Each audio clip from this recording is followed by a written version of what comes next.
Flashing all the guns on your life, you a joke, that was honest, you never ever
your desire. Let's go.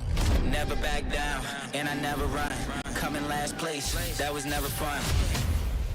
Time to elevate. Looks like we gotta make it harder. Let me see who's the lucky one. I'ma let it go. Let them taste the power of new vehicles. Time to lose control. Time to fly! I never Time to miss. start the show. Yeah. 5, 4, 3, 2, we gon' run it up. No days off. Precision bombing. One shot, so you better not miss. Night, sweetheart. One shot, so you better not miss. Fire hazard! Emergency team, go! Love doesn't just explode once.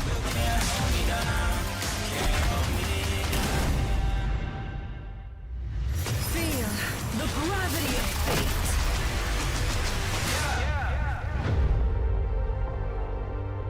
One shot, so you better not miss.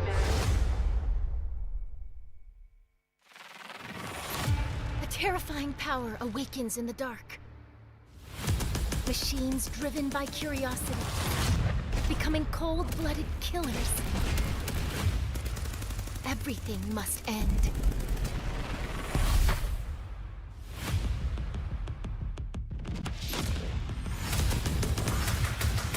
Even with new technology upgrades making us faster, stronger, we're still no match for the bloodthirsty machines.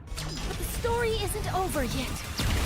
A genius engineer just came onto the scene.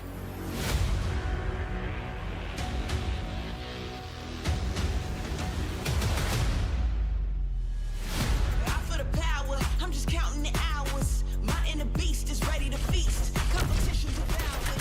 You ready? This is the moment. I'm ready to know me. Put your arm, don't never fall against any opponent. This is my life, and I'm down for the fight. Hit him left and then right. He's on my light. It's blinding and bright. It's time to fight. Watch your learn. Keep it steady right now. I'm the legend, I'm ready right now. Once I get it lit, going great. I was made for this. They say Rescue en route. No turning back now. Kill directive initiated. Eliminated. One's enough. The truth always comes out. Play a game or mash. Out of the way!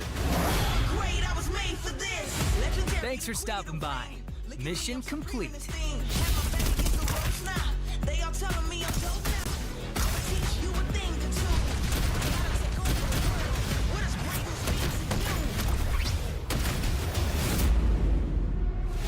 Great, I was made for this. It's time to make 'em pay for this. You don't have to wait. Stay for the fate. Great, I was made for this. I was made for this.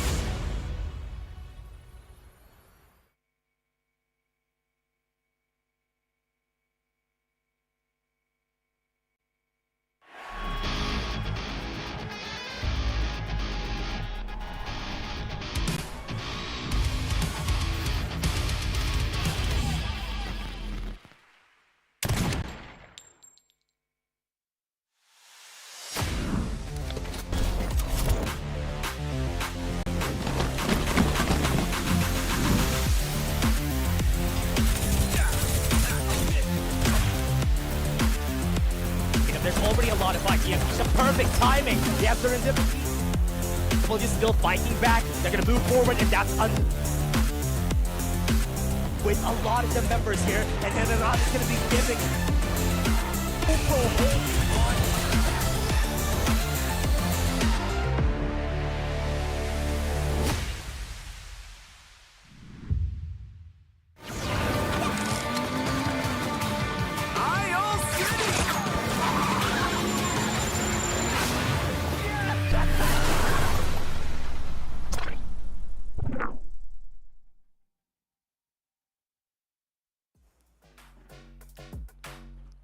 Welcome everyone to another day here at FPC, and now we are down to the very last week and the weekly finals here in Farlight 84 Philippines Championship. My name is Infinity, and together with me is Burger Kim. And Burger Kim, we're in a treat for the day because it is the mobile finals along with the PC finals. Yep, and we're gonna be heading towards the knockout stages next week. So I think for some of the teams here, they definitely need to rack up the points before we head over to the knockout stage.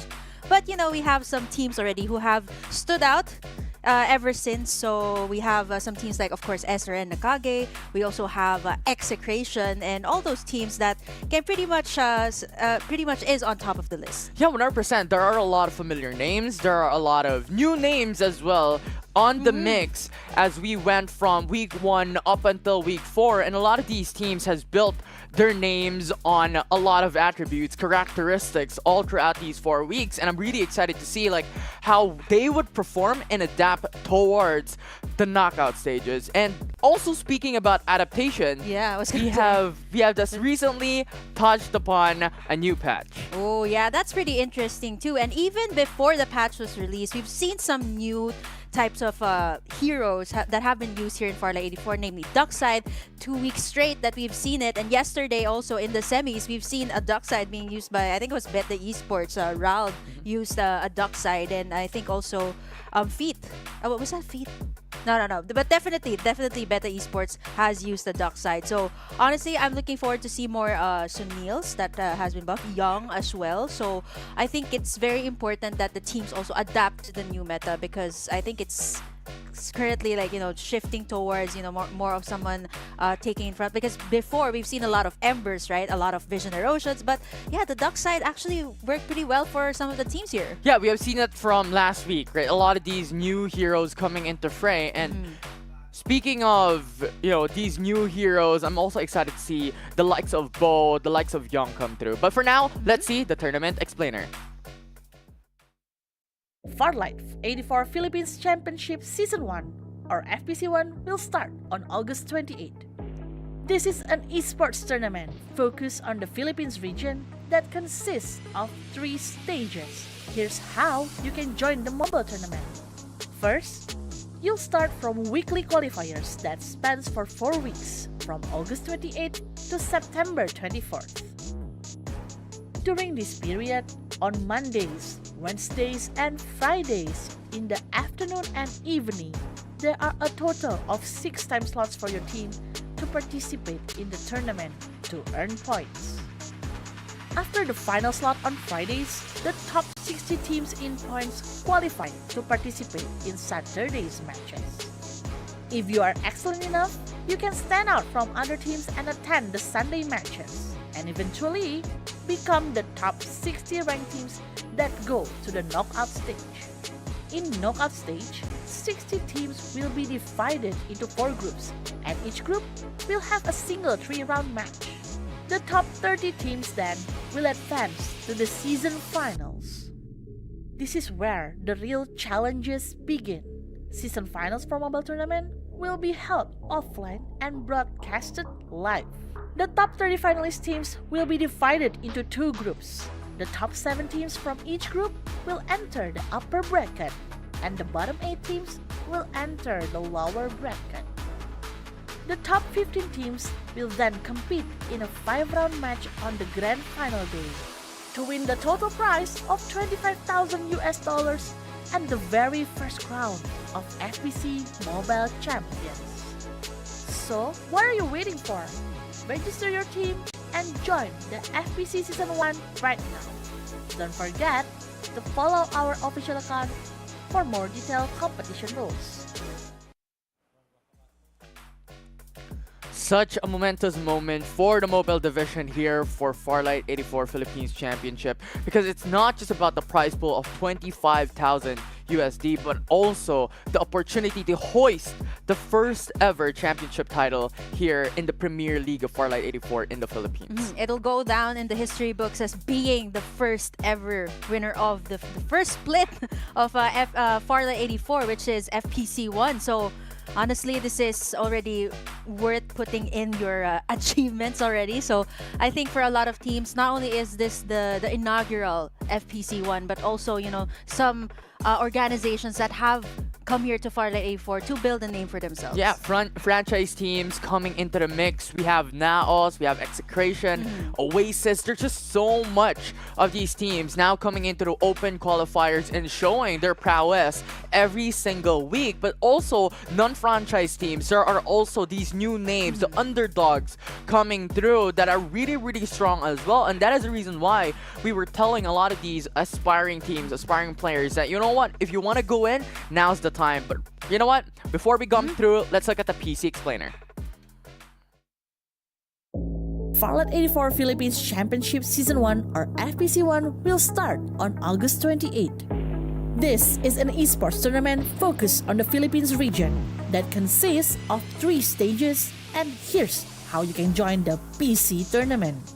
You'll start from weekly qualifiers that spans for 4 weeks from August 28th to September 24th. During this period, on Mondays, Wednesdays, and Fridays evening, there are a total of 3 time slots for your team to participate in the tournament to earn points. After the final slot on Fridays, the top 30 teams in points qualify to participate in Sunday's matches, and eventually become the top 60 ranked teams that go to the knockout stage. In knockout stage, 60 teams will be divided into 2 groups, and each group will have a single 3-round match. The top 30 teams will advance to the season finals. This is where the real challenges begin. The 30 finalist teams will be divided into 2 groups. The top 7 teams from each group will enter the upper bracket, and the bottom 8 teams will enter the lower bracket. The top 15 teams will then compete in a 5-round match on the grand final day to win the total prize of $12,500 and become the very first FPC PC champions. So, what are you waiting for? Register your team and join the FPC Season 1 PC tournament right now. Don't forget to follow our official account for more detailed competition rules. 84 official for more updates, and of course prize pool of 37,500. Yeah, cumulatively 37,500, 25,000 of which is for mobile division, 12,500 is for the PC. We're talking about this time and time again. It's not just about the prize pool that we're talking about. It's not just about the prize pool that is the stakes on the line. It's being written in history as being these top team in the first ever FPC. Yep, it's just icing on top of the cake to get that prize pool. Of course, care of Farlight 84. And let's take a look at the qualified teams here for the mobile division. Of course, we see some names that have been staple Infinity here. Nakage, Execration, Ghost Reborn, and of course Tyrant FL Main. I think they're also known as a Playbook Tyrant already. Yeah, they were acquired by Playbook Esports, and as you have mentioned, a lot of familiar names to be looked out upon coming into the mobile finals. The rivalries of SR Nakage and Execration has been in the making for 4 weeks now. These top 2 teams has been battling it out, even level playing field time and time again for the top 1 position in every single week. And aside from that, there are a lot of challengers as well in the mix. But now moving on into PC for the weekly finals, we have Group A. Wow, for Group A, we also have a couple of names that you guys are familiar with.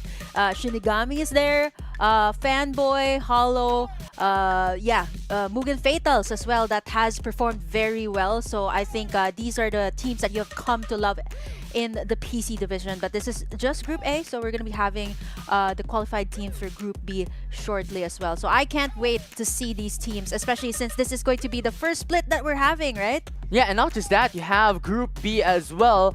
For today in the weekly finals, Playbook Esports Tyrant for the PC division is here as well. Dream Team, Notorious, Hollow, Naos Esports. These are strong names here in this group, and a lot of expectations for Naos as well, because over the past few weeks, they were the best team. Can they remain the best of the best here today? Yeah, let's see later on because we're going to be having the mobile finals first before we head on over into the PC later on. So be sure to tune in until the very end. We have a lot in store, not just Farlight action, a lot of goodies for all of our viewers as well. We're going to be dropping codes every single time, so be sure you guys are here to grab that, and of course to get some tips and tricks as well. I think I talked about this a little bit with Juswabe yesterday. We're in, you get some ideas on what to do in Farlight 84 by just watching FPC. 100%. It's learning from the best, right? Because these players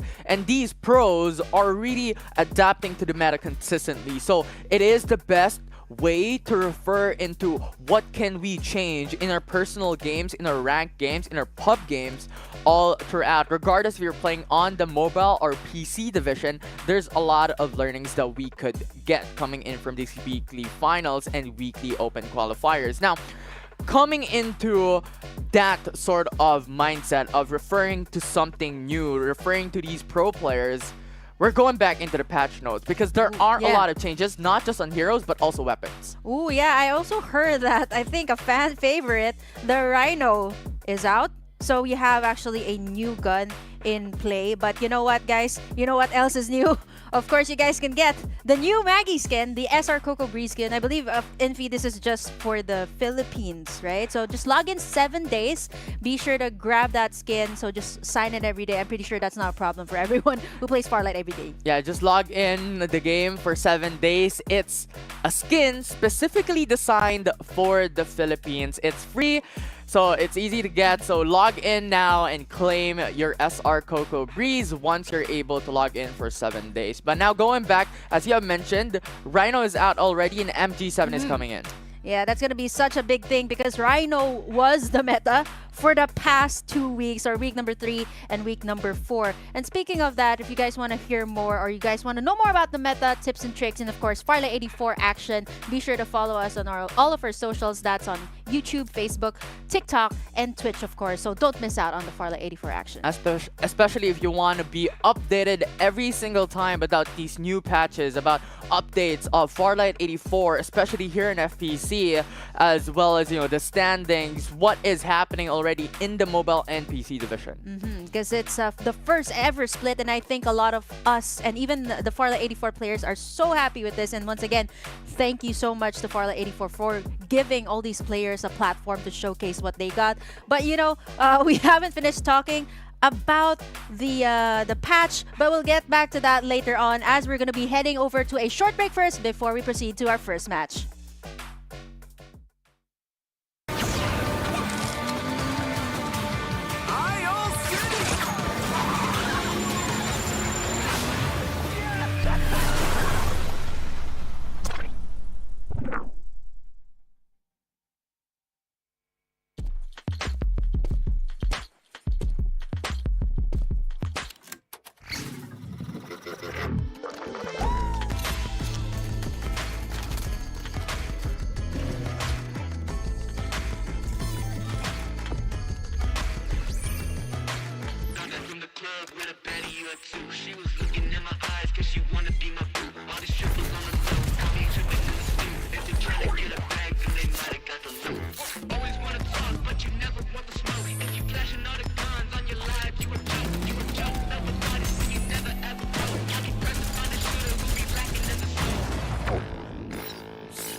Welcome back, everyone, to the Farlight 84 Philippines Championship. And now we are moments away to the mobile finals. And I'm really excited because new patch, so adaptability must be crucial for a lot of these teams. Yesterday, we saw a couple bit of some changes that happened across all of these teams and a lot of familiar names as well coming into the mix. Actually, looking at the teams here that have qualified here into the finals, right? It's still, of course, the top of the list. Of course, we have Nakage, Execration, and actually, I'm quite surprised that Ghost Reborn comes on 4th place because usually it was for a long time it was Ghost Reborn and Nakage, right? And now they have a new challenger, Execration, that has just shown so much prowess over the past few weeks. And speaking of the qualified teams, there we have it, our complete list for today's mobile finals. Yeah, and on top of that, on top of NCG, XCTN, and also Ghost Reborn that you talked about to be really strong, we have a lot of sister teams as well here in this weekly finals. VB Esports FL and VB Nomads is in the same group. And similarly, you have Beta Esports and Beta Cloud as well. You know, I want to point out that yesterday's match for VB, Vagabonds in particular, it was always VB Esports taking out VB Nomad. Yeah, it was, I think there was 2 maps that VBS was able to win. So it was always such a tight match. So I'm really wondering how it will play out for, the sister teams that you mentioned, Beta and Vagabonds here, knowing that it's already the finals. But I think, you know, knowing that they're in the same squad or in the same clan, as you would say, I mean, I'm pretty sure they do scrims together. So that's, I think it's very evident on what they can put out, especially in the scrims, because that's where you get the information. And right. A lot of learnings, a lot of knowledge to be taken out from each other as sister teams, as you mentioned. Really important as well to share these knowledge upon these sister clans. And VB Nomads, if you guys don't know, has a lot of history when it comes to Farlight 84 already, being one of the participants back in ACC, actually performing significantly well, but falling down short in the grand finals throughout that tournament. So we'll see if they can come back here in FPC, if they could stand a chance upon these uncrowned kings, the top one, the Reapers of Death here in FPC. As I mean, we're still in the open qualifiers. We're still in the very last week. So there are still a lot of changes that could be made and adaptations that can be changed coming into the knockout stages. Yeah, hopefully, I think for the teams here that have qualified to the finals, I'm looking forward to see, because I've seen like a lot of duck sides for week number 3 and I think a bit of week number 2, but more on like week 3. It was quite evident already. So I'm looking forward to see that. You mentioned the changes also earlier about the other heroes, Sunil and Young. Yeah. Sunil, Young, that is an expectations. Let's see if that can come through once again here today as we jump into Sunset City for map 1 of the mobile finals. And looking at the drops here, since this is going to be the finals, we might actually... I'm curious to see if Nakage, right, is always on top. I wonder if anyone will contest, but it seems like it's still going to be Nakage in the planetarium. No contest at all. So looking at NRGW and where they dropped as well yesterday, surprisingly, they did not drop all the way to Sunflower Shopping Mall. That was a pretty congested area. But speaking of congested too, we see a lot of drops in Tin Man and Hot Rod, which is kind of staple. Yeah, and a lot of these teams have already, as you mentioned, staple drop locations, one of which is VB Nomads dropping into Power Tree Station. They did this yesterday. NCG dropping into Nova Planetarium, Execration onto Sunflower Shopping Mall, Oasis going into Carnival. These are the teams that has so much familiarities of these POIs.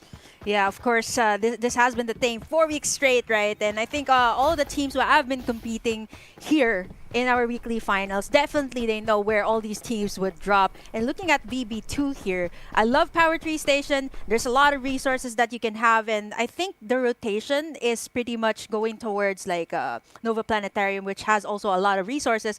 But looking at the Tin Man... this is Tin Man. I thought it was like Hot Rod as well. But there's going to be 2 squads over here. Not so sure if they're going to go at it just yet. But I think they definitely need some time. MWI and I think it's BBS also in this vicinity. Yeah, and the scary part about this though is yesterday in Most Wanted Vitas in their respective groups, in Group A to be more specific, is that they really just steamroll every single team that comes across Tin Man Industrial, and that is what I'm afraid of coming in for VB Esports FL. Could they match the aggression of Most Wanted Vitas, who is the team that was able to accumulate around 20 kills in their map 1 on their respective groups? Oh, that's absolutely insane. A lot of kills, but considering how VBS has performed yesterday, I'm pretty sure they can take them on, but we see Powerhouse as well. They're trying to sneak up from the back. VBS already taking shots. Yeah, it's just VB Esports FL taking those early shots, early engage, 4 kills already into their name. So good start coming in for VB Esports FL. But this is the problem that we were mentioning a while ago, that VBS, sure, they are here, they were able to accumulate 4 kills, but with Most Wanted Vitas in the same vicinity, they always relocate and just stay away from danger. Speaking of danger, here we have Vici. Once again, in this area, they had a hard time yesterday dropping in a lot of those POIs and their respawn pods were already gone very early on. So I'm not so sure if it is a wise idea to contest or maybe drop in some other places instead. New complex against Team Vici as Ben God mode falls down. It's one man down for New complex, 3v4 to say the least, and Val NCG goes across as his graveyard falls. Team Vici once again shows their dominance in Iris Ranch. But along with that, VB Nomads comes into the mix, and you also have SRNCG coming in from south. Oh, Nakage's coming in as well to Iris Ranch. This is going to be absolute chaos. There's the EMP shock. And VB Nomads is able to take the kill up against the opposing side of Team Vici, and Team Vici is forced to relocate and go somewhere else. But Kramer's NTX or ETHX is being chased down by Hasbulla, shot being fired, and now it's Hasbulla being able to dominate these stragglers from Team Vici. Wow, I can't believe that VB2 managed to pull that off. Vici actually going to be moving forward because Nakage is also within the vicinity. What's with Iris Ranch today? That's 4 squads straight. So I think it's wise for VB2 to do this early on, knowing that they have to save their resources. It wouldn't be so wise to go up against Nakage early on, but that's going to be squad 12 that will face Nakage right over there in Iris Ranch. Lots of dead bodies already there, but Vici, they still might get chased here. And the thing is, this is what NCG has been doing over the past few weeks. Yesterday as well. The rotations is coming in from Nova Planetarium, they go jump straight into Iris Ranch or even Power Tree Station, and that is the reason why we're seeing how SR Nakage is rotating towards Iris Ranch to just go in and find bodies, find kills, find squads. Wow, that's such a rough day for Vici as well. This was the same thing that happened to them yesterday, dropping in and it wasn't Iris Ranch, but they dropped in another POI, and they always get taken down early on, which is why I always highlight that, you know, respawn pods are super important. So I guess for squads like Vici, especially in the finals, they might, I guess it would be better to drop in those sides instead of the POIs. Yeah, Iris Ranch is the drop points of Team Vici. They did that once again here in map number 1, but unfortunately, New Complex was readily waiting. But the thing is, New Complex was eliminated early on, but there is still one man surviving for the team, and now with that resurrection and with that revive, there will be a lot of teams that will be informed of their location and potentially go through them and deny for that revive. Oh no, we see here as well, Playbook Tyrant, Dean. I think the problem that the Playbook had yesterday in the semis was they were forced to clash with three other squads, and it was so hard for them. All the respawn pods were already out, and I believe yesterday it was AP Bryn that actually took down Playbook Tyrant before they're able to make the plays. PV Esports team just on the horizon, on the downside of the hill, will not push through as Playbook Esports Tyrant just wants to play it safe for now. They don't have any shields. Most Wanted the task though here in Todd's Hot Rod, being scattered across, 2 members alive. They have to run.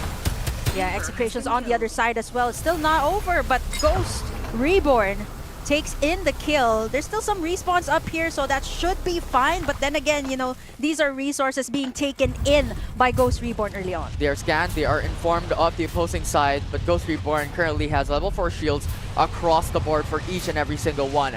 And as we have, or may have not mentioned a while ago, today is Blazing Infantry Day. So that is the reason why we're seeing a lot of these Blazing Infantries being utilized by a lot of these teams. Most Wanted Vitas as well on the bottom of the bridge. I don't think Ghost Reborn will try to chase them. There was a lot of fights yesterday, especially within the zone, especially if it's just the first zone closing in. The teams are willing to take that risk, but as of the moment, right, we see Oasis and BB2, lots of ultimates already being used here, as Oasis gonna go head to head with BB just shortly, but they're just gonna disengage instead. And they're just playing throughout the strategies that they've done over the weeks, that their aggression is just being shown across Sunset City. They do this. They start our carnival. This is their drop point, and right after, they just rotate all over the map looking for bodies. Oh my gosh, BB2. This is the what they constantly do, especially if they're getting chased. They always move to another location, kind of living up to their name, Vagabonds. And now we see them trying to avoid the clash. I guess it's wise, especially if you know you're going up against Oasis here. They have much better resources, unlike them who just drop back in with the respawn pods. And the thing is about these location is that it's really, really strong coming in from NCG. Wovic falls down. 3 members still alive here in Iron Strands. They are battling up against New Complex, and this is what we've mentioned a while ago, that if New Complex initiates a revive, they will be informed, or the opposing side will be informed, and that is NCG and Team Vichy. Oh no, Ben God mode. Going for the shots, tactical roll, reloads through, and he will win up against Iron Fist. Wow, Ben God mode. Last time I've seen him, he was on a duck side, and now he actually switched up using the Maggie here into play. So I'm not so sure if this is another type of strategy coming through for NUXL. So he is able to drive away. I'm not so sure where he is gonna go. Is he gonna go back to safety? He does have some health kits here, so he should be fine for now, but he has to move forward too. He's a bit far from the circle. Yeah, and I love this coming in from New Complex, because when was the last time we've seen a Maggie come into a composition? Yes, it has been the meta in the very first week, maybe the second week, but the thing is, Maggie's not that staple already in the mobile division, considering that utility is much more important in this platform compared to PC.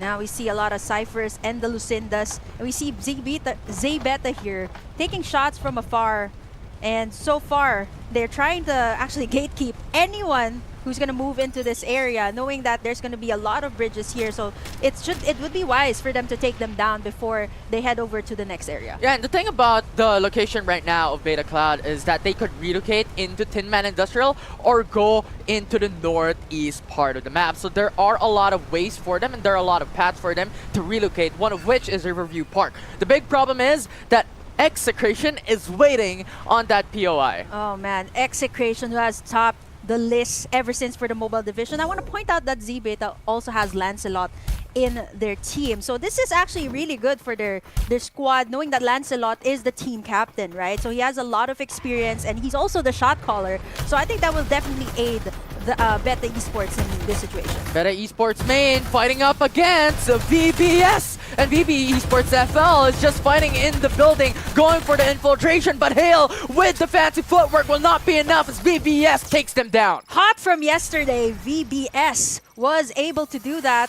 They do get scanned here. Execration is in the vicinity though. Pushing in, going for the aggression as Jen falls down, as Blue was able to take one man down up against the opposing side. VBS has to scatter and run away.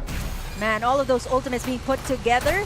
VBS is going to be disengaging from that one, but taking lots of shots from the back. 2 members are already down, so I think they're going to have to wait for the right time to revive those 2 members. Yeah, and the thing is, Pagoro is trying to run away with a flamethrower, going in for the nitros as well, and Execration doesn't want to go for that.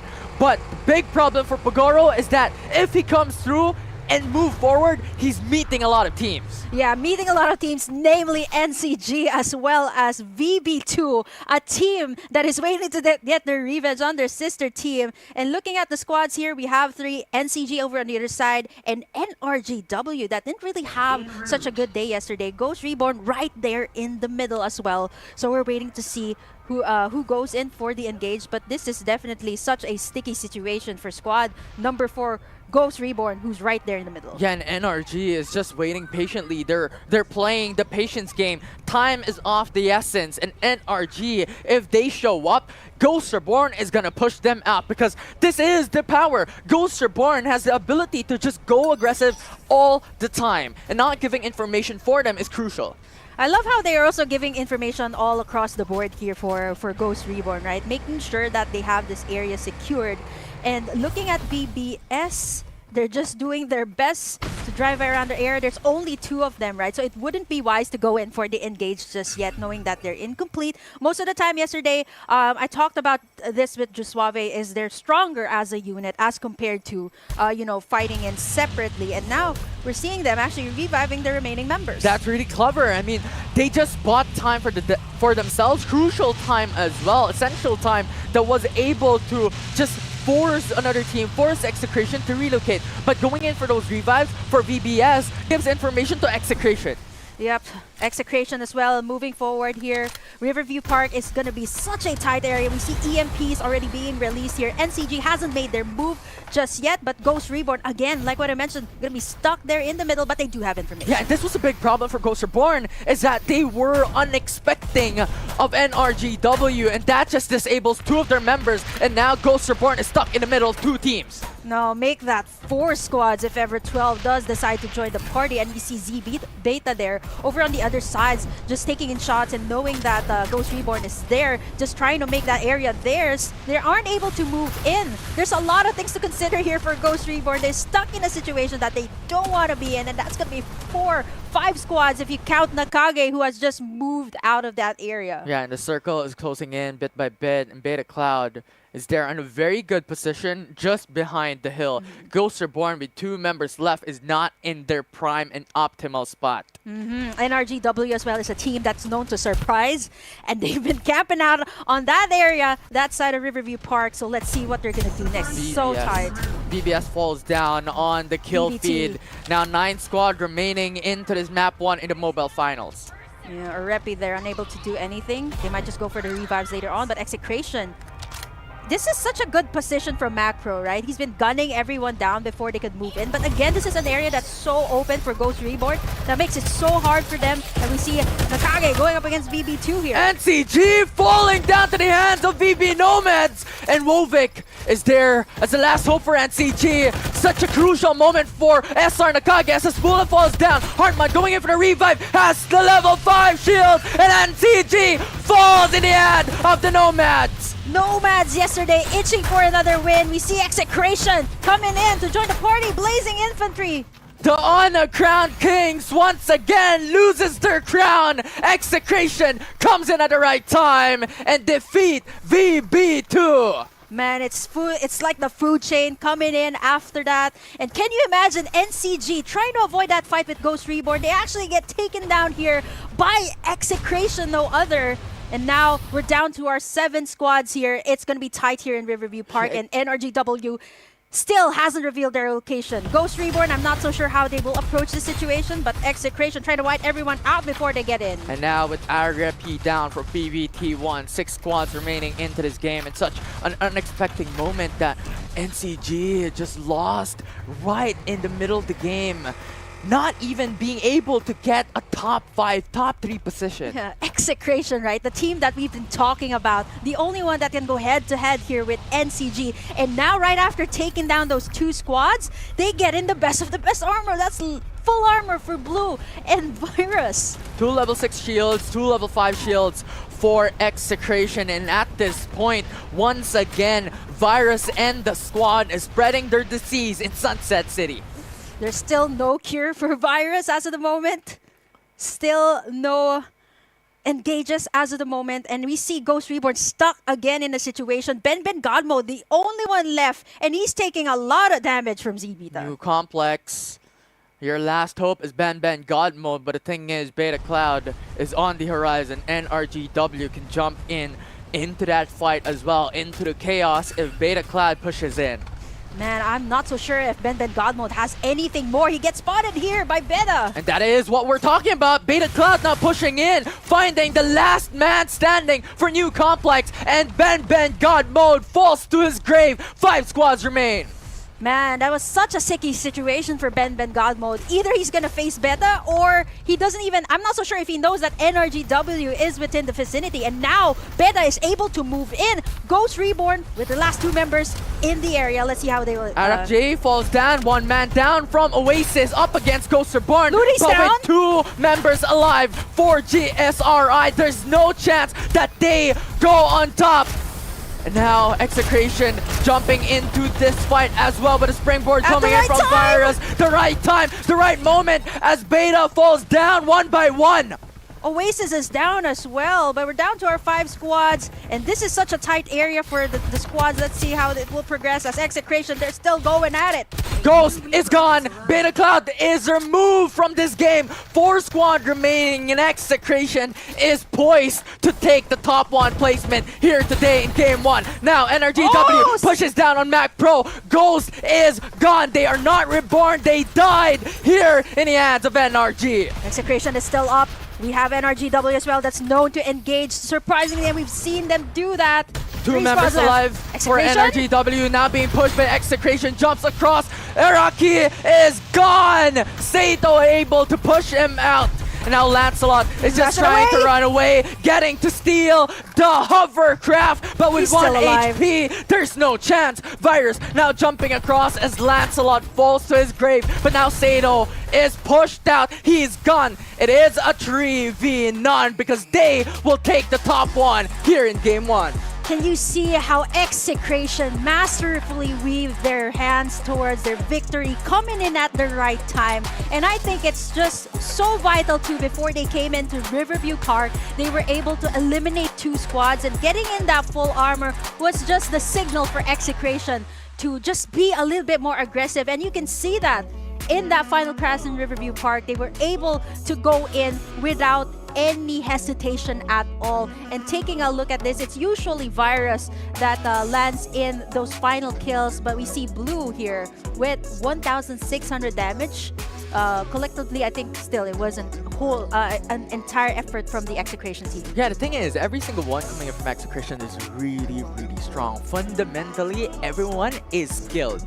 And I think that showed here today in game 1. And the surprising thing about this game is that NCG got eliminated and they were only able to accomplish having the 8th spot, I believe 9th spot.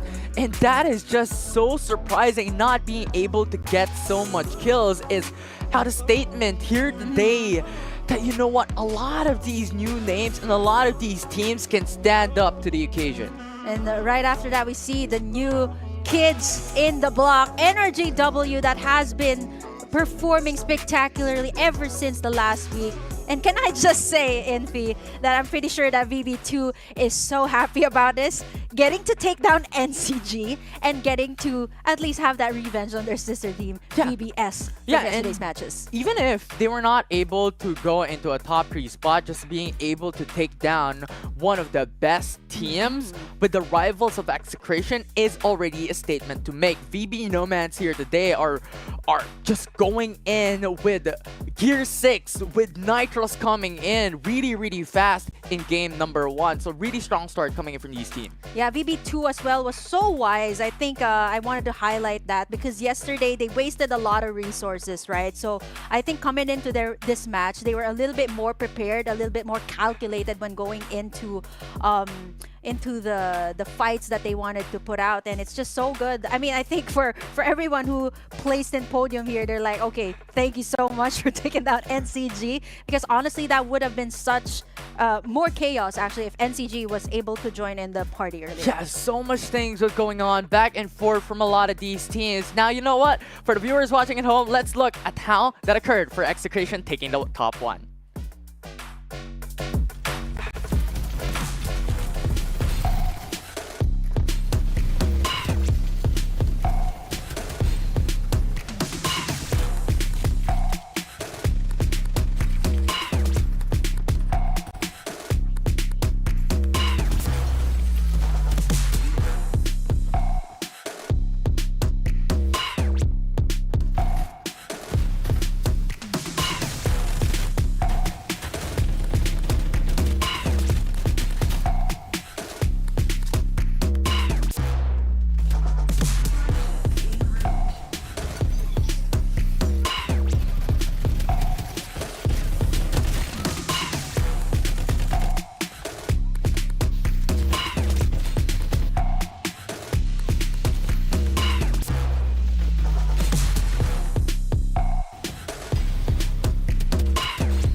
Execration being able to get 22 kills just from that game is a statement to make. And remember, this is the last week. This is the last weekly finals that we have for FPC. And now, with that amount of performance before coming into the knockout stages, that's insane. I mean, thinking about it, right? They're almost on top next to Nakage. And just having that amount of kills for this game is just, I think a lot of teams are trying to make a statement here. I mean, VB2 taking out NCG, Execration just having an insane amount of kills is just a lot to take in before we head out into our knockout stage. Yeah, and the man and the legend was able to do that from Execration is Blue using the Lucinda. Yeah, there's a lot of things to consider too when it comes to Execration. There's a lot of players that always stand out. Luki Skywalker, we have Virus as well, but this time it was Blue here from Execration that took in the MVP spot for this map. Yeah, it's just because every single one coming in from Execration is fundamentally and mechanically powered, right? They're really, really strong when it comes to their skills, and their knowledge comes across back in ACC. They're just really, really strong. Yeah, I think all of these organizations that have come into Farlight 84, not just this particular map, everyone who's here is trying to make a name. Everyone is trying to, make a story for themselves and maybe writing it down in the history book saying that, okay, yeah, we actually made it this far. And I think for VB2, we took down NCG in this map. So I think there's a lot of feats for all of the squads here so far in the finals. Yeah, and Execration, I like the redemption. Because yesterday, their performance coming in from map 1 and map number 2 was not the greatest comparison to the prior weeks that we had, right? They were able to redeem themselves coming into map 3, having able to take 20 kills, above 20 kills, taking the top 1 placements. But here today, game 1, they started off strong, and I think that is a really good momentum for them coming into the next games that we have. Yeah, and it's quite surprising too that we haven't seen, or actually we didn't see Nakage go up against Execration, because by the time Execration joined the party, NCG was already knocked out of Sunset City, and that was care of VB2. And I honestly want to see more of that. Actually, both Vagabonds teams, they performed out of their minds yesterday, and honestly, we are kind of seeing shades of it today here in the final. So who knows? We might actually see that even in the next map. I also want to point out Zaybeta there that has Lancelot in their team, and as you can see, right, they actually had a podium finish. And like what I mentioned, having Lancelot in the squad as some sort of the type of player who actually can make the shot calls for a team that is pretty much still new is very, very important. Yeah, so we'll see if that importance of shot calling and being able to state what the team does is going to affect how Beta will play this out. And here we go, coming into game 2 in mobile finals. Oh, Execration. I think they might actually land probably in either the mansion or Sunflower Shopping Mall, which is their usual spot. So let's see if other squads that also land in Sunflower Shopping Mall will have that contest. I think knowing NRGW, either it's Iris Ranch or Sunflower Shopping Mall, but looking at how they're dropping, they're going to the south part of the map, so we might actually see a lot of congestion once again in our favorite mall. Yeah, and pretty much this is the active practice drop points for a lot of these teams. See on Nova, Oasis on Carnival, and I like what they're doing because what Oasis has been doing over their past weeks of weekly finals and open qualifiers is that they're going into Carnival, but another member is looking for vehicles to rotate, to secure that opportunity for mobility for the team. BB2 here. And they're going up against NUXL. There are some medkits already being used here early on. And I'm not so sure if this is quite wise for BB2, knowing that they usually evade these sort of clashes, move forward, move to the next area, knowing that NUXL is just within the vicinity. Yeah, it's new complex, being able to change their location, going in from Iris Ranch to Power Tree Station as well. These early engage happened a while ago for VB Nomads were in, they were able to win. So I think at this point in time, as you've mentioned, most of the time, they want to avoid engages. But from what they have done in game number 1, I think they're poised to be able to take down new complex. Oh man, in Bedman God mode this time, We talked a little bit about the weapons, and we see VB2, classic VB2, taking in the vehicles already, knowing that they're vagabonds, trying to move out of the area. We see a lot of ultimates being used here. UMP with the defender. Calyx is there. Goes for the reset. Blinding Mark for Calyx! But the thing is, Blinding Mark only blinds the vision around your crosshair, but not exactly directly in front of you. So it's Calyx who's still able to see the enemy in front of him. And at this point in time, as expected, how VB2 has played in the past, they were able to take down New Complex. Vagabonds that has taken down NCG in the last map. We're still not done. We're waiting for some retaliation here from NUXL, trying to go for the revenge, but I don't think it's so wise to go up against VB2 that has a vehicle with them. It's all 4 of them in this area. Wow. 1v4. Peppa is not in a good position to battle up against VB Nomads, and once again, they're just feeding kills after kills after kills to VB2. And the respawn pods are already down, so I don't think it's wise for NUXL or New Complex to actually try and contest this area, because we see that the rest of the members here are going to try to move out of that area and maybe perhaps do those revives later on. And the thing is, the kill feed is being showered upon bodies coming from a lot of teams. We're seeing Powerhouse International, NRGW, and Most Wanted Vitas. There's just a lot of teams now fighting in this early game. And yes, we've mentioned before that there is such a huge importance of aggression here in this early game, and that allows you to play a lot of risky moves just because there are spawners. But given the fact that damage and kills are already a big aspect into this point calculations, these teams really is looking for blood. Yeah, I'm looking to see Powerhouse. They have such a nice position over there on the other side of the bridge, but we see NCG.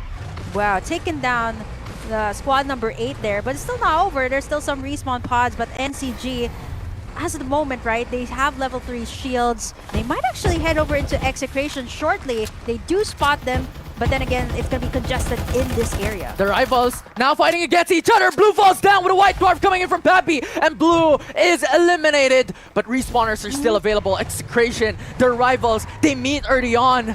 Really strong start coming from NCG. They could push Execration down. They actually forced Execration out of that one. We see Virus and Sato here. Over on the other side, they might actually go to Nova Planetarium for the rotations of the shield. So far, they only have level 3. And this is exactly what they did in map number 1, wherein they were a little bit more aggressive, knowing that they have full shields. So now we see Execration a bit scattered, but they might converge here in Nova Planetarium. They're just not in the position to fight up against NCG. And now Ghost Reborn fighting up against VB Esports FL. Now getting that push. JZ on the side, on the flank. Hologram Grind coming in from Ludi. Extra damage and extra movement speed, but VBS able to dominate.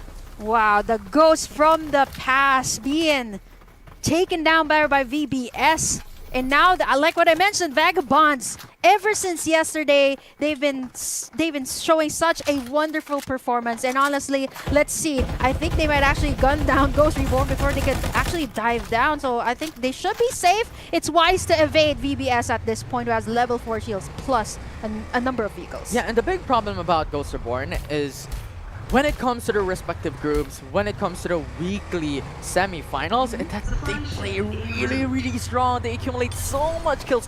They're on top 2, actually. Right, they accumulate 20 kills above. But the thing is, when it comes to the weekly finals, time and time again, they're just underperforming consistently. Now's their opportunity to change that. So far, they have the top 2 when it comes to the current standing. But the question is, can they maintain it coming into game 2 and 3? Knowing that these other squads are also as aggressive as they are, but we see we see Luki there all alone. He might actually get greeted there by NCG, but over here on the other side, it has been such a long stalemate between Powerhouse and Most Wanted Vitas. Let's see. Now Merc getting seen behind the tree. You're not a stone! You're not a stone, Merc! And now it's Powerhouse International being able to dominate Most Wanted Vitas. Such a good play coming in from Powerhouse.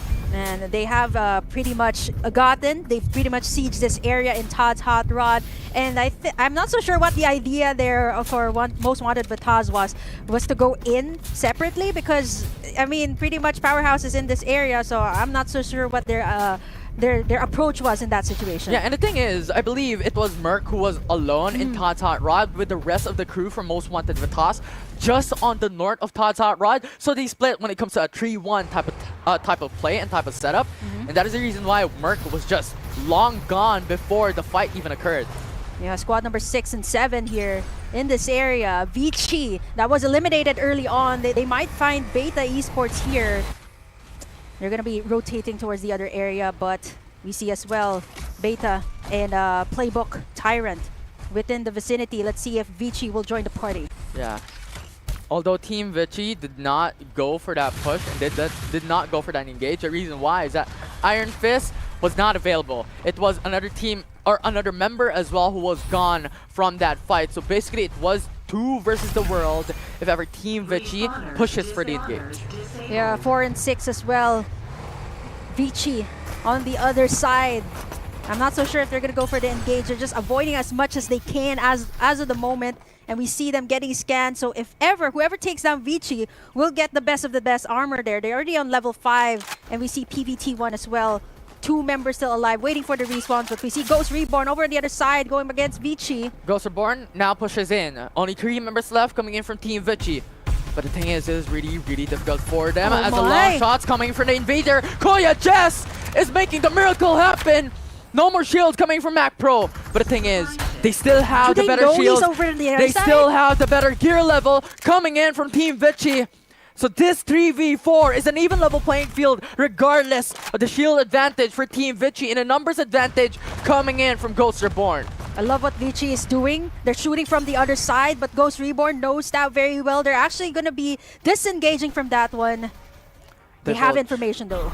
Divulge has been scanned through. However, NCG? Kiko for NCG now being pushed down by New Complex. Now the EMP shoots out with a blinding mark. Kiko's blinded and now he has to run away. Haze God mode now trying to push in swiftly as Wolvik has lost his armor. He falls down, knocked out, and Kiko is forced to run away to retreat and play for the placement game.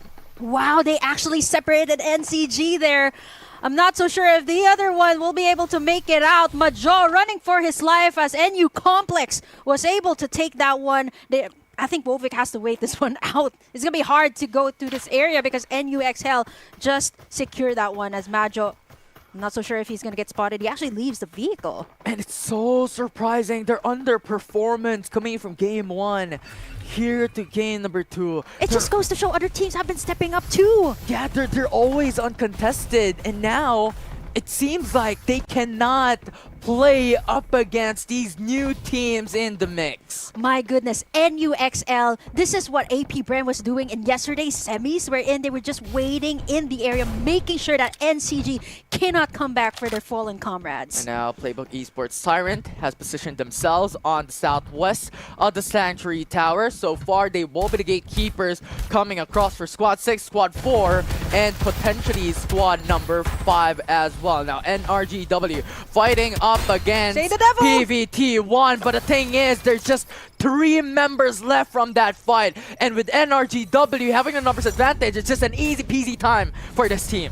They also get in the vehicles here. They should move forward, knowing how NRGW loves to go in for the surprises, but Infinity, we see 4 squads here. 4, 8, 15, and 3 might actually just converge here before the circle closes in. Claudia, no more armor. Daichi is just there with long-range shots coming across. So much pressure being put across. Coming in from Sister BBS. Irene? Now Sister Irene Get spotted. are still going to be alive. Now the blinding mark coming in from Young just buys time. And now that forces Daichi to disengage. Such a smart move, but not for long. Dash at the back. Dash comes from the sky, bullets raining down upon him. And now Sister Irene is gone. 10 squads remaining in map 2. Yeah, NRGW is just not good with the surprise engages. Even though they're pretty good with it themselves, we see VBS unable to move forward. Ghost Reborn is in that area. They have to wait it out, but the circle is closing in. Ghost Reborn now pushing in with a springboard as well. 1 man down. It is VBS who is stuck on the hills. Nowhere to run. Daichi falls. And now Jack trying to push in, trying to get that trade. 2 members still alive coming in from VB Nomads. That's BBC. Looks to engage on the left and the right. But the thing is, he's still alive. And now Jack was able to put him down. Trying to run away. Reloads for now. Resets coming in. Jay-Z has no shields, has no armor. This is a 1v1. Oh my goodness, Ghost Reborn still at it. VBS still within the vicinity. And again, JZ is still up, and he's the only one left Divulge is there. Information was not able to detect on Jack. Blinding Mark still available though. Oh, JZ now pushes in for the flag. But Jack, this can't happen. Oh my goodness, just when we thought they had it. My goodness, and now Ghost Reborn is out, and NCG as well. We see Majo being taken down in an isolated clash, but we see Execration joining in the party. With one fell swoop, Execration once again play to the third party strat, and they execute. The Executioners, as of the moment, once again, is something that you wouldn't want to have with VB2 and NUXL in this complex. VB Nomads now fighting up against New Complex. Absolute Gravity pulls them in. Benben God Mode is 1 HP. Hasbulla is in a good spot. Was able to lock him out, but the reset's coming in with the level 6 shields. Not enough. And now it's Hasbulla who falls down. It's New Complex's game. Oh no, Calyx is also down, and that's going to be VB2 eliminated by New Complex. Wow, just think that they were able to, isolate NCG. But speaking of NCG, they're still not out of this game. They're still up. They've got those respawners up, so they might actually face NUXL here in this area. They're closing in. Execration! Again! Who can stop you? Who can find the cure to the disease that Virus has, along with the rest of the crew? They might actually face Playbook Tyrant, who's over there, who loves that high ground. But we know Execration, they're taking shots from afar. They have the hills, they have trees to cover. Execration has level 5 shields and level 4 shields. Can they make it out alive? They have the flamethrower for mobility if they want to push. They only have one vehicle. We see they might actually charge in. They get on it. Now Sato with a blazing infantry. Now relocating to somewhere else. They want stones, not trees, for cover. Well, there's also the Mom's Fridge over here to see what they can get. But as of the moment, right, this is such a tight spot for Execration. NCG going to greet Playbook Tyrant there is shortly. Complete members as well. Execration on the move. Yeah. We might see them face Vici. It's because Virus was able to go in for the Divulge, gives information that Team Vici is there. Now Execration now pushes in, coming in from the flank. And now it's Team Vici who has to stay alive. Hologram Guide is a signal for them to come in. Sato, but the EMP is in their favor. Now pushes Iron Fist back. One man down coming in from Team Vici. It's a 4v3 type of situation. No more armor coming in from Gamers. Really and now wants to go in for the reset. The EMP will not push through up against Execration. 2 members alive, 2 members down, and Team Vici falls to the ground as Execration once again with their shots coming in. Executing everyone who's in their path, and now who's next on the list? We see squad number 7 there as Execration once again getting the best of the best, eliminating one squad after the other, and they might face 7 there, not unless they evade that situation. Beta Esports main is just on the north side coming in from Execration. They have to be wary a They bit. have the Tarantula. But the thing is, New Complex is diving in too quick as well. They're jumping And in and UXL engaging though. really swiftly. And now New Complex, Haze God Mode, has a lot of mobility, has a lot of utilities to be able to use it out. And now with the EMP not connecting onto anyone, that gives information for New Complex as well that there's no one there. Yep. They're still scouting for information. Hale is already in the area. There's the bombs coming through. Beta Esports main with a fancy footwork, left, right. Hale still alive, jumps across on a vertical, but still being able to bring down with Haze God's Mode shots.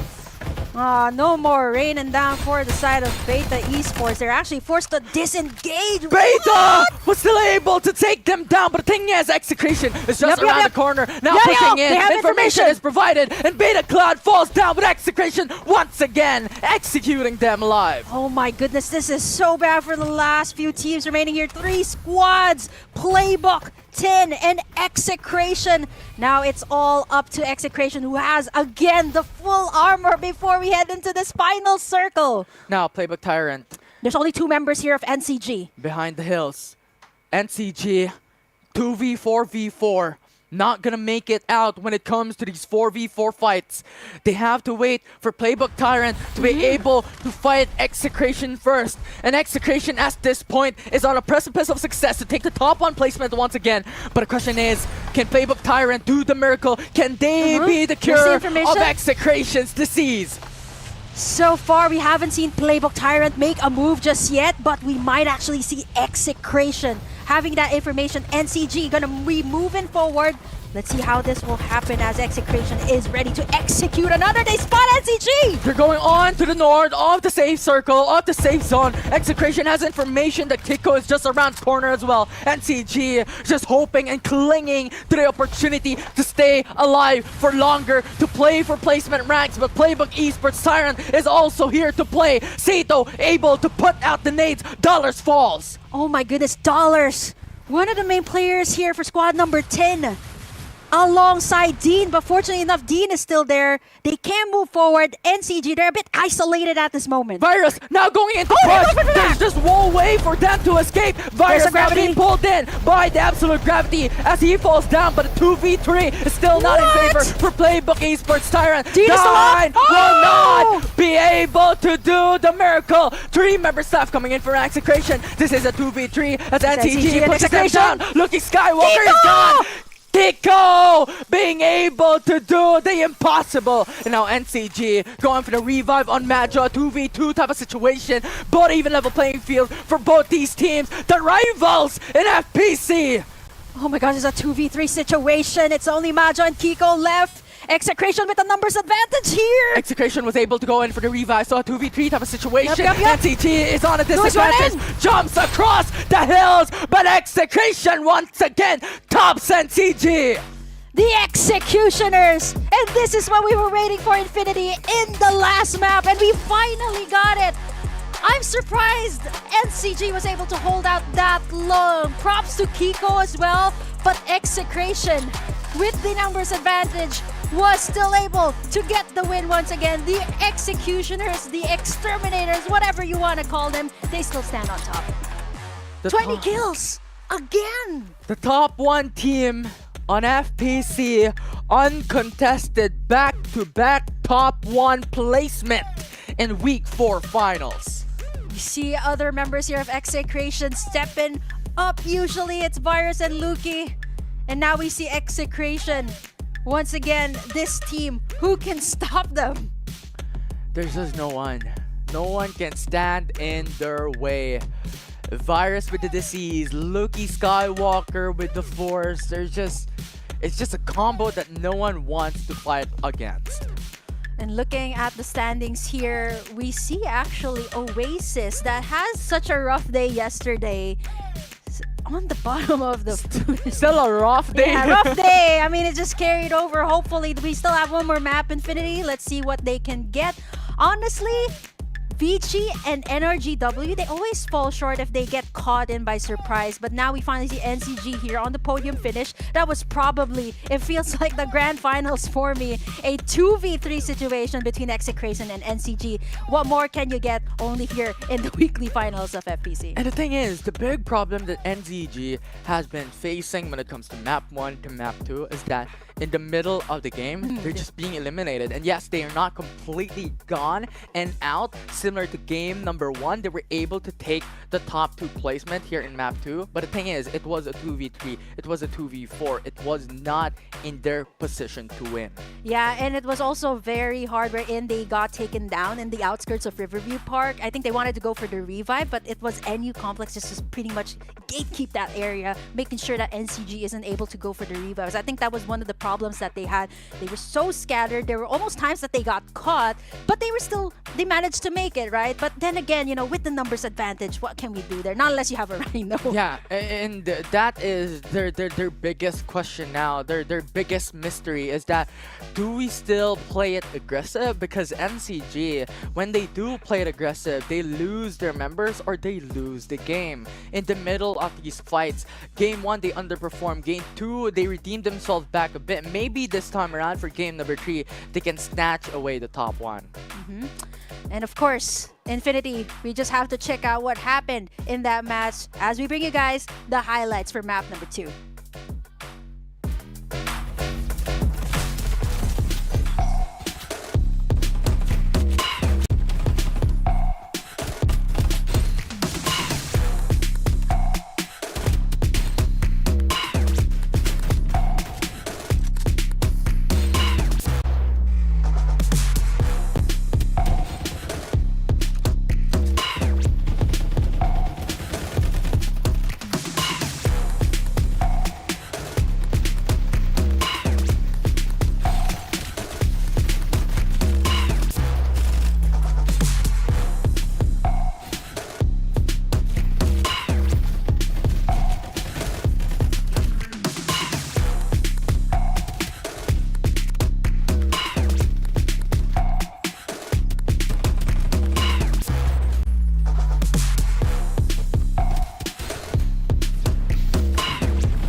the Reapers of that playing to their name, the Exashot Execration being able to take a back-to-back top 1 placement finish with 20 kills above. Wow, and they still managed to pull it through here in week number 4. Execration is just playing out of their minds ever since we've seen them here at FPC. And honestly, back-to-back for Execration.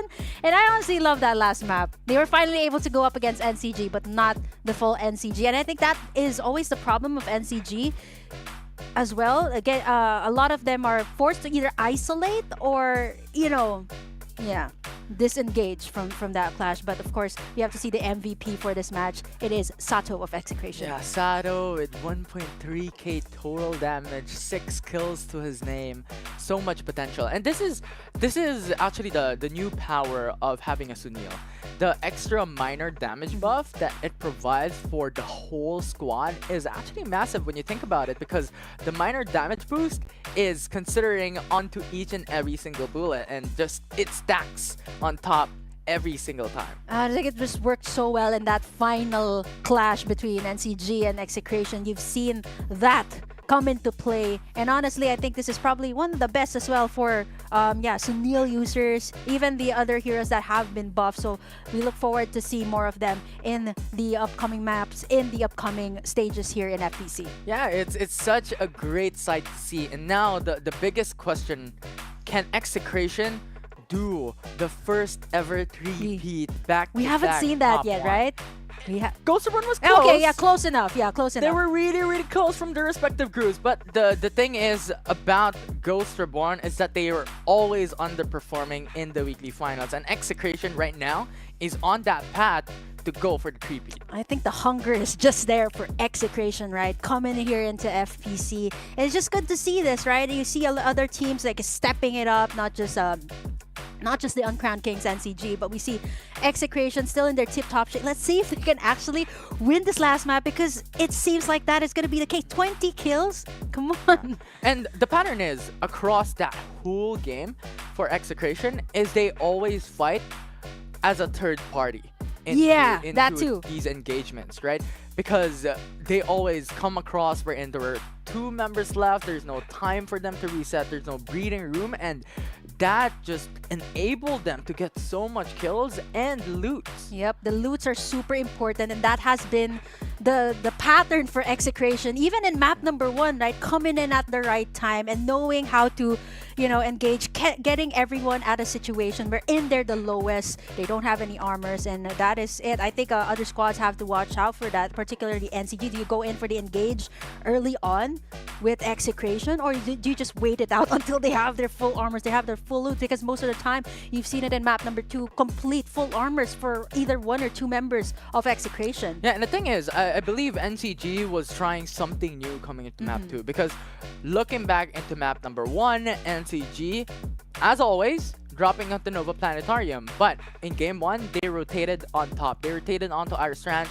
They were able to get a lot of these engages up against VB Nomads, up against other teams as well. New Complex into the mix. Team Vichy, I think, eventually came through on top side, but they were eliminated so early on. And now, game 2, they changed it up. They went south. They they were able to meet Execration, but Execration just wanted, no, we don't want this fight. Not yet. Not yet. Not yet.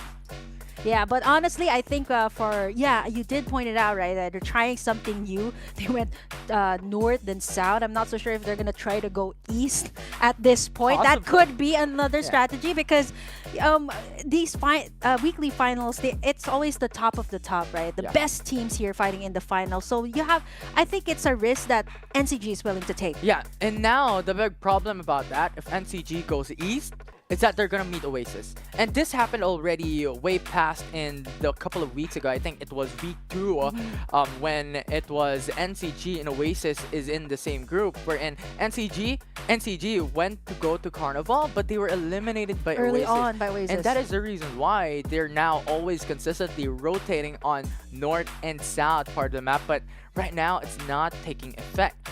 Now, is your confidence, NCG, being able to beat Oasis in game number 3, because that opens up the opportunity for them to go to Carnival, to go to Motel, and eventually Riverview Park as well, wherein Ghost Reborn always consistently drops. I think it's also in the middle, right? If ever they do rotate to the east. And speaking of Oasis, I haven't seen them so much. Usually, Oasis, they were on the bottom of the list actually in map number 2. They were eliminated early on, so I'm not so sure. I think for NCG, I guess, knowing where Oasis stands, they've been underperforming so far. Even in yesterday, they were pretty shaky. It was a bad day, right? And even up until now. So I'm not so sure if this is something that Oasis is, again, testing out or what. But maybe, just maybe, NCG can try to do that. Their peak is basically week 1 and week 2. They're really strong throughout that weeks, but they were underperforming coming to week 3 and week 4. And the big thing about this is we talked about this with Dash yesterday, is that the patterns for these top teams, these top placement teams, is that they drop on zone edge or city edge, map edge, right? Some people dropping into Power 3, Sunflower shopping mall for Execration, NCG isn't Nova. So Carnival is not exactly the best position to rotate to everywhere else. Yes, it's in the middle, but you're more likely to meet with a lot of teams. Yeah, right. I think for Carnival, it is an area where I see some PC players drop in there, like Easy Sweep, per se. But now we see the players going into their respective areas. Execration still the same. Oasis right there, like what you mentioned. So we see Alcade actually, you know, isolating from the rest of the members of Oasis. I'm not so sure if NCG, they're going to try to go in that area towards the east, or they're going to go for the standard north or south. But we see Execration once again in their comfort zones. They spot Energy double moves. Just gotten in themselves a vehicle. Yeah, Energy rebuild, just got the gunboat. And now, with Porcupine on his hands, not really the best gun to be able to bring down someone else. And now Idol was just able to run away. Now the thing is, when we're looking at the top 3 squad a while ago in map number 2, it was Playbook Tyrant, whose always favorite spot is the southeasternmost part of the map, the outskirts, the bus stop of Sunset City, and so far it's been doing them such huge benefits. Yeah, even VB2 here up against NU Complex, right? They haven't given up their turfs just yet, but so far VB2, they have secured this area. They positioned themselves very well to take down NU XL, and once again, it is happening time and time again. Yeah, it's always this expectations coming in from VB Nomads. It already happened in game 1, it already happened in game 2. Now, New Complex, I don't think they could expect a different result doing the same drop and doing the same thing. I mean, gotta try something new, like what we mentioned for the other squads. They're actually gonna be dispersing away from the area. I guess it's safer to go through the outskirts of Power 3. There are some shields there, so I guess either that or either waste your resources on VB2, right? It wouldn't be so wise to take off your respawn pods early on. Yeah, so VB Nomads has the full control over Power 3 Station, but looking at the drone cam, we have a lot of fights, we have a lot of engages on Batcave, on Todd's Hot Rod. This was also mentioned in the past that this specific island where in Tin Man Industrial, Todd's Hot Rod is located, is the land of the dead, because a lot of these teams wants to get to that area, right? Wants to get to this area, wants to rotate into this specific location and meet with a lot of teams. Now, one of which is VB Esports FL, Squad 14, Squad 13, and now Squad 15 as well. Yeah, 3 VBS already in the area. It's quite different from the last time. Powerhouse, they spot Most Wanted Vitas there. He's just out in the open. Most Wanted Vitas trying to retreat. With 2 members out of the picture, it's going to be really hard for them to be able to make it out alive. NCG up against VB Nomads. Again! This is a redemption arc, or is this history repeating itself with Wowick jumping in, infiltrating his building. Calyx falls down, but Iska's still alive. Going in for reset. Just pounce. Unexpected. Finally, NCG forcing the members here of VB2 right in the turf that they have just secured. Hasbullah's there. He's down 2. NCG gets information of where Hasbullah is at. And NCG now redeemed themselves up against the team that brought them down in game 1. Yeah, to the head. And NCG this time, they're looking much better. I think they're much better in those 1v1s instead of like a 3v, like 3 squads going up against each other. New Complex. They're jumping in. This is what happened before. This happened in game number 1. But NCG this time around was able to beat VB Nomads, and that is an opportunity for them to be able to just landslide new complex. But while that's happening, Ghost Reborn still on the hold on Riverview Park, or well, north of Riverview Park on the docks. But Team Vici also going in for the reset. JZ pushes in with a springboard, but instead it was JZ who was brought down by Team Vici. Oh, there's the gravity as well. Ghost Reborn. Incendiary! His HP is just melted. And now it's Ghost Reborn still going in for the Mac? 3v3 with Mac just jumping around, but Ludi able to shoot him down. Oh, wait, we see squad number 10. They're gonna go in right after Ghost Reborn just took down one squad. Playbook Esports Tyrant is just on the south. Vici off right in the dock. middle, actually. Oh no. And Team Vici now sandwiched across two of these teams. And Ghost Reborn, you know what? Let's just move out of there. We're not gonna fight. Let's move out. I think that's very smart too, knowing that they're gonna go up against Playbook Tyrant. Maybe come in after Playbook Tyrant eliminates Vici. So yeah, it's a wise call to do that as Playbook is gonna be moving in. Look at the damage. Defenders to the head. 2 shots in a row with 20 HP left for BBC. Man, Ghost Reborn is forced out of this area that they love so much, and then now it's Playbook Tyrant's area. They're gonna take as much shields as they can, but Ghost Reborn is still gonna try to, make sure that Playbook Esports isn't able to move forward. NCG as well in the vicinity. And now it is Ghost Reborn who is stuck in the middle of 2 squads.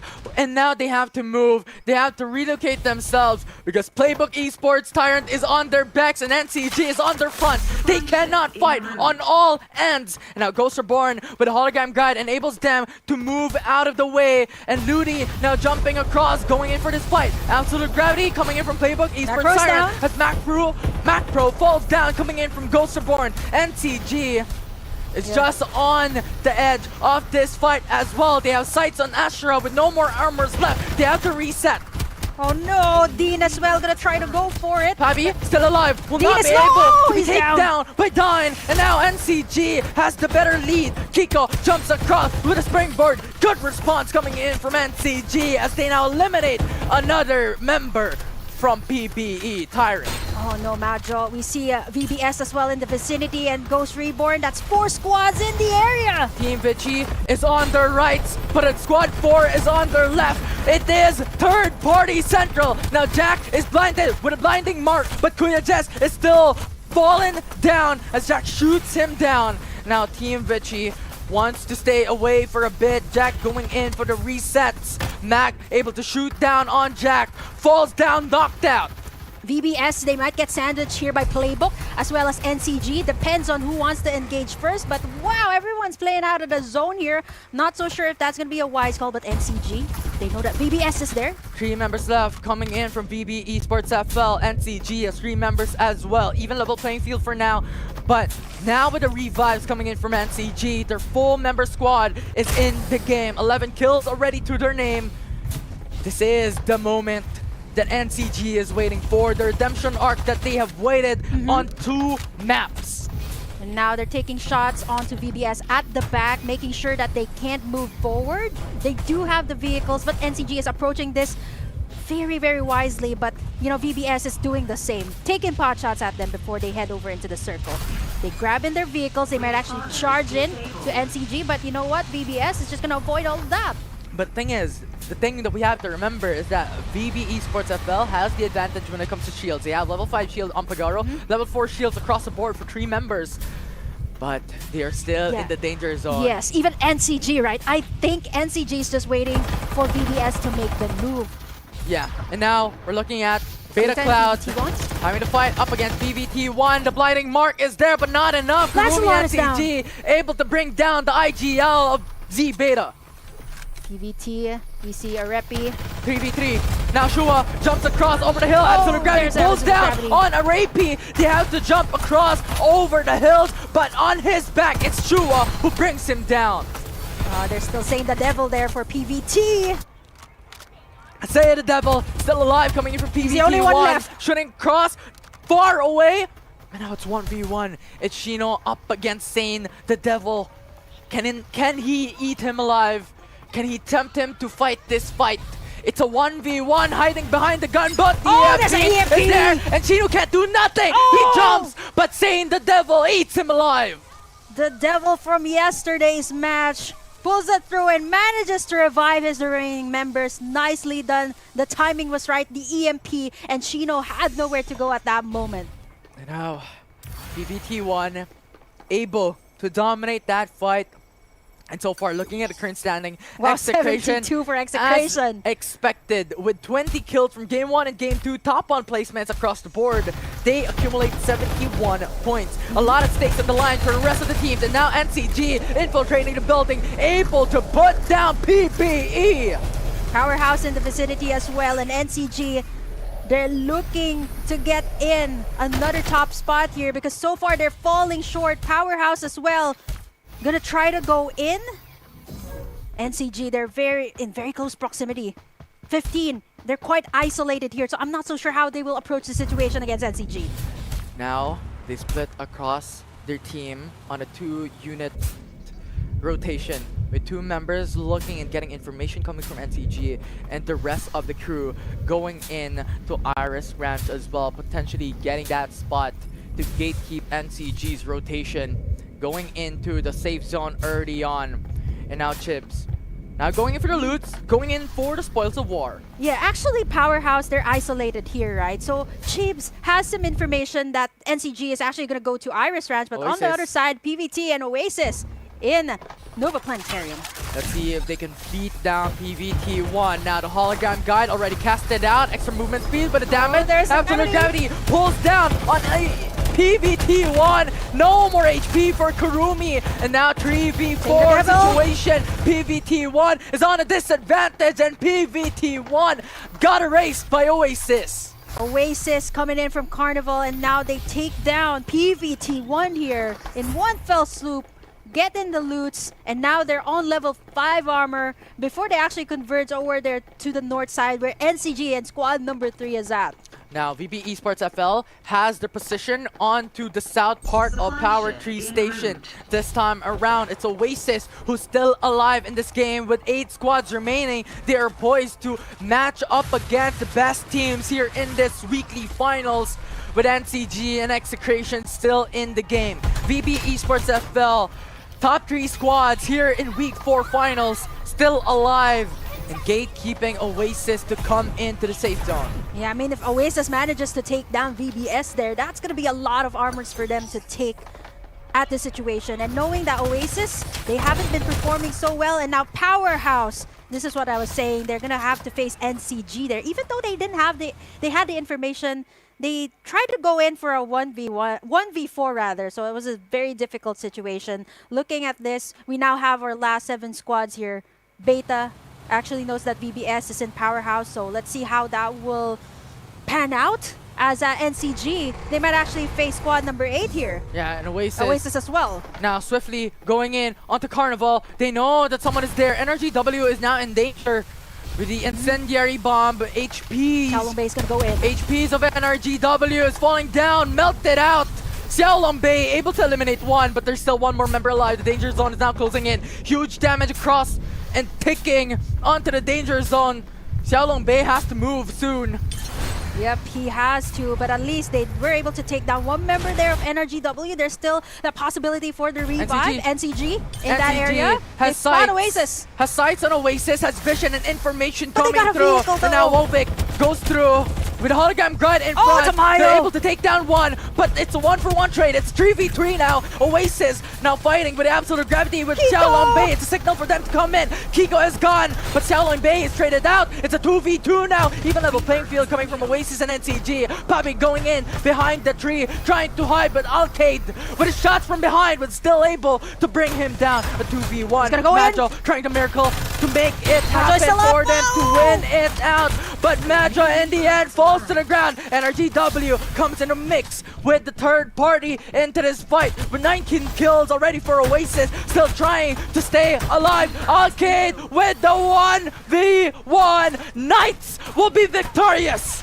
Oh my goodness, NCG caught themselves in a situation that they don't want to be in, and now NRGW managed to capitalize on that as well. 5 squads left And once again, Knights gonna get eliminated from the back here of VBS. VB Esports FL, perfect timing. This is the strategy. Out of the book of execration. Go in at the time we're in. No more resets can happen. It's a 1v4. And now VBS takes the lead. 4 squads remaining into this game.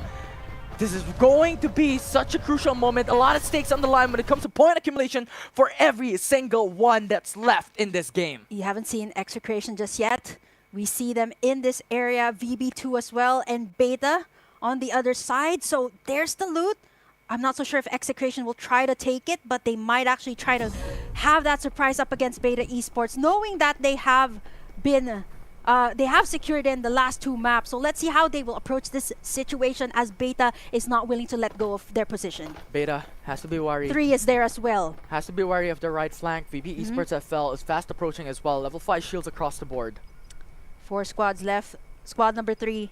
If Beta manages to not have that information that 3 is on the backside, let's see how that will happen. They're in such close proximity. The big part about this is that Execration has 2 members left. Exactly. But the rest of the squad has 4 members for VBS, 4 members for X-Beta, and 1 more member left for VB2. So it's a 4v4, v2, v1 across the board.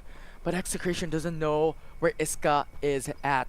They have to be wary of their backs because if the right moment occurs, it will be a VB2 that will pounce them on the back unsurprised. This is going to be dangerous for Execration. If they take down Beta, they can go straight for Execration, have that loot as well. And so far, we see Jack already on a full armor. So if they pounce in on X-Beta, that should be to their situation. So Execration, they're just going to let them go at each other first.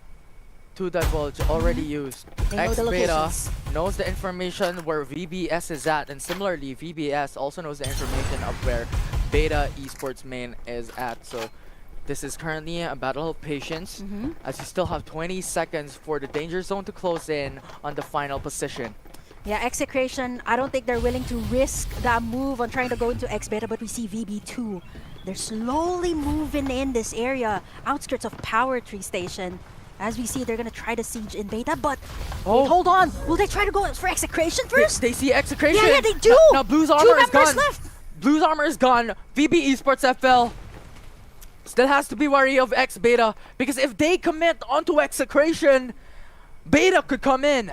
Yep, it's a matter of who will they both try to go in for Execration, or will VB2 or X-Beta try to go in for Execration at the same time? But everyone has the information already. Look at Execration. They have sights onto Iska. The He's fight all alone, occurs, though. and Iska could be gone in a minute, could be gone in a second. We'll see as Execration beats down the last member of VB Nomads, and Execration still in the game with 3 squads remaining. This is dangerous for Execration. No more Virus doesn't armor. have his armor. 20 It's HP down. And now there's no more opportunity for them to go for the 3-pit because Oh, VB Esports Execration's FL down. pushes them out. 2 squads remaining. It is between Beta Esports up against VB Esports There's a FL. gravity. With absolute gravity, it's perfect along with a blinding mark. They are AoE blinded and now Beta pushes them out. A 3v2 situation, but Daichi falls to the ground. It's Bagoro's hands now to carry VBS to success along with Jack as well. Can they make the miracle happen? Because this is a 4v2 and if Beta! Bagoro hiding behind the tree will not be enough. Steezy pushes him out. Wow, I actually thought that VBS would have gotten that situation. Honestly, they had the full armors. They were poised to take down Execration first, but Beta Esports, they managed to push through and that absolute gravity timed properly when everyone was clustered together. It was so hard to evade, and eventually just X-Beta performing or throwing in the ultimates at the right moment. And that is the problem when going in for a third party, right? Because if you go for a third party, or rather when you go into the open space trying to push down Execration, which the opposing side did, VB Esports FL will prioritize Execration and eliminate them so we can focus on Beta. But the huge problem about that is that they don't have any breathing room. They can't reset.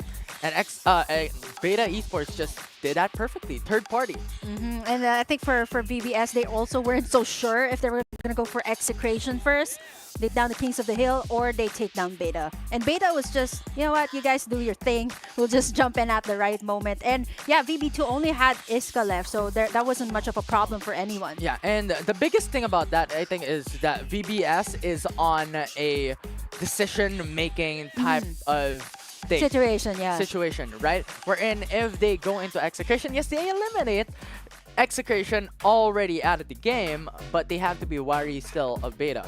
Now, if they prioritize Beta, Execution can come in. So it's a matter of time. There's a lot of risk involved, and I think they were thinking that, you know what, it's less of a risk to go to Execution first before we jump into Beta, but it just ended for them to being eliminated, only securing the top 2 placement in map 3. Yeah, and Hale also popped in that absolute gravity at the right time, catching VBS off guard. I think that was 3 of them in that same area. And we all know that the absolute gravity just pulls everyone to the center, and all Beta needed to do was just take them down in that instant. And I mean, makes it so much easier having the absolute gravity there. So it was just perfect timing for Beta. And then again, all of them had the information, right? At that very final class, it was just who will pounce first. So yeah, it was a sticky situation for VBS. I think the decision making was so important as well. Yeah, although something surprising that I have noticed coming into day 2 of week 4 is that we're seeing a lot more MG7. So that is really, really nice to see. It's an unexpected thing to watch out for. But let's see how Beta was able to take the top 1 here in map 3.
Beta, against all odds, taking and stealing away the top 1 spot away from Execration and VB Esports FL. Phenomenal plays coming in from them. The absolute gravity, as you've mentioned, was the icing to the cake. I think what made it more easy for everyone else in that last time was Execration. There was only 2 of them in that final circle, right? And honestly, I think it would have gone differently if there was a complete members for Execration. That would have been like a 4v4v4 v1. Yeah, it could potentially give them a better edge and a better lead into winning that fight, an opportunity for them to go for the 3-peat. But unfortunately, we still haven't seen that happen across every single week. But Execution thus far has been so amazing. 72, right? 20 kills, 20 kills, top 1, 70 points. Yeah, 70 already points, yeah. in the current standing with a 40 points difference from top 2. That's absolutely crazy. But, you know, it's not Execration this time that got in map number 3. It was actually Beta that got in. And, of course, our MVP is none other than Nerosa from Beta Esports. Yeah, 460 total damage, 2 kills into his name. Beta Esports played that out very, very patiently and just took that opportunity to loot in the early mid game and just went outraged towards the late game in the final zone. Overall, Beta Esports performed well and significantly in that latter part of map number 3. Yeah, there's not that much highlights. Although, like, I think for Beta, all they needed to do was wait out in that final moment, and that's exactly what they need. You can see it as well in the total damage and the total kills of our MVP. So it's a matter of decision making, like what I said, for Beta Esports. And the thing is, from what we have stated over the past few weeks, is that there are 2 main categories when it comes to the strategy, is to play aggressive or play patient. And both of them has pros and cons. Yeah, definitely. I think yesterday also we've seen some teams who played a little bit more passive, and that didn't work out. But you know what? There's a lot to take in as well with the new patch. We also have, of course, our redeem codes for everyone to enjoy here in the Week 4 finals. Be sure to grab it. 1,000 gold. That's also enough for you to purchase some new heroes, some new items as well in the game. The 30th step, or 29 steps to go. For a new hero. That's Week 4 final, and that's 1,000 gold for those who are able to claim it. Yep, be sure to grab that right now because we're gonna have more, of course, for this entire day. So be sure not to miss out on anything in FPC because we're gonna be dropping more of that. But you know what? Execration, 2 maps straight, and then we got someone entirely new. I was actually waiting for VBS, honestly, but you know, Beta Esports, they just played it out, and honestly, that was such a pleasant surprise as well for Beta's fans out there. It became such a huge benefit for them. And now I'm really excited about the team rankings, who will take the top 2 to top 15 spots, because expectedly it is Execration who will be able to take the top 1 with 89 points. Wow, look at the total damage from Execration. I know it was like 1,000. I was like, that's kind of impossible. 12,619 with 89 points. Look at the disparity of Execration in the other teams. And like what you mentioned, right? 20 kills in a map. That's insane. Yeah, Execration playing out of their minds. Seriously. It's impressive indeed. And now NCG, the rivals of Execration, able to still snag away the top 3 position, the uncrowned kings. And it is VB Esports FL who was able to take the top 2 here today.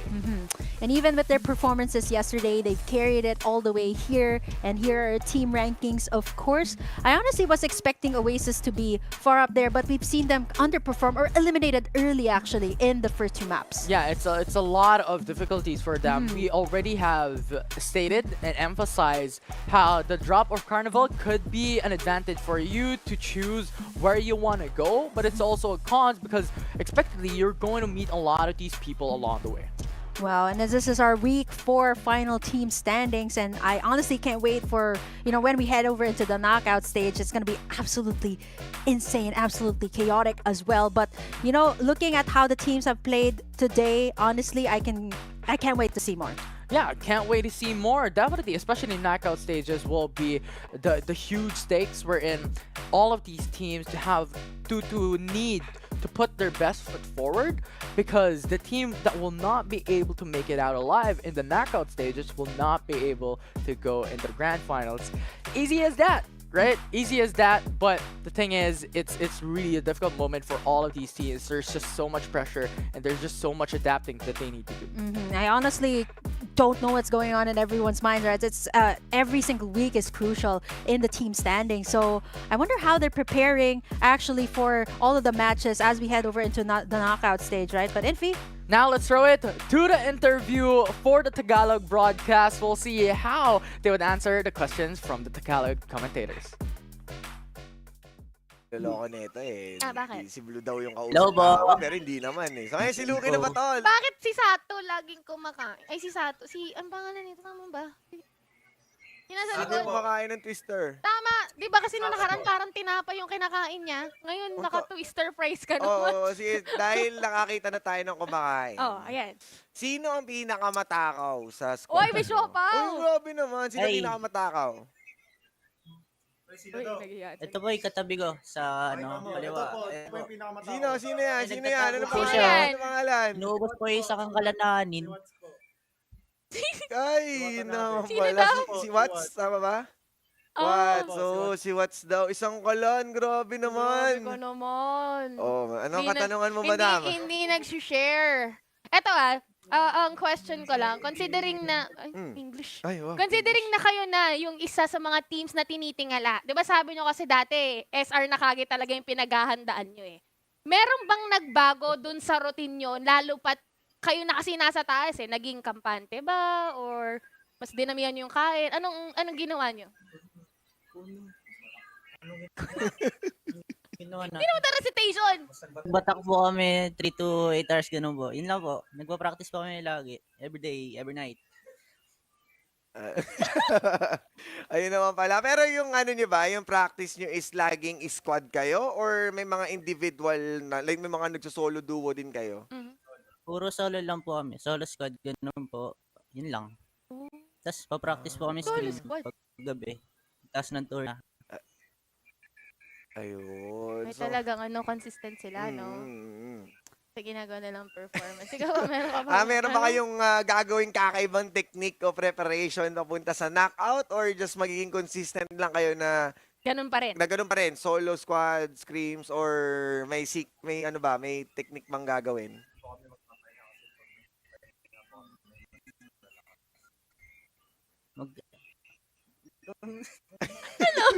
Sige. Magiging consistent Mas po. magpapahinga ba kayo? O mas maglalaro? Hindi na ba kayo matutulog? Hello, 24 oras na laro ba to? Kakain ba ng mas marami si Sato? Hindi na po magpapahinga, hindi na po Ikaw eh. matulog. Uy! Walang tulog. Grabe naman. Ito Hindi syempre po maraming magpapahinga. mga... Hanggang sa lumakas kayo, hanggang sa mamatay. Uy! Grabe naman. Huwag naman patagos! Oh, grabe. Grabe naman. Baka di Syempre. na mabuhat yung phone niya. Bigla tatagos yung kamay niya. Oo, Ano? wag ganun. May land finals pa tayo. Maraming gustong magpa-shoutout sa inyo. Syempre, i-shoutout nyo na lahat ng mga gusto nyong i-shoutout. Sa execration boss, si Makay, si Boss Yulo, sa lahat ng execration management, pati sa SR Nakage na sila Daddy Pabi ko, ni Luki, si Majo, si Boss Kiko, Boss Wobik, shoutout sa inyo. Pati kay Boss Watts. At pati kay Boss Jamil, Boss Jamil, I love you, Mami G, Ate Clarice. Let's go, let's go! Ayan. Let's go! Let's go! See you guys sa knockout stage at syempre. An amazing interview coming in from Execration. I mean, the questions were how they are going to adapt into the knockout stages, how they are going to practice every single time. 8 hours, right? Yeah. Practice from Execration. And mind you, they're playing solo. So that really improves like the mechanical skills. I mean, come on. Yeah. 12,000 total damage? Right, and they are always practicing 8 hours as you've mentioned. On top of that, they have also been practicing on scrims with a lot of these teams. So it's just a lot of preparations that they are currently doing from week to week. And I think that is also one of the reasons why they're performing such in an impressive way. Yeah, they also gave a shout out to SR and NCG that they really look up to as well. And we've seen them, right, dominate everyone else here in the weekly finals. And it's a good thing too that they have been practicing daily. I think it really does help, Execration prepare for this moment. It's so good that they're able to mesh it all together, even though they've been playing in solo queue. Yeah, 100%. And on top of that, they mentioned that they will always practice consistently every single time as well. Coming into the knockout stages, they're going to really put in the effort.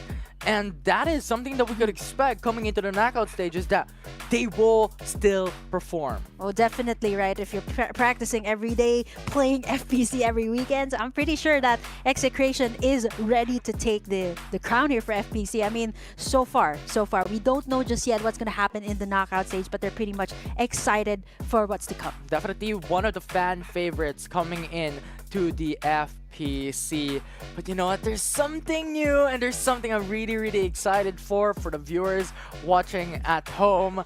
The new skin specifically designed for the Philippines. It is SR Cocoa Breeze for Maggie. You guys can get it for free, okay? For free. All you need to do is log into the game for 7 days, and you guys can get the skin for free, absolutely free. So you don't need to do anything. You don't need to pay any diamonds. All you need to do is just log in. Super simple. Yeah, log in and participate onto the daily login event for new Maggie's SR Cocoa Breeze. So it's just a lot of amazing stuff. I mean, we've seen coming in from the Philippine Summit that there is a lot of events planned out, a lot of things that will be new coming through for Farlight 84 here in this country. But for the viewers watching at home, please do give a follow, please subscribe, and please do give a like to the social media of Farlight 84 Esports. That is where you are going to find a lot of updates, patch notes about Farlight 84.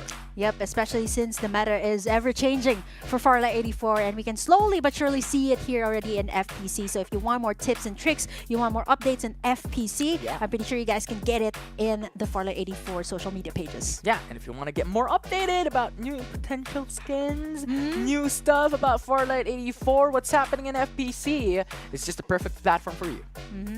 And of course, you know, there is definitely a lot to look forward to. We have a lot more in store today, PC as well. I like how you mentioned that, because after this short break, we're going into the PC finals. See you guys there.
terrifying power awakens in the dark.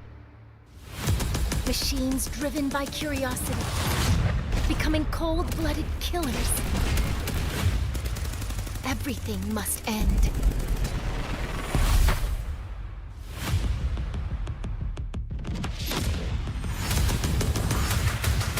Even with new technology upgrades making us faster, stronger, we're still no match for the bloodthirsty machines.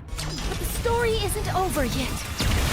A genius engineer just came onto the scene.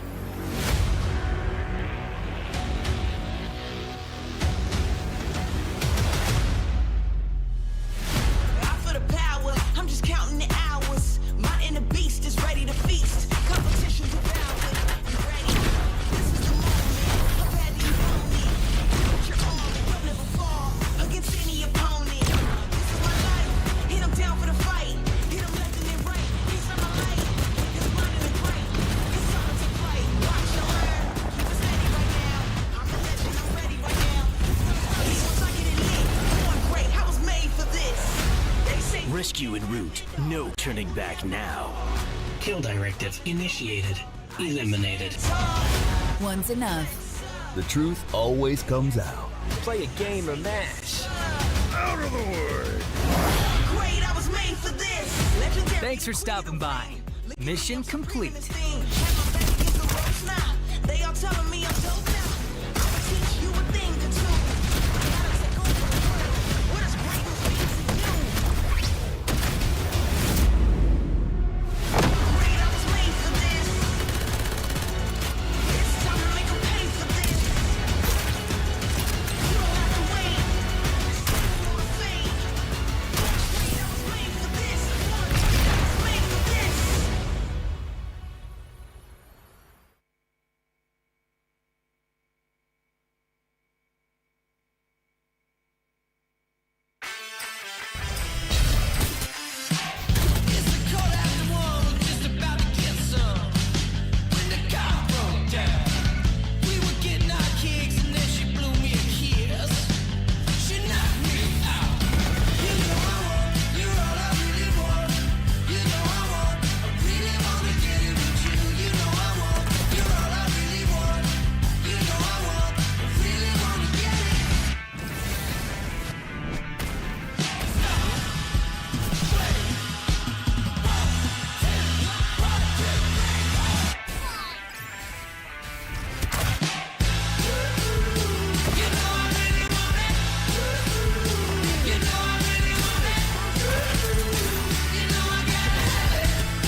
what to. She was looking in my eyes cause she wanna be my boo. All these strippers on the low, got me tripping in the stew. They been trying to get a bag, then they might have got the loot.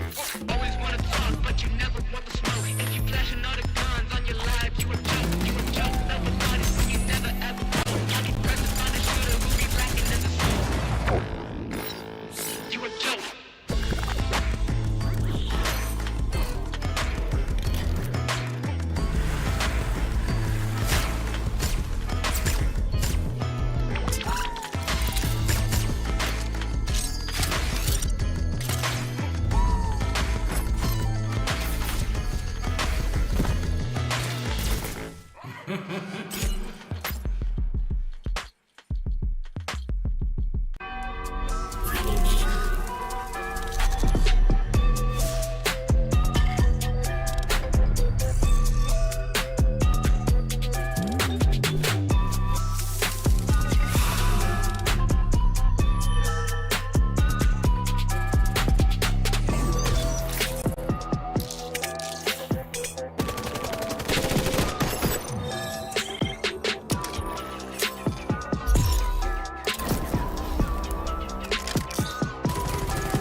Lucinda's trade is only open to the first buyer who arrives.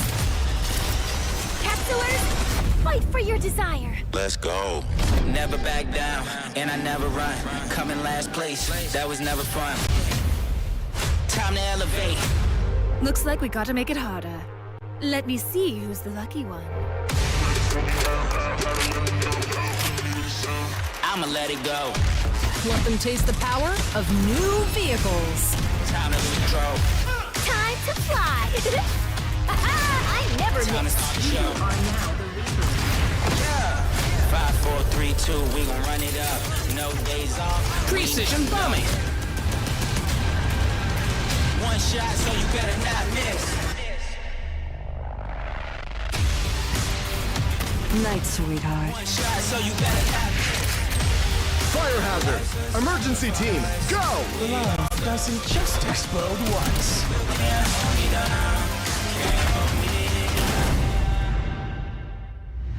Feel the gravity of fate.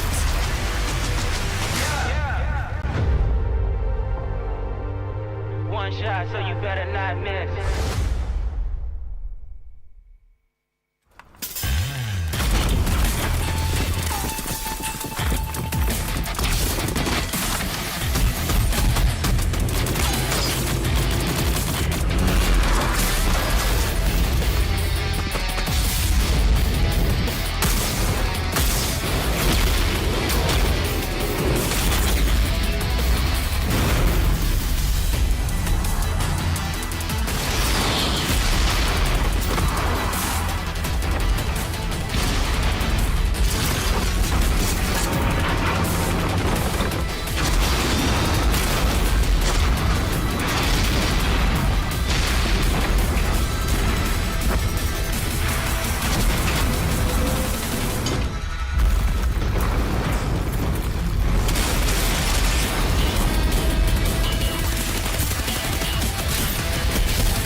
Ladies and gentlemen, welcome back to Farlight 84 Philippines Championship Season 1. We just saw the mobile division just got dominated by the Execration squad. Now here we are at the PC division once again. Joining you on this show, it's Cali Gaming down here with Infinity. Yeah, it's really exciting to watch the mobile finals, how a lot of adaptations and changes have been done for a lot of these teams. Execration as well, taking 2 top 1 spots. And it's interesting that some of this team, especially a player like Virus, formerly using all of these defenders, right? Formerly now using the Invader.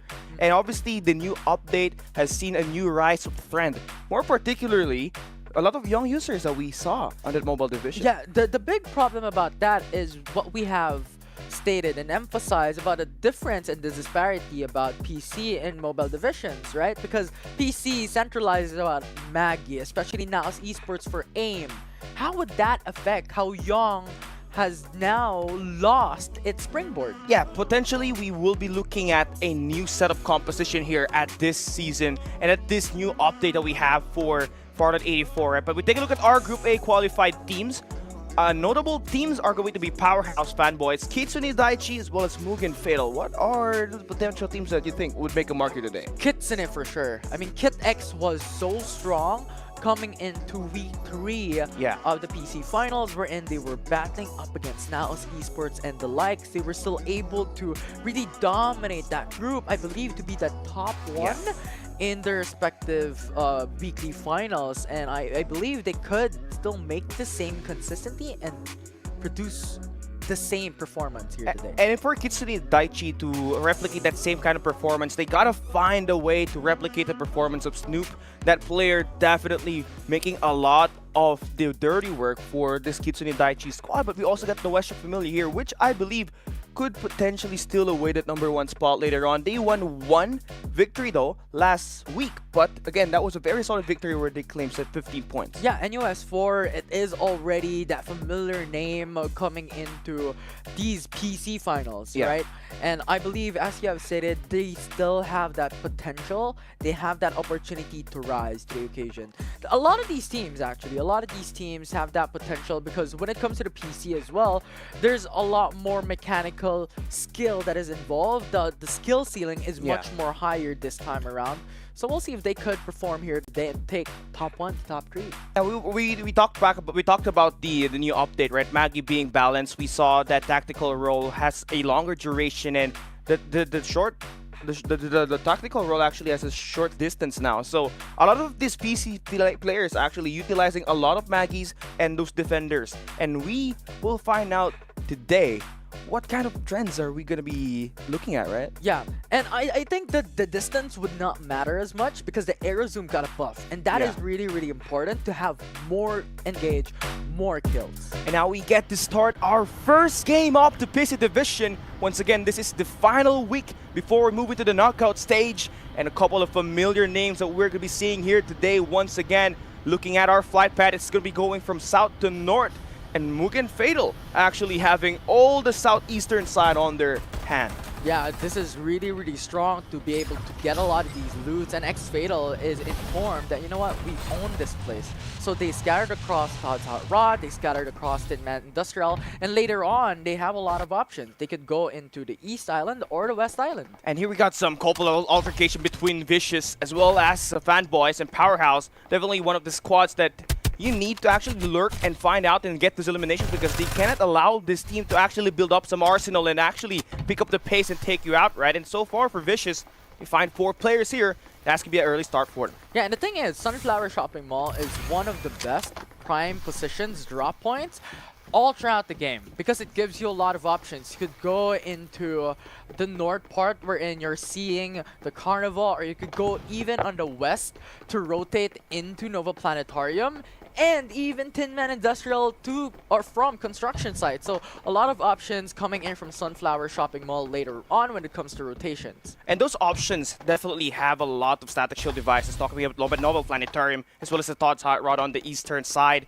Now for Fanboys, they got bullied out, so their respawners has to be used up and they cannot afford to lose their life here. They're by the tiny fortress somehow, still looking to get some shots, but now for Paragons, they're going up against Nuestra here, and this is something that you need to watch out. Nova Planetarium is a very big spot. Yeah, and Paragons 1v2 is just no chance of escape. Yeah, they're brave. And True only has 3 players here. And that's going to be a total factor. But we now finally see some young users here. Blinding Mark and the Divulge. Ultra Scouting. Ultimatum here. Yeah, and this is one of the topics that we were mentioning. What kind of compositions can we expect, especially with the changes of Young to be having the Blinding Mark, no more Springboards, still having the Divulge to get that extra information. What else could be in the mix of that composition? Are we still going to see a lot of Maggies into these compositions, especially with Naos having AIM to be that staple hero for him? Yeah, and AIM is absolutely terrifying with that Maggie use here, right? But for fanboys here so far, they have been bullied out and they're gonna try to back away, get some positioning maybe by the construction and rotate over to Todd's side route later on. They do have one player waiting for a revive, and that's gonna be a big miss for them because squad number 9 has already dealt most of the space here at the south. Yeah, and this is the problem with going really aggressive early on with having that early engages, is that when you get knocked out and get initially eliminated, is that you have to relocate. And relocating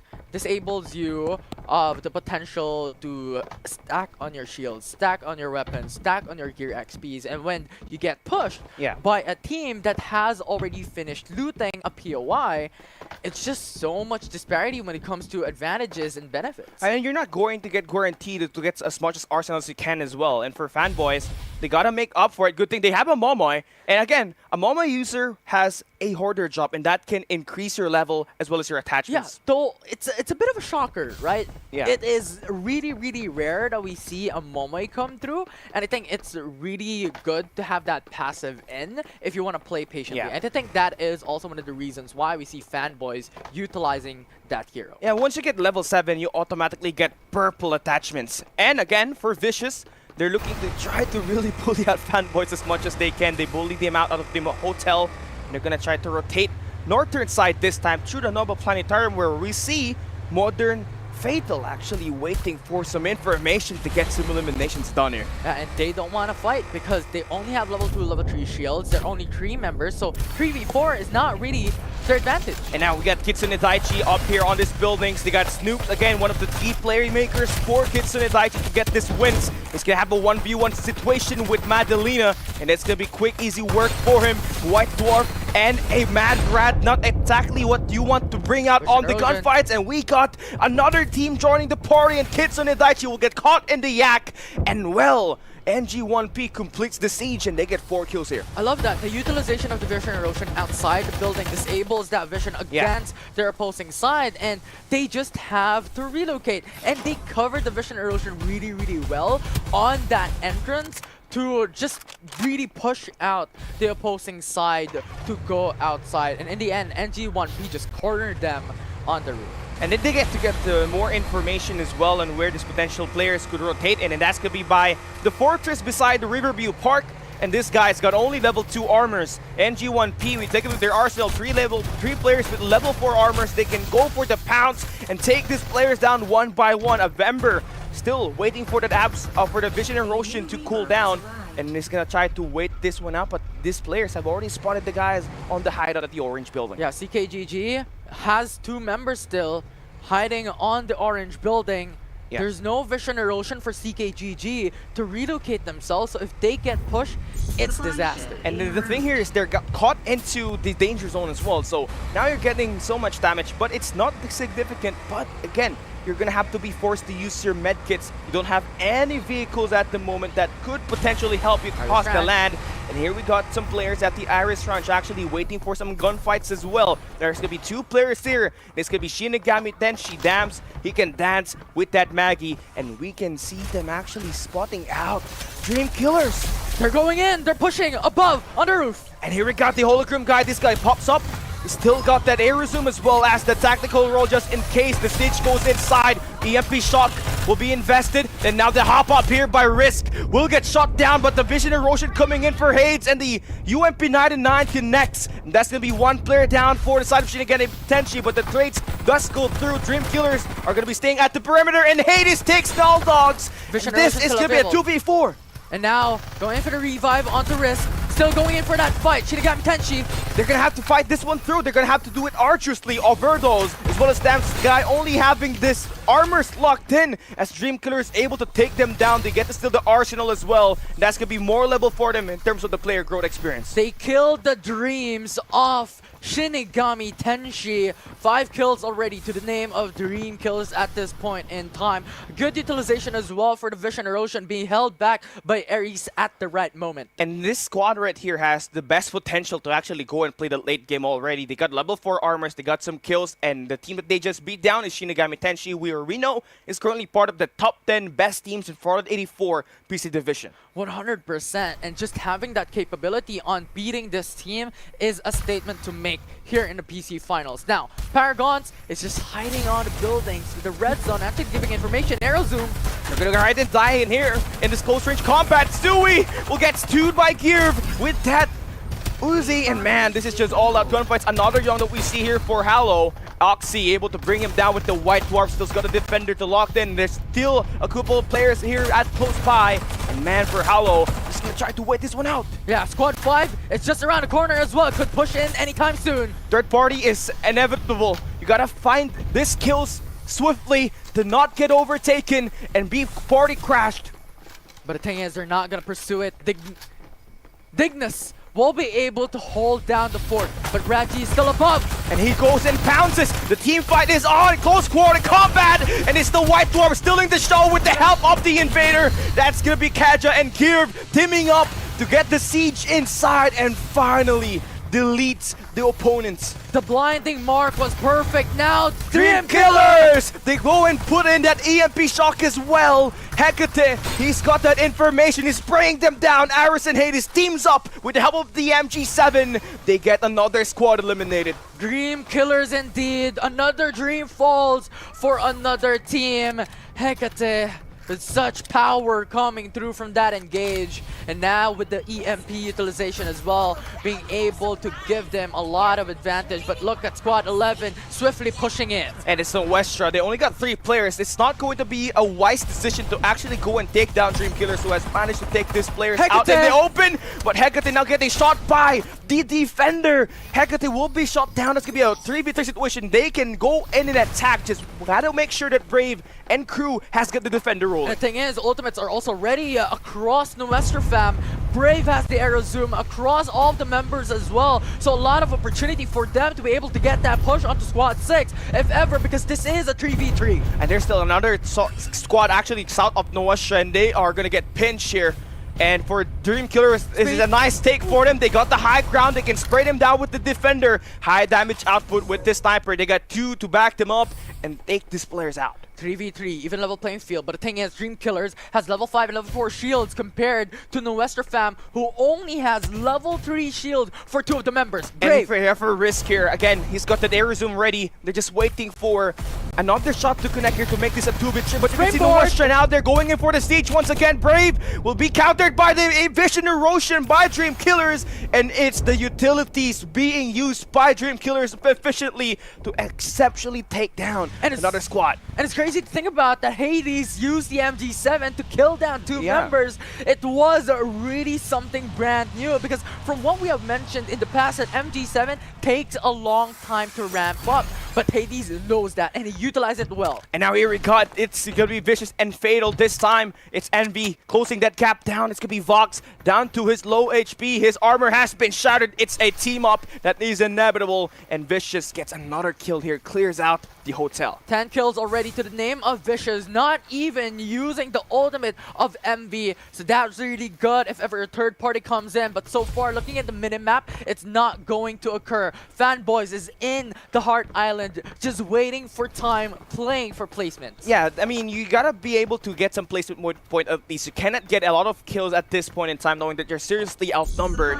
And well, for Vicious, again, as well as for Fanboys, they will try to rat it out. Our circle is going to be closing in at Nova Planetarium, so this is going to be tight and compact. We still got some players, some teams still outside. They got to move in. There's still 47 seconds. Yeah, Kitsune in the middle of the hill is actually a good spot, because when we're looking at it, they could rotate into a lot of positions, but they have to be worried about Squad 7 or Shinigami Tenchi on their backs and CKGG on their lefts. And then this is going to be a tightly contested south circle here between these 4 squads that are still looking for that rotation position inside. But taking a look at the players on the Nova Planetarium, that's how good as it can get. They're using all these complexes inside to hide and not get spotted.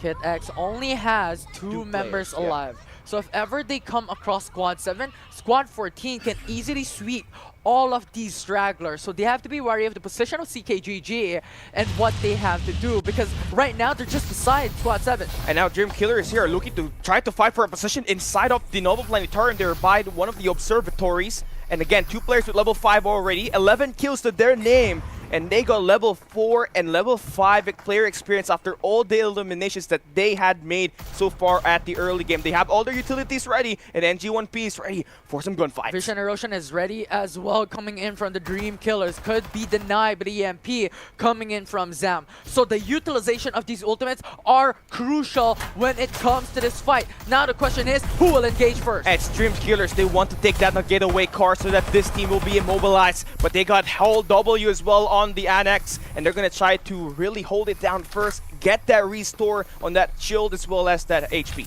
Yeah, Dream Killer is now stuck in between a rock and a hard place, because there is another squad waiting for them in the same spot on Nova Planetarium, and Hold is just behind or on south of Nova Planetarium waiting for them. This is smart for Dream Killers. They don't want to go in for the close range engagements. They want to go in out in the open. They know they got the advantage. They got level 5 armors ready for some gunfights. And here they are. Vision Erosion is still ready. EMP Shock, they can pull it down as well. But Shitsu for Hull W, he's got that high ground. He can beam it down, but Hades shuts him down with the defender. And now the EMP Shock coming in for Hull W, trying to stop the bleeding. And Dream Killers, two of their players are knocked down. It's a Vision Erosion that will read out Raven out of his position at the moment, but he spots the core, takes it out, and that's gonna be Vision for him that will be putting this game to an end. It's a 1v1. Aris will be eliminated, and Raven with the 1v1 close range combat. 4 kills for them, and level 5 armors potentially that they could get. What was that coming in from Raven? It was phenomenal coming in from Hold. They hold their fort. And when the Dream Killer went in, they were able to knock down on Maggie. It was a 3v4, but still, they were able to win it. Good utilization of their ultimates is key, and that they did. We got some sneaky devil here. That's gonna be Daisy for Powerhouse. He's the only guy alive here at this point. And I love how he's just playing and taking his time, getting inside of the circle. No one really able to intercept him at the southern side of that circle. But what we have here is Hold W trying to hold their ground and once again at the annex of the Nova Planetarium as Mugen Fatal is about to close in. The thing is, they still have a couple of seconds for the cooldown to come up. Brave Ann already has EMP. Utilization of these ultimates once again will be crucial as Modern is just there. And they're just waiting for one guy to pounce, and they can activate that EMP Shock, stops them from getting the close out. And Modern really taking their time. They still got a guy on that car just waiting for a getaway just in case some things go south. But Hold W, they got the Divulge Can earlier, and they know that Modern only has 2 players with level 3 armors, and of course they're particularly not healthy at the moment. Yeah, with a flamethrower in the hands of Modern as well, could potentially relocate themselves really easily. Now Gabbins jumps across, hoping to get that pincer through up against Fanboys. Yeah, Modern Lethal at this point is about to really hold it down. As soon as a scan from an area recon coming in from Hold, it should be enough. But Daisy, the rat play from Fanboys will be picked down, and that sound cue will be heard by Modern Lethal, which goes into a chain of effect. Hold W now has to stand their ground after what they just did. But it was really unfortunate, because the thing is, Modern did not take the opportunity for them to go in as a third party. So Hold has time to go in for the resets. Yeah, and they have managed to do that. You can see that that's gonna be Shitsu on the top of this water pump station. He's gonna have the high ground, he's gonna have that information, and you love it from a Young, that blinding mark. If he can activate that already, that could potentially stun and reduce the movement speed of Modern Lethal here. And I think the best way to do this is wait for your Divulge, get information on where Modern is at before you pursue, before you use the blinding mark, and Hold can come through with a bang. We'll see how Hold will hold their forts for now and hold their position, because right now Paragon's moving in. And this is something that requires a lot of assistance for Hold W, because they are going to be caught into a pinch. Circle's going to close down on their position, and there are multiple teams that are about to move into this position and about to try to fight. and this is it. Hold W now has to make sure that their utilities have to be saved up. Darwin, he spots one with the MG7. Dex will be eliminated. Envy trying to scout around on the outside of this danger zone, but he's gonna get gate kept by Modern Lethal, and that signals the attack and the point of push being made at this Nova Planetarium. Third party central right now on south of Nova Planetarium. Hold is now waiting for the right opportunity to go for the engage. 10 kills already to their name. Modern just below them. And here we go, with the EMP shocks come in, and that's gonna signal the attack to go through. Shitsu finds double with that MG7, and there's just a couple of flanks going through. The hologram guide adds in that slight damage boost to finally take down Modern Lethal, and now we're down to the final 4 teams. Now, Raven's EMP was just perfect. It came across every single member, but NG1P, they have to be worried that they are just there to go for third party. Hold!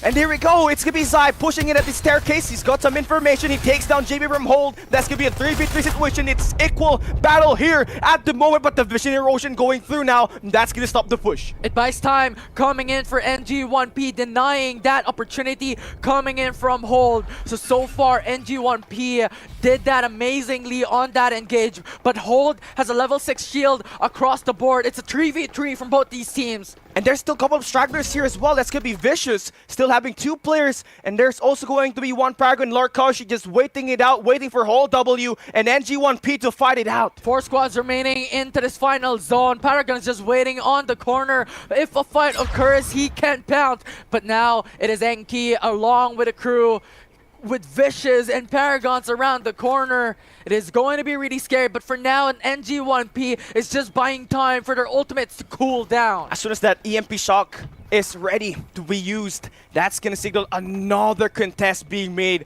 at the Annex. Whole W are just really holding themselves down. You can see Raven again having a level 6 armor, and Key and Shitsu will have a level 5 and level 4 comparatively. NG1P at the moment has got the better armor in terms of the player distribution. And here we go, another contest.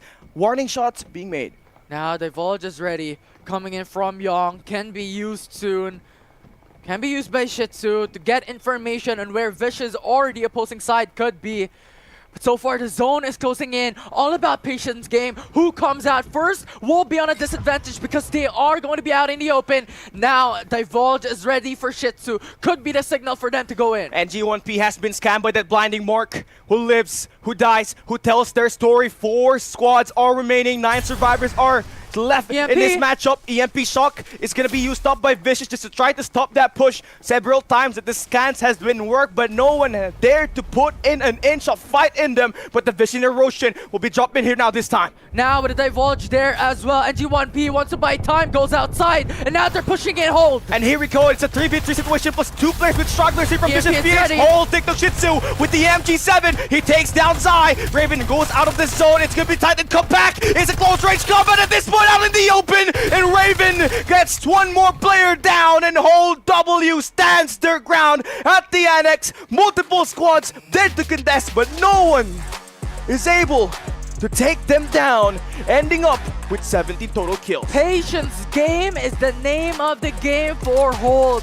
They held their ground for so long and wait for the opposing team to use the vision erosion, to use their EMP first before they went into that fight. And that just gave them so much advantage when it comes to utilities. And I love what we saw from them there, because earlier on, before that final circle kicked in, they got one player holding that water pump station, having that high ground, getting all this information, and I believe that was a young user that they were adding able to that.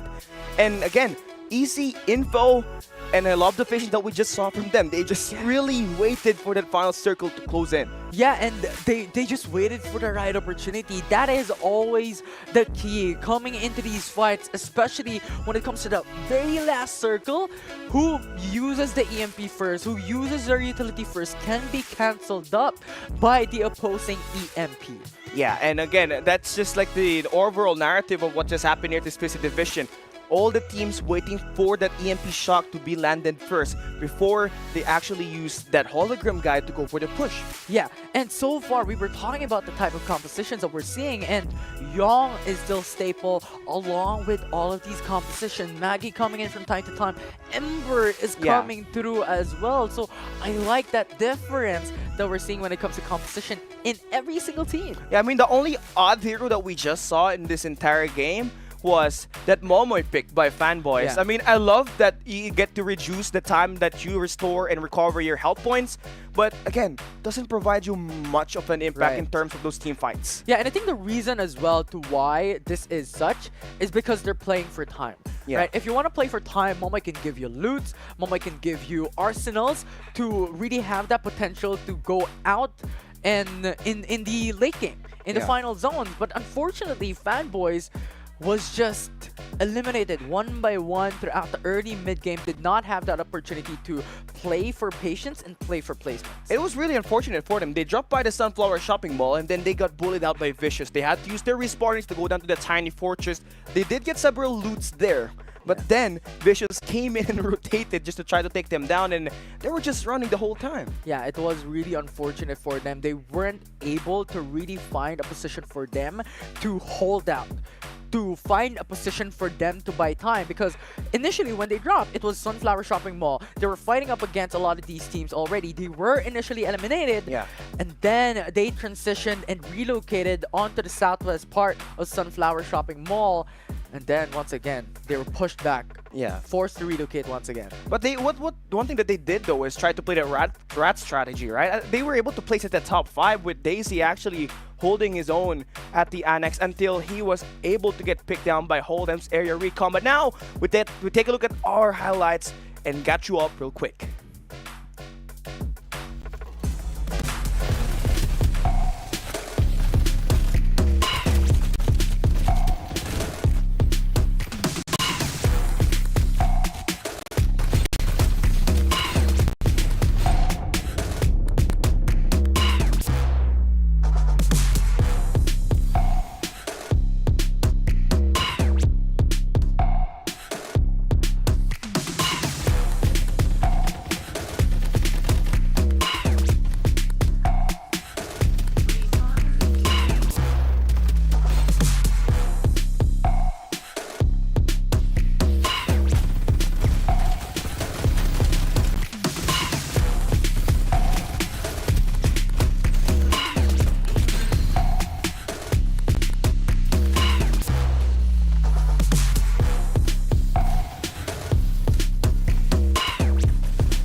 We got so much things to talk about, especially the heroes here this time in V, because we saw at that final circle that we had a Maggie, an Ember, a Sunil, a Cypher, but we did not see a Lucinda, which is kind of the parallel of what we saw from the mobile division. Yeah, it was really a shocker, right? With the changes of these heroes, Yom being able to get a lot of information with the changes of his tactical skill as well, along with the divulge.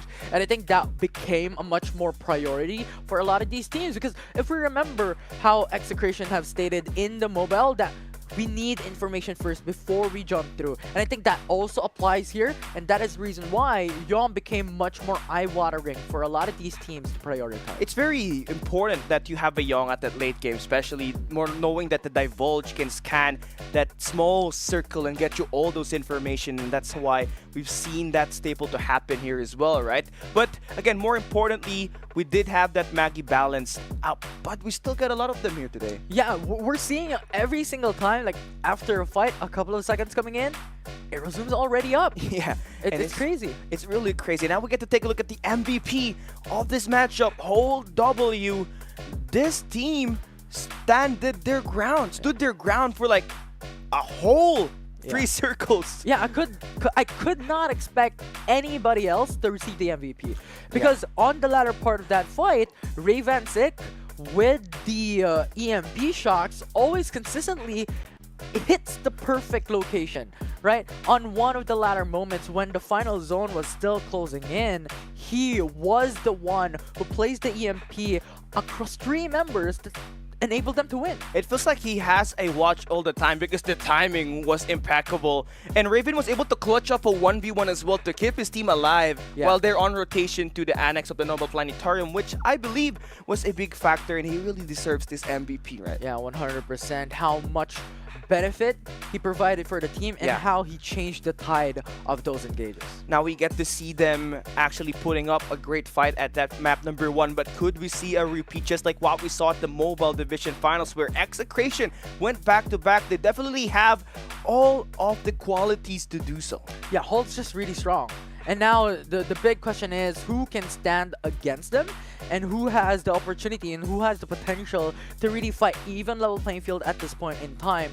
But there's really a lot of aspects into this, right? When it comes to your initial drops, where are you going to rotate? How much shields have you already gotten all throughout that fight? Is there confidence for your team to go for those push? Is there cooldowns ready for ultimates? Yeah. And there's so much factor, and we still have to also talk about the circle being playing a big factor on this team's rotation. More importantly, and it's just good thing that whole W happens to drop nearby that circle, and they were able to really capitalize on just standing a big fortress at the annex. Let's see though if they're going to be able to replicate that, because Dream Killers, Modern Lethal, and G1P are looking for their own Ws to get to that number 1 spot. I'm really excited because a lot of these teams are fighting for the throne here today, especially considering that we are on the final week of the weekly finals. Yeah, we're just one.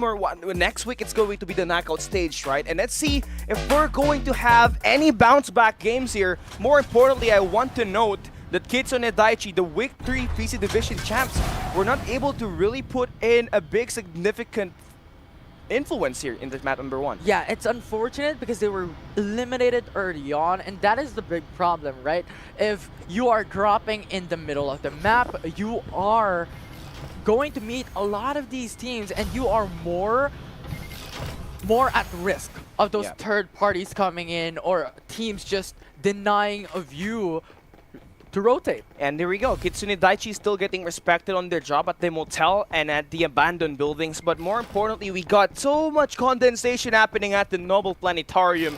That's right. That right there could potentially strike as the first engage. Yeah, the big thing, because right now, fanboys have full control over the Sunflower Shopping Mall. A while ago, they weren't. Yeah, and Vicious was actually the one contesting them there and punishing them. So let's see if that's going to play a significant impact on their performance here this time at round number 2. Already given that opportunity to get that numbers. And now, here for Shinigami Tenshin, they don't have any covers. They're out in the open. They're already getting into a Sanctuary Tower. A Sanctuary through one of these walls. Yeah, and I think at this point, Shinigami Tenchi is waiting for the ultimates to be ready before they jump in, especially considering, as you stated, they are in the open. So Ember's Vision Erosion would be really crucial for them to relocate or engage Radji. And I mean, alright, in Thai Gang, again, still has the high ground here. They still have one player up there at the barns.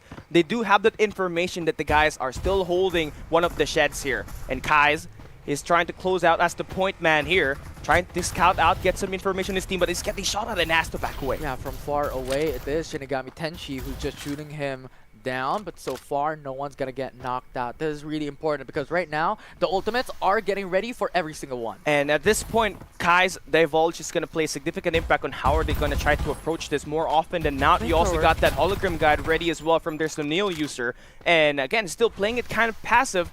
Shinigami Tenchi is able to pick up two cars. Yeah, 2 vehicles coming in from Shinigami Tenchi. This is really, really big coming in from this team because that will allow them to push out Raji. The flamethrower now, Hesi. He tries to hide the car, and that's a good thing for him that he backs away because Dams was able to take him out. Hologram guy Divulge will be casted this time, and Shinigami Tenchi is still hesitant and trying to make the push. They still do have the shield advantage. They got 3 players with level 2s. Oh, it was Raji who got 2 vehicles, but at this point in time, they're not able to utilize that really well. Here now we go. EMP casts it out. shot. Stewie now pouncing. He's got that high ground, but there's going to be a counter for that EMP shock. But Stewie has got the numbers. He takes down Overdose. He's going to try to back away as he's getting pushed in. Pounced by 2 players, and they lob the team up from XG. Shinigami Tenchi, and they find 1 player. Lightning Mark will not be able to blindside anyone, and now Shinigami Tenchi shoots down from afar. Ah, damn, he's just dancing with the aerism once again. But he's the one that gets picked up by Hassie, hesitating every shot. He does not miss. 2 kills for him, and that's going to be 4 as a squad, but it's not yet over. Still seeing some contests being made by Shinigami Tenchi, but it fails, and they got to pay the price for it. The big part about that fight is how Stewie utilized the EMP after that divulge, because they have information that there are 3 people just hiding behind those boxes. EMP came through. It was 3 people who got affected. No more armors. Their HP are down half health. And the thing with the EMP shock, as soon as it lands, it damaged the armor right away. And one of the players having level 2, his armor eventually got deleted right away, and all that's left was them to get shot at by the UMP 99s and the Jupiter 6 that were available. But we take a look at our current standing here. Hall W has got 32 points, only a 4-point margin on the second placer, Vicious. Yeah, I mean, how much their performance in game number 1 was just impressive to watch. However, the shocking part about that is how Vicious was able to still take the top 2 current standing, given that they were the top 3. Yeah, they weren't. But the thing is, they were the ones bullying fanboys. Yeah. So those kills that they got off the start, those 6 big kills eventually played a big factor on how they have the top 1, the top 2. Yeah, they were constantly finding these fanboys who was just trying to play for time and trying to play for patience. And, no, let us go, man. Let us go. But they don't. They want to take it down. They want this win. They mean business. And Hold W once again are on the same spot where they won. This time it's going to be Fanboys. And they're going to try to challenge here. And that EMP bomb connects. EMP shot for Raven connects as well. And Yeonwoo will get shot down. And he will be knocked and eliminated. And Hold W, they don't want to go and waste time. They mean business. They take 1 player down. But there's going to be Fanboy Stricto out in the open. He transforms in the robot. But Raven steps onto the second seat. But he gets taken down his Stricto.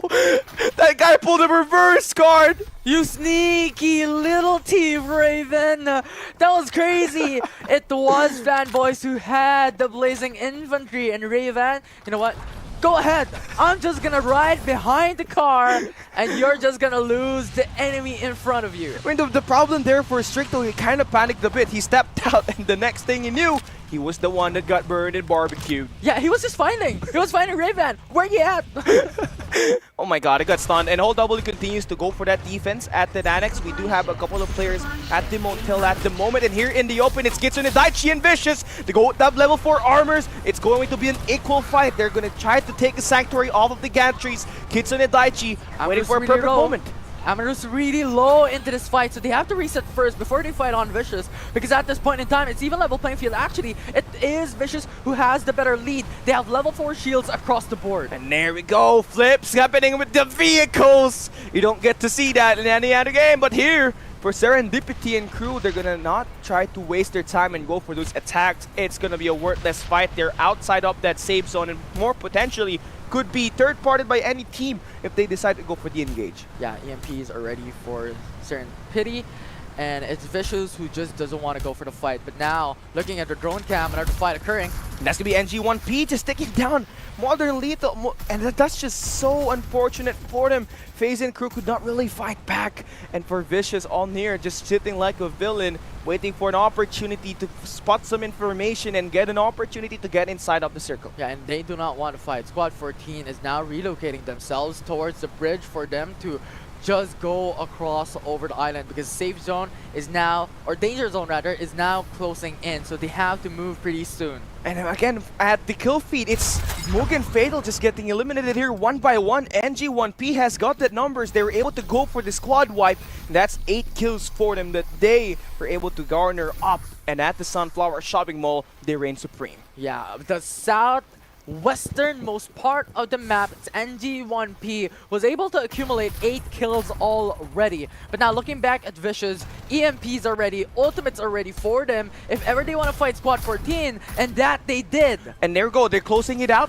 but still some players are still really waiting for their time. CKGG not really trying to find themselves into an early engage and lose that respawner right away, so they're really wasting the time of Vicious here this time. And so many gunfights that we're seeing outside of the screen. Westra this time up the Carnival, able to take down the Ride and Die gang.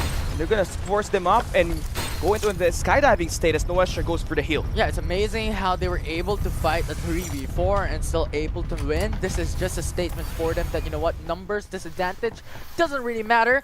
It is the Western fam who has the better aim. But right now, looking at Dignus in Iris Ranch, going for a hunt on Kit X. Air Zoom still available for Kaja here. He's one of the popular leaderboard player for rank right now with this season, and he got the tactical roll to take down Maxi, breaking ankles. There's still one player that they have taken down. They still got 2 more players to go, and that's going to be Snoops and Avitsi trying to stay alive at the sheds. 3v2. And this play going to be coming in for the side of Kajas, just really rating it out, but that scan worked. And now they got that information. They're ready for the pounce, and he got the spray with that defender, but still Snoop stays alive. And now with a danger zone taking him, they need to pursue soon. soon. Kaja now dancing. Tactical roll is down as well. And he got one player, but he gets caught in the act. But the team fight goes through.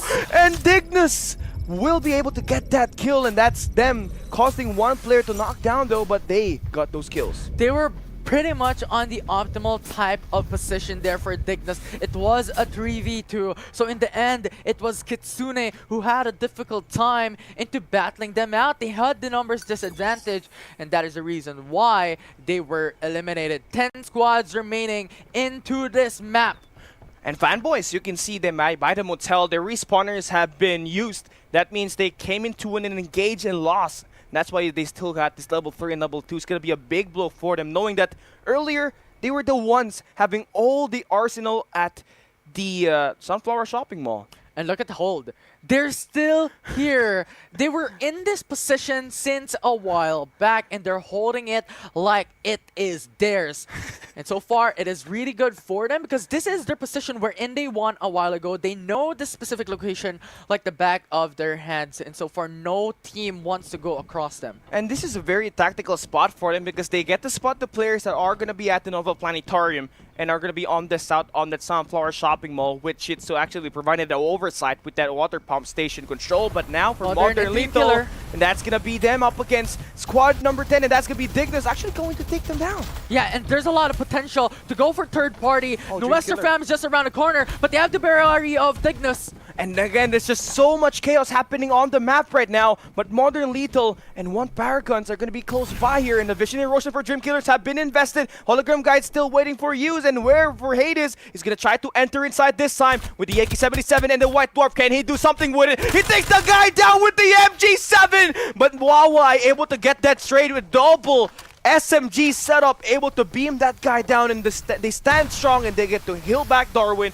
stay their ground. 1-for-1 trade for now, but the revive is coming in for Modern. Just gives him a lot more advantage this time.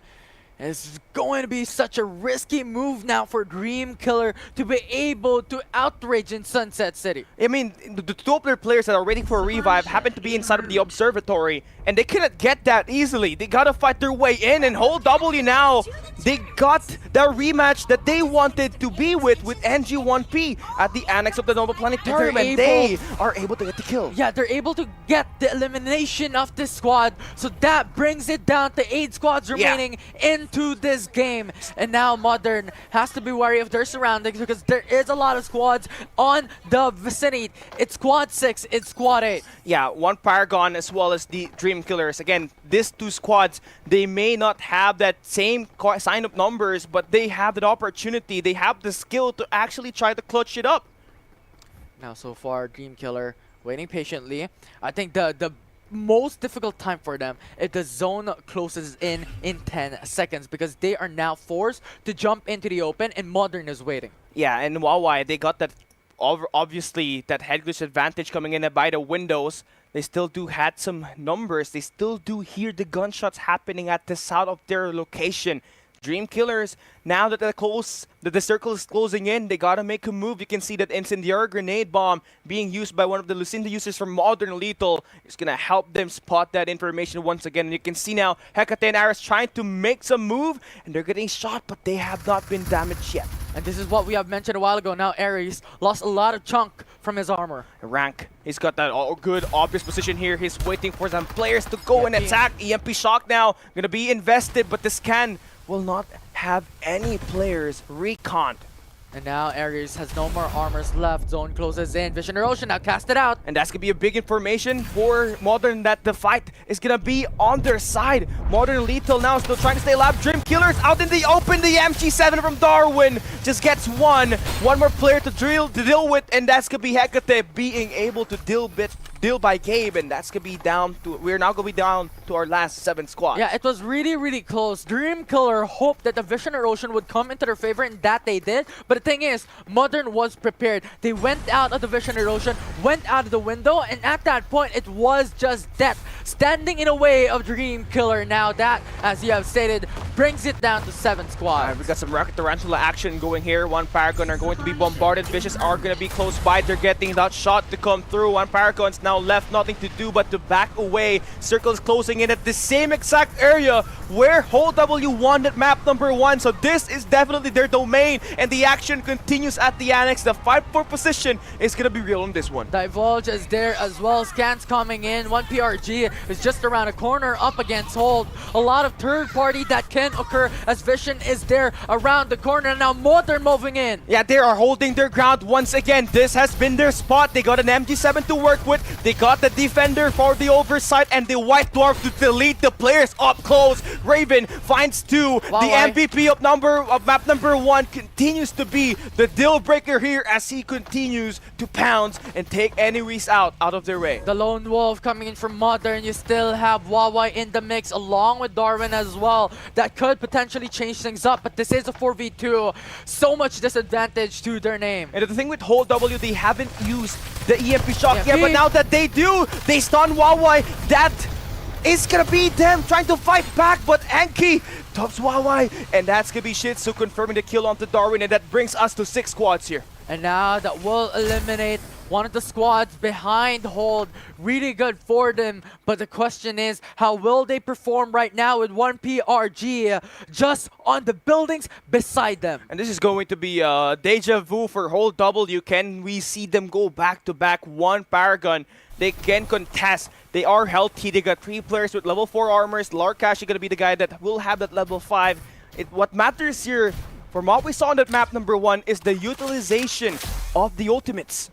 Now Dignas, just on the southern part of the danger zone, playing on zone edge. Van Boys. Oh, he's running, but he gets picked up by CKGG, and with that shot, that signifies that information for Dignas. Oh, there's gonna be a guy on the cliffs, and they try to back away as soon as they can. 36 seconds before the circle closes in, and now we're gonna be ready for more action here. Yeah, and I like what Dignas is doing. They're going onto the left part of the safe zone, or going towards the safe zone, because they know the CKGG is just around the corner, because they lost the kill onto Fanboys. So that's really good for them, and they have that potential to backfight onto Hold. Yeah, and I love it, but they gotta be very brave with what they're trying to do, because you're trying to contest a guy that has that high ground. Shitsu and crew has spotted the gunshots, and they know that there are multiple teams around their area. And this is what we've mentioned before. Dignas is just there that could knife them in the back, but now Vicious moving in as well.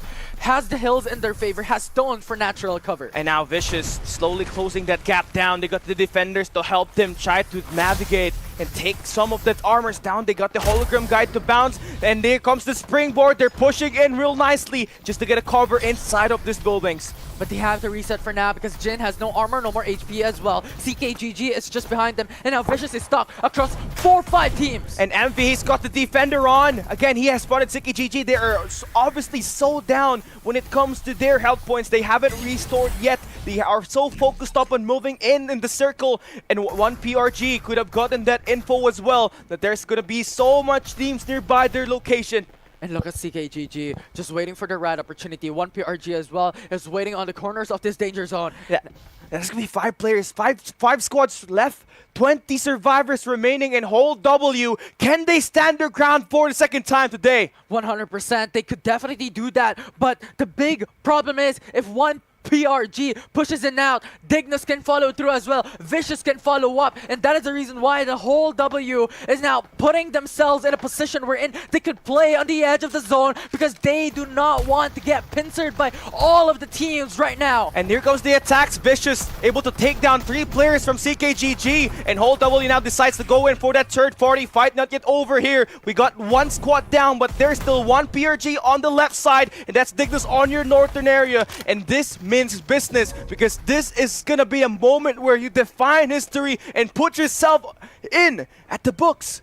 And the patience of whole W is getting them a lot of favors. They still have the MP coming in from Raven, but we have to be wary about Dignus just behind them, and that is exactly what Dignus wants. You know what? We pounce when it is unexpected the most. 1 PRG still fighting up against Vicious. Divulge coming in left and right. Yeah, Circle is closing in. It's going to be a tight action here once again. 1 PRG, they are so close by to Vicious, and now the Divulge coming in as well. And that signifies this information. Kaja slowly closing that gap down. It's the primary scout for Dignus. Maybe get some information who's going to be holding that area on this building. It is 1 PRG who needs to come out first, and Dignus has to move really soon because the danger zone will tick so hard, and if you go out first, you are gonna get pounced, and now 1 PRG does so. And now we got the springboard to work with it as well. The Vision Erosion is there to back them up. Hold W now are trying to hold their ground for the second time at this map. They have won that map number 1, and they're trying to slow it down, get their armors restored before the attack goes through. Shih Tzu is gonna be on the top. He's got that high ground. Hold W still trying to get away on the altercation, letting the other squads get the attacks. Dignus though, they're able to take down Enki. That's gonna be 3 players left for Hold W. Raven trying to clutch this one up. Kaja dancing with the Aerozoom. It's just all out chaos here at this map number 2 for Group A. Kaja tactical roll reload is in, and he's got that information in Shih Tzu. And here comes the EMP shock right when you need it. There's gonna be more action. And now Dignus is still fighting with 4 members alive, 3 squads remaining into this game. It's a 4v2. And here we go, Kacha still being the primary offense initiator, and they take it out of nowhere, going in, playing that circle very well. They had to go through the Aerozoom of Kaja to work their wonder on that annex of Global Planetarium. And that started wherein their decision was to go over the left part of the danger zone to be able to put a knife in the back of Hold, and Hold was just in a position of disbelief because at that point they were fighting up against 4 teams to go in the middle of the safe zone. That is why that it is really difficult for any of these teams to centralize on the safe zone, because there is a lot more opportunity for a third party to happen. And obviously here for Dignus, they were the ones actually able to take down Vicious on that circle, on that final circle, and Kaja was really working it with that Aerozoom. The tactical roll came in very efficiently as well, knowing that he needed that reload to go in and re-engage and help his teammate kill to skills, and then they're able to take down Hold W. Yeah, that's just really the potential of a Maggie. First, it could disrupt the information, or it could disrupt the vision of the opposing side. Where are we going to focus? Because if we focus on Maggie, the other team members could just follow suit with the engage. You have the EMPs, you have the hologram guides to follow after. The tactical role is just so difficult as well. And you can see Kaja with 7 kills being the MVP. And surprisingly, 2,249 damage alone. And this guy is really something special. Yeah, when was the last time we saw that much damage ever in FPC? It's most likely going to end up in a 1,000 to 1,800 damage for any of these players, right? But this guy was able to really average higher than what we expected it to be. and Dignus coming up with their own victory that gives them an opportunity to rise to the #1 spot. Yeah, and coming into that final zone, we remember how Hold held their fort. Yeah. They held the center of the safe zone. And the cons for that is, from what we have mentioned, it's just a lot more difficult when every single team has their eyes on you. Yeah, they know that this whole W squad is gonna be owning that area on the map. So what did they do? They don't really try to contest. Yeah. We saw that final circle go in once again, where it all had to go down to a four-man squad derby. Yeah, and it pretty much is the right moment, the right time to go in, the right time to utilize your ultimates, because that is really important, especially coming into the final zones. 2 maps in a row that we have 5 squads remaining. And now that was map 2 set and done, and we just saw Whole W take map #1, and now we got Dignus taking this map #2. Take a look at these highlights.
We saw the same final circle with map #1 and map #2, and it all ended up with a Maggie stepping up, and you can see the balance actually going through.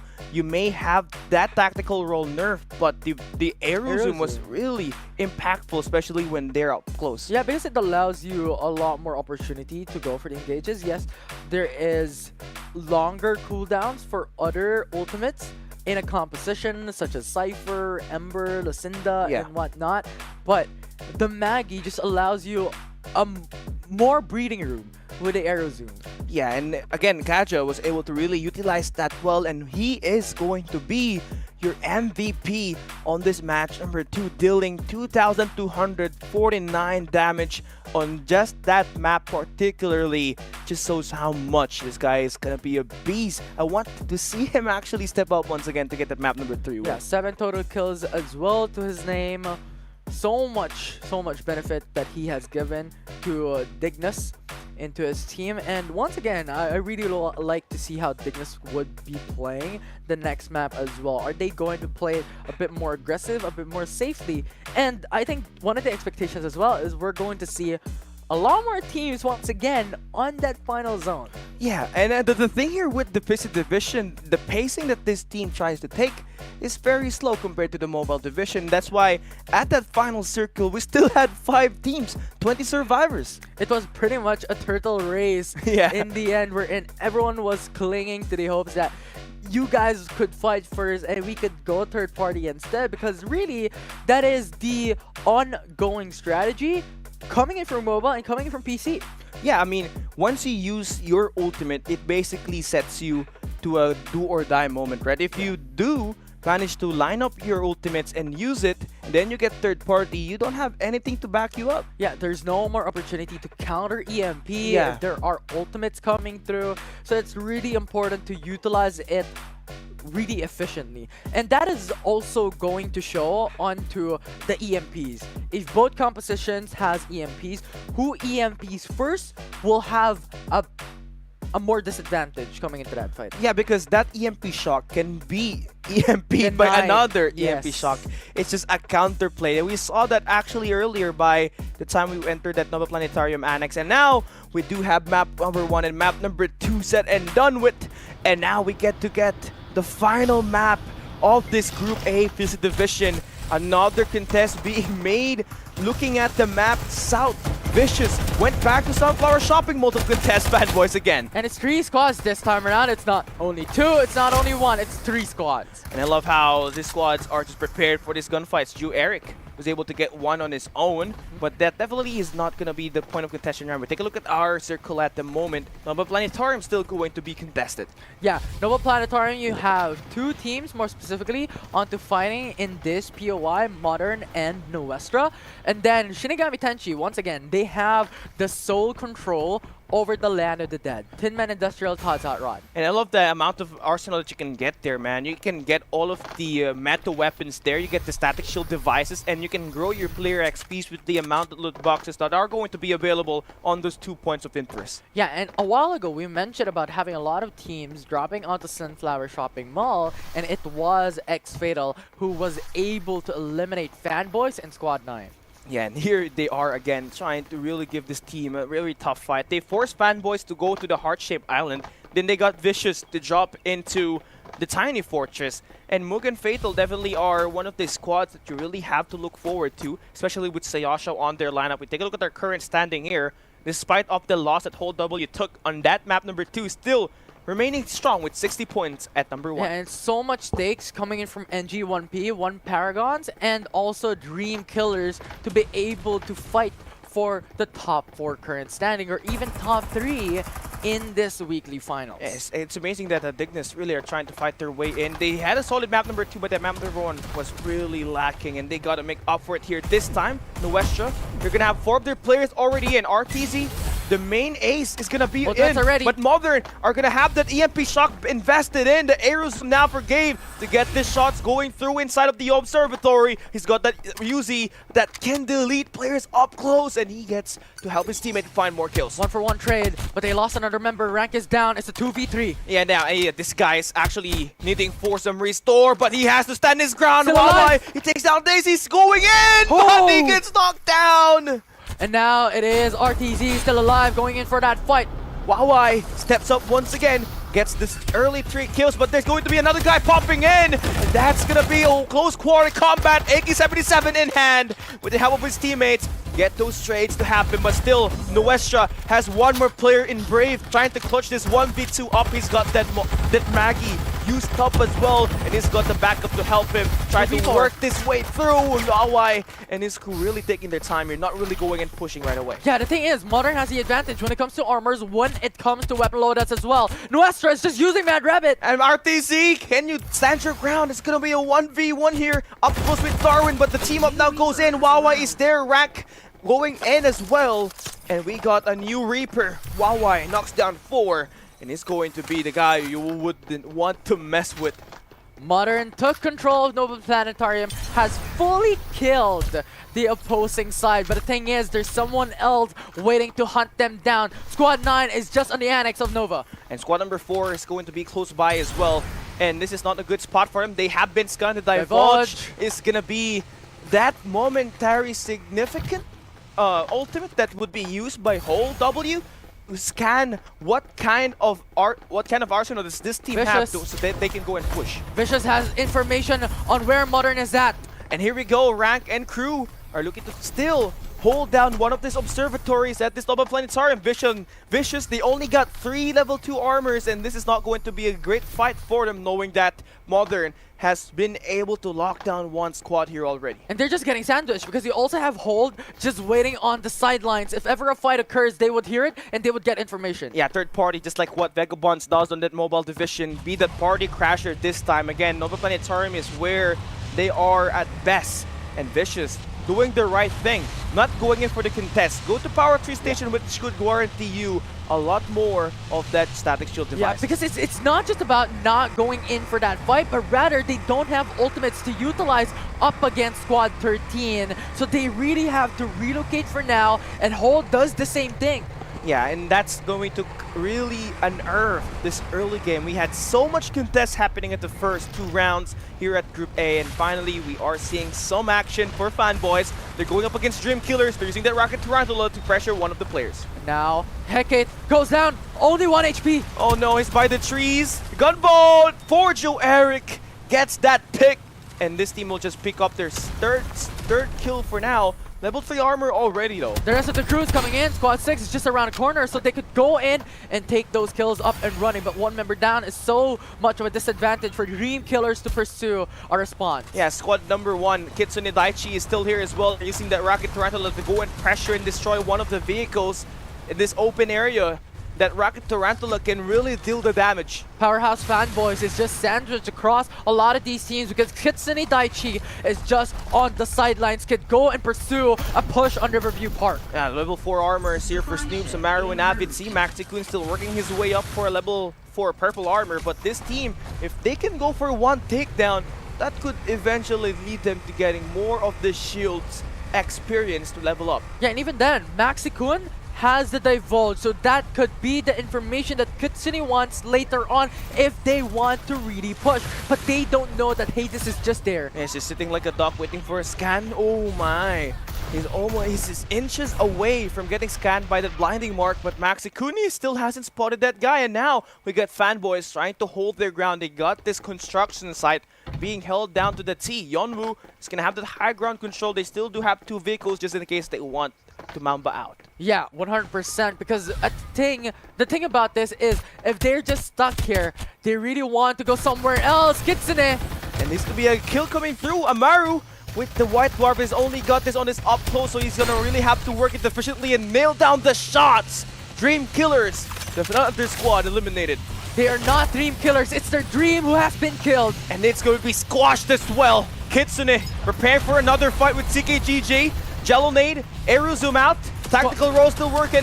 Squad 3 and Squad 7 can also pursue onto CKGG. It's a third-party central here at Riverview Park. And it's just an open area that this potentially could lead into a haywire. But CKGG doesn't want to go for that engage. They're relocating themselves into somewhere safer. And Shinigami will be disengaging. You can see players actually crossing out, going and staying at the edge of the circle. And I love how this team are just playing it safe at this point.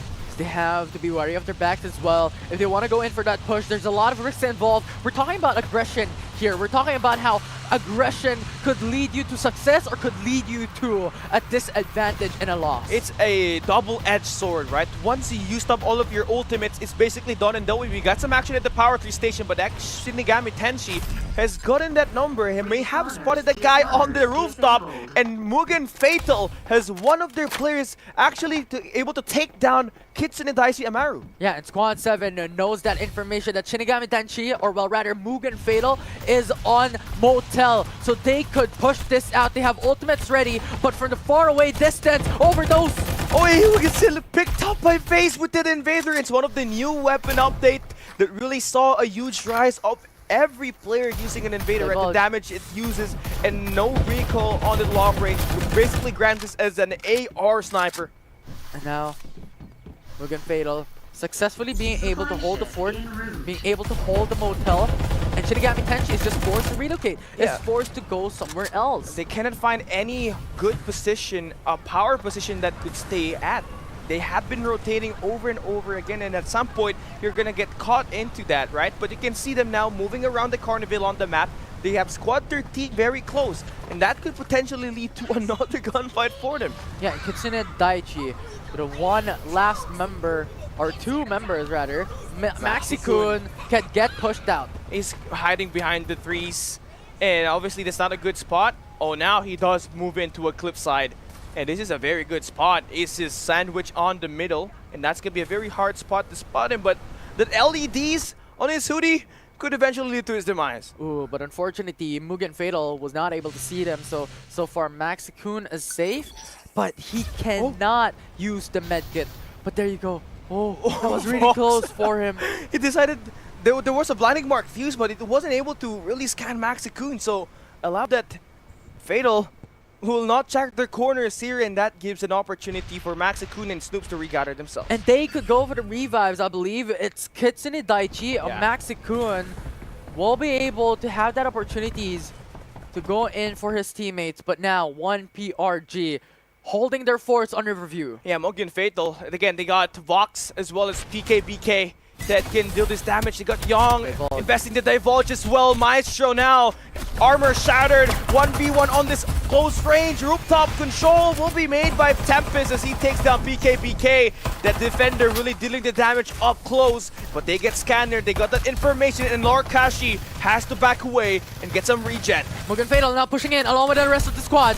And Vox is going to push up once again. Chinese Noodles will be eliminated here. And Mugen FaZe gets to knock down 5 and will be the new Reaper. 11 squads remaining coming in from that fight. It was just Mugen Fatal being able to shoot people from the roof, and that just gave them so much advantage to now push in. That is the reason why it's so difficult for the opposing side to be able to match up against Mugen Fatal, because of the initial damage that they have done. And they can go and revive their teammate, but Fanboy here has to keep it close and compact. Is Stricto now navigating around the areas on the building, but one guy pops up, and that's gonna be NG1P being shot down by Powerhouse Fanboys. But fight not yet over though, as they have one more player to eliminate, and is Stricto able to deal the kill. Zam eliminated. Powerhouse Fanboys eliminating NG1P brings it out to 9 squads in map 3, and so much potential is showing right now for Powerhouse Fanboys.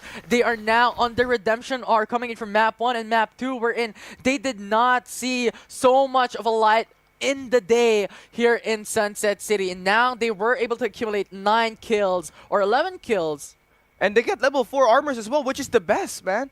100%. 6 kills to the name of Powerhouse Fanboys, but looking here at Powerhouse, or Iris Rand, rather, it's Dignus who is sneaking around Rad G. Red and Die Gang only has 2 players remaining, and they're going to be at the big barns. And Shinigami, they got Naldog, Sarah, and Dam still looking to find a good solid position inside. So far for RADG, they get scanned, and they have only 2 players at this point. And for Dignus, they get to be scanned back as well. The blinding mark coming in handy here. And that blinding mark just gave the information to Ride and Die that someone is just on the greenhouses, that we need to be wary of our backs because someone is there to hunt us down. You wouldn't want to go and engage here. You're definitely at the disadvantage. You do have your scans, your ultimates ready here for both of these 2 squads, but you cannot use that here. Wait for some other squads to actually get themselves to use their utilities first. However, the big problem about Kaz is he only has 11 bullets left on his defender. So pretty much it is a 1-weapon loadout here on forward for this team, and Dignus is fighting a 4v2 type of situation, so it is going to be a difficult time for Squad 12. Dignus is the map number 2 winner, and you cannot count them out. When they try to take you down, they really do their best, especially with Kaja, with that Maggie. Can dance around and penetrate, thread the needle through the defenses, and take you down 1 by 1, and RADG keeping themselves very passive, not wanting to put themselves out in the open, where Shinigami Tenshi and squad number 8 to take them down. And I like the position that Hold is doing, because this is what they did in map number 1 that won them the game, the control over the safe zone. But right now, Dignus pushing in. Yeah, here comes the springboard. Arads, Esto, they're here with the hologram guide. They're ready for the EMP shock as well. And there comes the attacks to hold through inside. They stand their fort, but there's so much numbers coming in. And it's them back against the wall. RADG will get siege and will be eliminated. But that's it, by Shinigami Tenshi to be inside here as well. They don't have any utilities to work with, and Dignus are in big trouble. They have the vehicle utilization, and now Aerozoom cast it out by Dams. And he gets that rotation going as well. They're waiting for some guy to pop out. They clear out the buildings. There's not going to be any information here. They got the getaway vehicle. They can go in and rotate inside of the circle, but what they want is to take the challenge head-on up against Dignus. But the thing is, it's a 3v4. Dignus has the numbers advantage. They'll see how Shinigami Tenchi will play this out. And here you guys go and back away here and use the cars to get a more passive approach. Dignus are going to be at the edge of the circle, and they're still trying to work their way in and shoot the player's car. Damn! Down to low HP! Serendipity gets that kill, and Kaja there to take down Dams as well. Amazing stuff. Shinigami Tenchi left with 2 members alive, and Hold is just there holding the fort on the docks. And Shinigami Tenchi are forced to use the utilities here. They get scanned, and this means trouble. Sarah trying to exchange hands, but not enough. Hold W stands the fort. Gets their third kill. And with that, 5 squads remaining into this map 3. And now we have a fight coming through with the Powerhouse fanboys going on the river. Yeah, probably feeling confident that they have level 4 armors at this point, but what awaits them is the best squad of map number 1. You see one gets knocked down there at the moment. Hold W standing their fort, getting that regen before they go and push once again. No more Aero Zoom, no more ultimates coming in from Hold, and Jitsu has to reset for now. Powerhouse fanboys has that advantage in their favor, but the thing is, Dignus can follow through with a third-party strategy. If fanboys and Hold fight this out, and we know what will happen. It's Dignus that will be able to take the domination up against these two teams if it occurs. Yeah, just like what we saw from them last map, they were able to go for that party crash and just eliminate these players one by one. Divulge going in, and that's going to scan the players inside of that building. That's going to be 4 players that can really do the job for you, and they're trying to get away with their vehicle here. But look at this, Squad 9 and Squad 8 will meet pretty soon. And this will be chaos in the making down to this final zone. It's a lot of patience at stake for a lot of these teams, and Mugen Fatal being spotted out by fanboys. Yeah, BK will have to back away with that gunboat, but that shot right there for Daisy is gonna be heard by Hold W, and they're still not really making a move. They're still standing their fort. They're pretty confident that they can take down anyone who tries to challenge. Yeah, and just the patience coming in from Hold, the patience coming in from Squad 8 and Squad 9, but pretty soon they're gonna fight as well. They are spotted out by Squad 9. JPED, this is bad for your squad. You gotta back away. You can see so much damage being held through here by Vicious. They're trying to take down one of the squads here. Dignus gets flanked, and they go one by one. Vicious claims a squad, and that's gonna be their 6th kill. 4 squads remaining into this final zone, and that was just phenomenal coming from Vicious, because if they did not eliminate that squad, they are on a pinch, and now Mugen Fatal is on the move. Yeah, fanboys as well, waiting for their perfect moment to strike again. Circle is closing in, and this is going to get condensed. Mugen Fatal, they're one of the better squads here this time around with 17 kills. They got 1 player with a level 6 armor, 3 of their players with level 3s, and they have spotted Vicious as well. And now Vicious with a springboard relocates into the safe zone, but the thing is, Mugen Fatal is just ready waiting, and now the damage is coming across. Yeah, Vicious, one of their players is down to their 1 HP. That looking good there. The shots from FaZe with the defender, the Reaper, gets to reap another soul. 2 members down, last man standing for Vicious, and that will bring it down to 3 squads. And Mugen Fatal, all of their kills came in from the defender, and they're able to get that squad elimination. They're going to be the ones far away from the altercation between fanboys and Hold W, so they can just wait it out, play the third party, and just wait for them to utilize all of their ultimates. That's really scary though for Hold, because they are in the middle of the safe zone, and everyone wants this prime position. And here, we got fanboys still at the cliff side. Hold W has the high ground, but Butcher has the better view. FaZe also closing it down. Yeah, the thing is, Mugen Fatal is scattered across away from the safe zone. You have Butchin towards the north. You have 2 members of Mugen Fatal on the south, on the riverbed. And now Fanboys is on a dangerous spot because Mugen Fatal could pounce. Now close the circle. It's gonna be tight and compact here once again. Fatal still closing in at the edges, waiting for fanboys to go for the engage. You are seeing defenders being used off by Daisy just to try to stop the push coming in from the left corner. But the thing is, the first team who will make a move will get the biggest disadvantage into this fight, especially considering 3 squads remaining. The zone is closing in already. And this is going to be fights with your ultimates. You gotta save those EMP shocks for the best. Play that at the late game. Now we got the divulge happening from one of the Youngs, and Fanboy still playing it passive. And now, these long-range fights coming from Mugen Fatal and Signal! Here we go! Springboard goes up, Fatal backing away, but the Blinding Mark escapes his vision and he's going to be back against the wall, getting eliminated. Now Butchen is down, and now Holt has 4 members in this fight. And they still have to make sure that they stand their ground, get to good position as fanboys are trying to aim down at them with the defenders. This is really scary coming in from this team. It's a 4v4v3.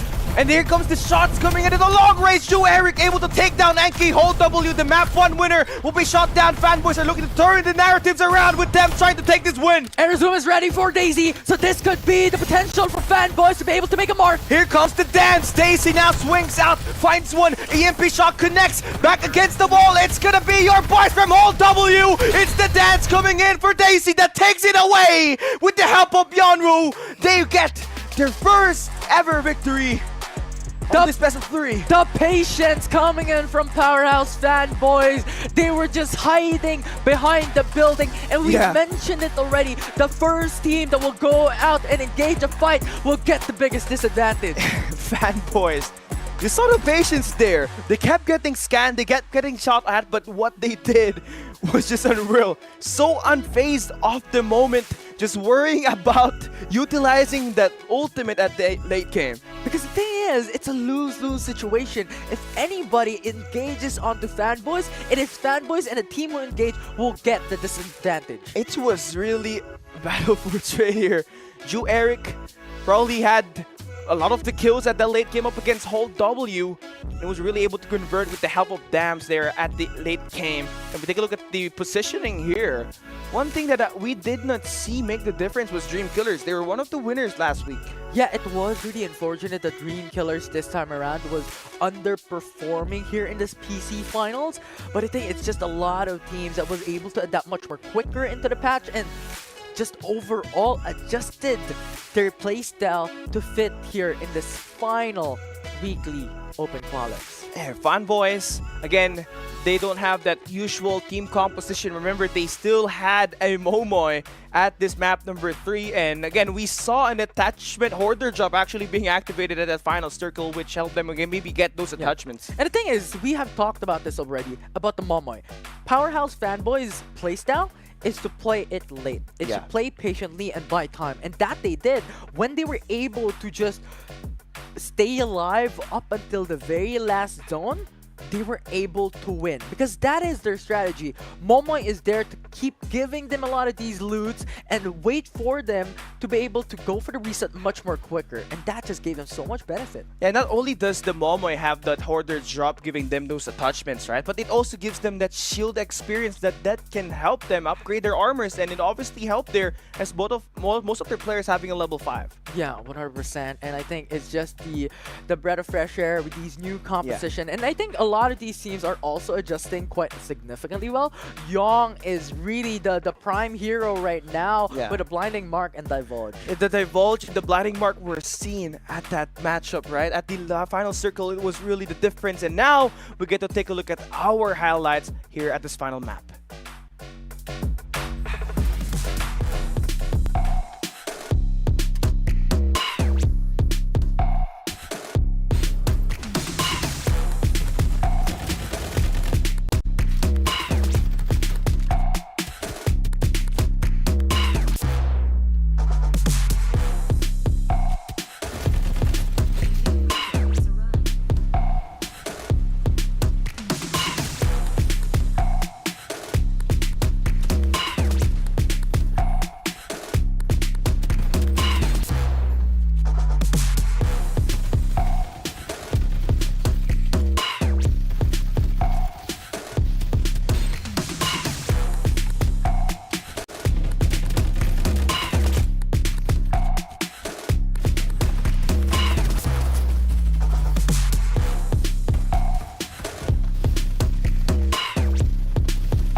what an extreme patience game that we just saw for fanboys. Literally the epitome of those who wait gets rewarded. Ooh, patience is a virtue, as they say. A lot of patience game has been seen every single time here in the SPC finals for Group A. It was a bit of a shocker because everyone was waiting for the final zone to close in at the center of it all. When you talk about passive, I think this is the epitome. 3 maps all played down to the wire, and we see that the Divulge ultimate is bigger than the circle where we had to finish. Yeah, there were a lot of times that happened. And we got our MVP now. It's going to be Joe Eric, surprisingly with a Sunil, 1,140 total damage. And I believe this is the first time we get a Sunil MVP. Could be.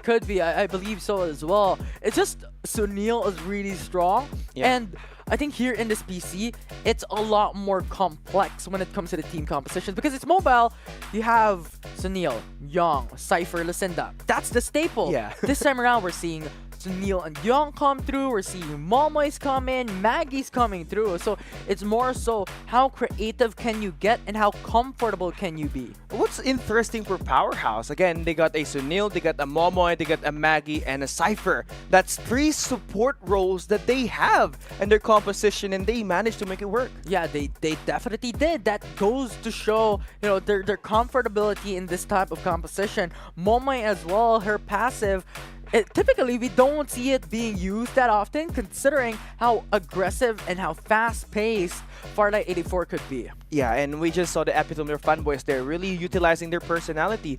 They want to play it passive. But now, for everyone that has stayed here so far, we got another reward for you going, and it's going to be diamonds here. Make sure you redeem it. It's only limited. Yeah, Diamond 0924 with 30 diamond. That's massive. Yeah, I mean, you can use that to upgrade, or maybe lucky draw. You know, there's like One or lucky two draws. times. Yeah, 1 or 2 times, and you maybe could get the UR bow skin that we have in the new update.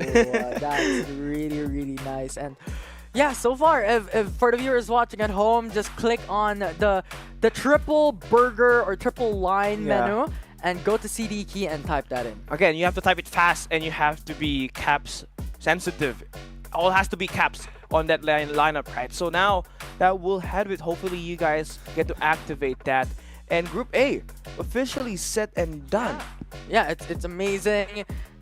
Now, what will be the rankings for PC? Yeah, I think Hold W stands a great chance since they have managed to get all of the skills. But now we take a look at team ranking. Again, Hold W takes the #1 spot with 76 total overall points, and their kill points today is 39. Yeah, but a bit of a shocker here coming into this specific group is that Fanboys' placement. Also the kills. Yeah. The longest skill, the only time that they had so much effort to get the kill was map number 3. Map number 3. And map number 1, they just played the rat strategy because they were constantly being pushed out by I believe Vicious. Vicious, yeah. Yeah, it was Vicious who's constantly putting them on a corner, not giving them like extra breathing room to get those loots, to play for the patience game. And map number 2, they did not exactly perform the best of the best as well. Yeah, you really hate to see that, right? But again, our team ranking, #1 is going to be Hold W, 2 Vicious Ross, S to Dignus takes 3, the 3rd spot, NGIP takes a #4, and Fanboys takes a #5. And more surprisingly, the Week 3 champions of the PC division, Gitsun and Daichi, not really able to show up today. Yeah, especially considering their performance up against the likes of Naos Esports. How they really performed in such a way that is outstanding to watch. And now being able to be placed in the bottom half of the placement rankings for this specific group is quite a shocker. Yeah, Snoops, Abisi, Maxikun, these 3 players let alone really showed out the last time they played. And it almost felt like the drop point wasn't it there for them. We saw them alternately drop several times, map 1, map 2, and map 3, and I believe that really caused their chaos. Yeah, they were still looking for their best drops because the thing is, coming in from those maps, is that every single one was fighting for their POIs. Yeah, and again, we got the new Maggie SR Coco Briz skin. Get it for free. Log into the game for 7 days and get this skin for free. Especially considering that this skin is specifically designed for the Philippines. And on top of that, it's free. Yeah, again, coconut is a giant nut that if you eat too much, you'll get very fat. But yeah, again, it's a new SR Coco Breeze skin. Once again, there's still 14 days before you get to claim this. Again, only 7 days that you need, so hurry up, claim it now. Yeah, you just have to log in every single day for 7 days. Yeah, and again, you also have to make sure that you guys stay up to date by following us on our YouTube, Facebook, TikTok, and our Twitch account, so you guys have an opportunity to stay tuned at our esports events, our timely updates, and our content creator challenges. Yeah, especially to be updated on the rankings for mobile division, coming into PC division as well. Coming into the knockout stages, it is going to be much more intense for a lot of these teams to battle it out for the top spots. Yeah, at the end of the day, the Open qualifiers comes to an end, and now we only got 2 more stages left. Coming up next week is going to be the knockouts, and right after that, it's going to be the finals. It is going to be chaos, definitely, because a lot of these teams has to put their best foot forward coming into the knockout stages to have the opportunity, to have that chance to go into the finals. Yeah, PC division, I love that we get to see all the best teams got it in one spot, right? But the mobile division gets to have a mobile LAN online broadcast. So that right there, you really have to tune in. Yeah, it's going to be hella fun, for sure. Yeah, and again, not only do you guys have to make sure you follow us, make sure you give us a share as well on our live stream so that you guys get to reach our milestone. The next time, maybe we get to activate another Young code. Yeah, now, going into the game as well, I want to discuss a little bit about the weapon loadout because there's just so much difference. Now, we're seeing a lot of MG7s come through. Defender is still a staple for a lot of these teams. Yeah, it doesn't really have to matter. It doesn't really matter, right? As long as you get the amount of fire rate from that MG7, you get to get, you know, a lot of fire back, especially when you're playing the support role. And again, for the defender, it's still the best sniper weapon. Although at the mobile, we do have that invader. I still think the amount of damage that we got for the defender is still a lot. Yeah, and that is just amazing to watch. How can these teams adapt for next week in Knockouts? And now we get to take a quick break. When we come back, we're gonna get some interviews done.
terrifying power awakens in the dark.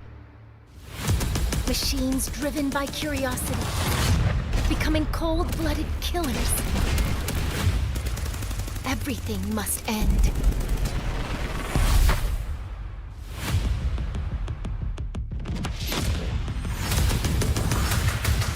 Even with new technology upgrades making us faster, stronger, we're still no match for the bloodthirsty machines. But the story isn't over yet. A genius engineer just came onto the scene.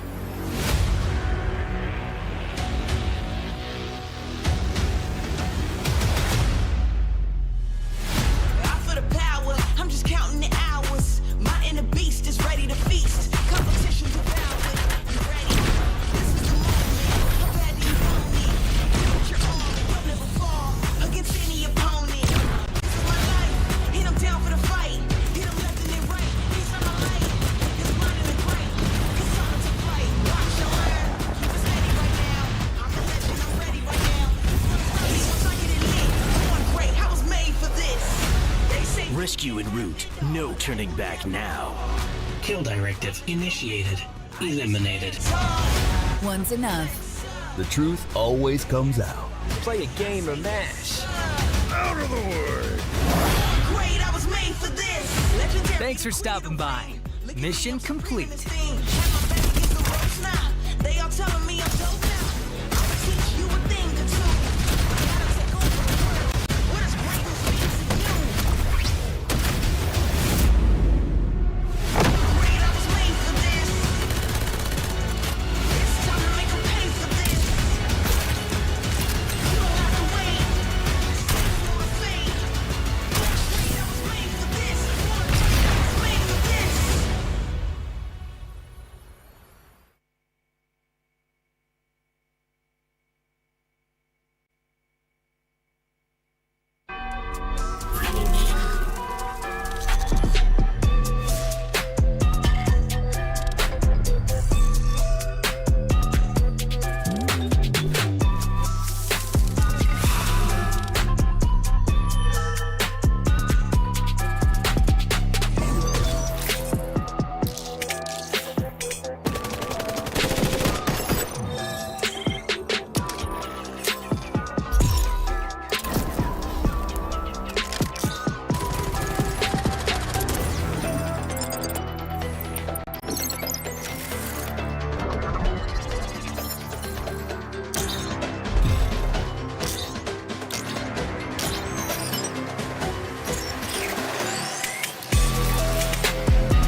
her too. She was looking in my eyes cause she wanna be my boo. All these strippers on the low, got me tripping in the stew. If they tryna get a bag, then they might have got the loot.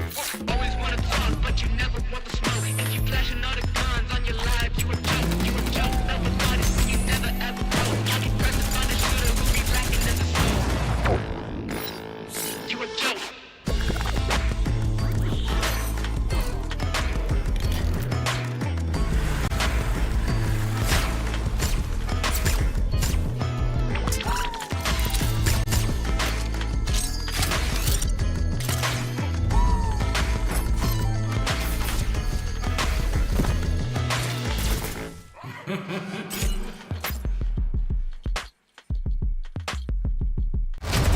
Lucinda's trade is only open to the first buyer who arrives. Capsulers, fight for your desire. Let's go. Never back down, and I never run. Coming last place, that was never fun. Time to elevate. Looks like we gotta make it harder. Let me see who's the lucky one. I'ma let it go. Let them taste the power of new vehicles. Time to lose control. Time to fly. I never Time to miss. start the show. 5, 4, 3, 2, we gon' run it up. No days off. Precision bombing. One shot, so you better not miss. Night, sweetheart. One shot, so you better not miss. Fire hazard! Emergency team, go! Love doesn't just explode once.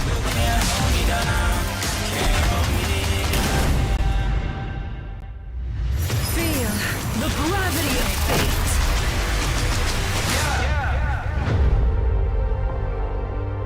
One shot, so you better not miss.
Ladies and gentlemen, we welcome you back to Farlight 84 Philippines Season 1 PC Division Open Qualifiers Week number 4. We just saw Hull W take away the number 1 spot at Group A, and now we got a lot of competition up ahead in our Group B. It's Kelly down here with Burger King. Yeah, a lot of competition indeed, since we are going to be heading over to the knockout stage just shortly. But yeah, this group has now esports, one of the teams that has already solidified their name here in the PC division. Yeah. Although they did struggle a little bit in the past few weeks, they're going to be in this group alongside the others, DD, just to name a few here that has some of the standouts in the previous weeks. It's very interesting that now esports, after having such a dominant week number 1 of the Open Qualifiers, aim versus everyone with the defender plus a tactical role with his Maggie, it has been kind of inconsistent for them, especially when we went in week 2 and week 3. But after all, we are going to be able to end this Open Qualifiers. We're going to be able to find out what kind of plays are they going to do here today. And of course, we did talk about the highlight Digital Devils. They're going to be part of the group as well, which makes it very stacked because joining them along will be All-Star Race, Team Nitrox, and Built Different Easy Sweep.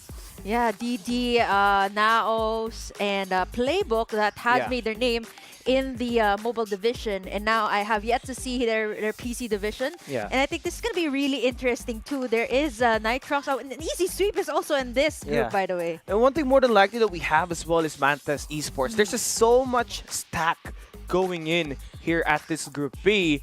And we saw that Group A that everything had to came down to that final circle. I don't think that's going to end up being the same exact thing for Group B. Well, for Group B here, I can expect to say the pacing as well. If it wouldn't be the same, the pacing is a little bit different in PC, right? As compared to mobile, it's a bit more fast-paced. PC, and everybody does takes the time to actually, decide on what to do next, because mobile, it's pretty much like chaos every single time we go in. It's run and gun at the mobile division, but Not here the team.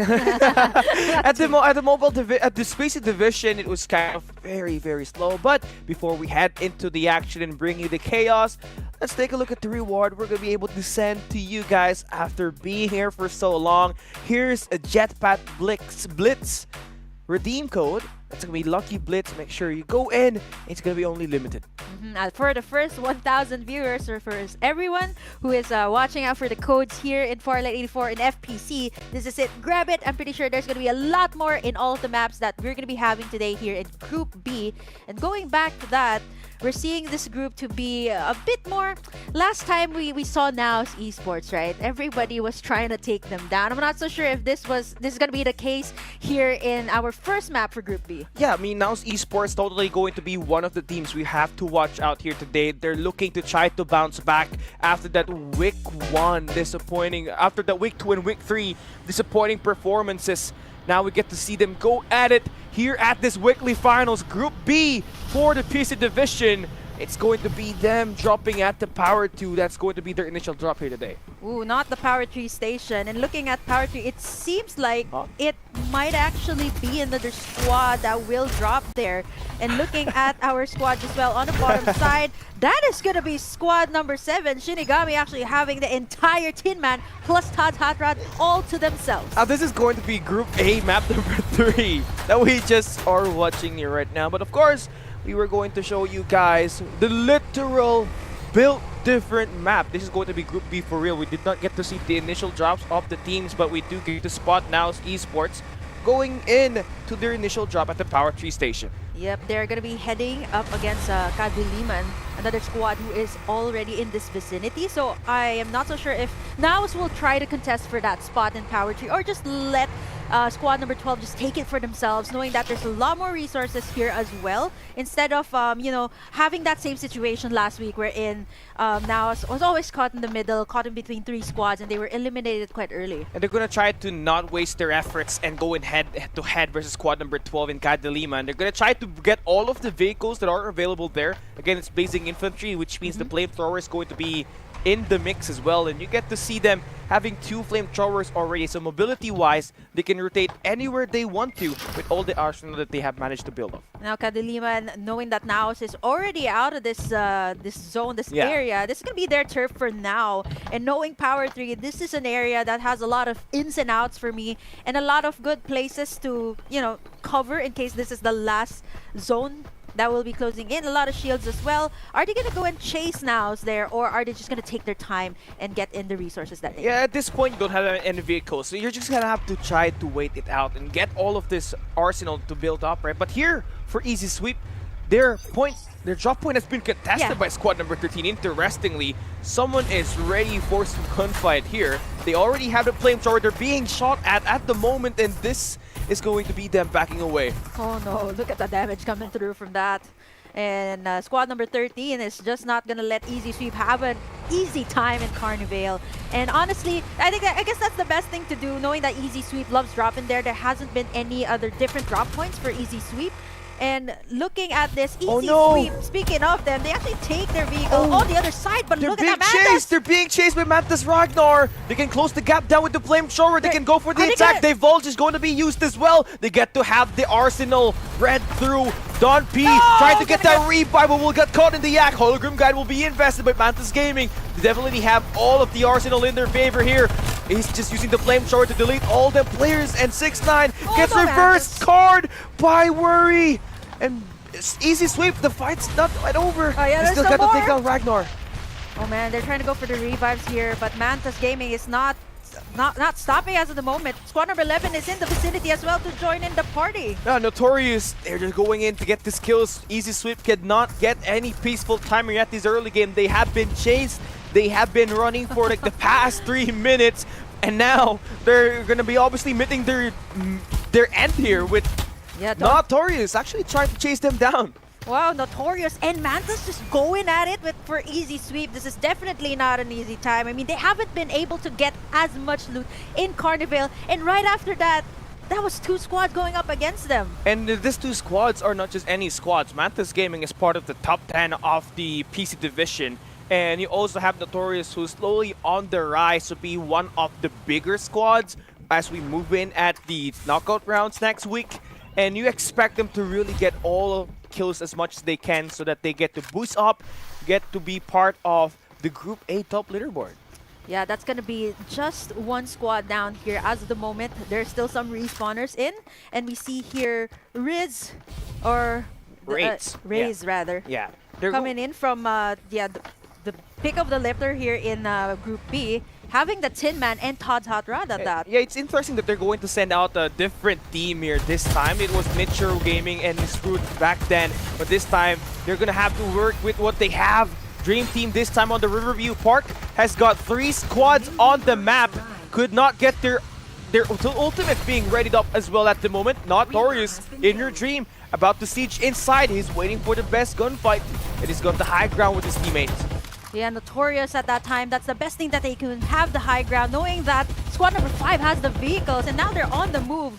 And I love that this Notorious squad does not even want to contest any of the teams, right? They're still at the orange building, and having this high ground gives you the cover to not be pounced by any of the blazing infantries that are around the map today. Yeah, they're just creating some space between these squads that definitely have the artilleries as of the moment.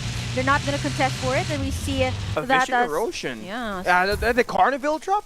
And well, this was L4 Wood, Champagne, God Broke.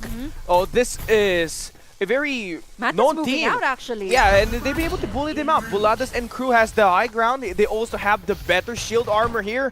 And you can see some contest still being made here. Mantis Gaming are being chased. Jolo hiding in the corner. Oh no, it's a 2v1. And L4 Wood gets that elimination, and wow, that was just an unfair 1v4. Yeah, and just when we thought he could pull up a surprise play there, Godbroke and the rest of squad number 13 just went ham at him. They got in the vehicles here, got in the loot, but fortunately enough, you know, there's still respawners, still 14 squads up here, and we did mention that the pacing is going to be a little bit more different here in PC. Yeah, definitely more aggressive this time around at the Carnival. Again, this was the team that were able to contest easy sweep at the Carnival, forcing them to be eliminated early on the map. But we have our map and our circle headed in towards the eastern side. So Riverview Park potentially could end up as the final circle. Yeah, now here we have 13-3 with still some unfinished business as of the moment.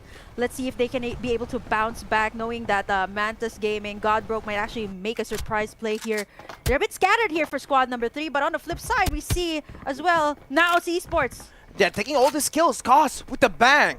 Gets a kill, and they still have to worry about their teammates that are waiting for a revive. It was really an intense fight, you can see it, but Guy de Lima now, they got a level 5 armors! And now Esports has the high ground though, and WBU gets eliminated. Cost bang with the young gameplay, dancing up and down, puts him 6 feet under, but the backup goes through, and it was Tet coming in from the sky that has managed to get this elimination, but it is still going to be Mantis Gaming going in for the third party here. Fight not yet over for Guy de Lima. The circle is also closing in at the Lehman just after they took down Naos. They're going to be facing off Mantis here, who is in for the chase. And they got a Mad Rabbit to play with. Oh my, disgusting Mad Rabbit gameplay for DJP. Tet taking it down one by one. 6-9 will be spotted by the player of Guy de Lima, and Tet with the generator play. Can he kill it?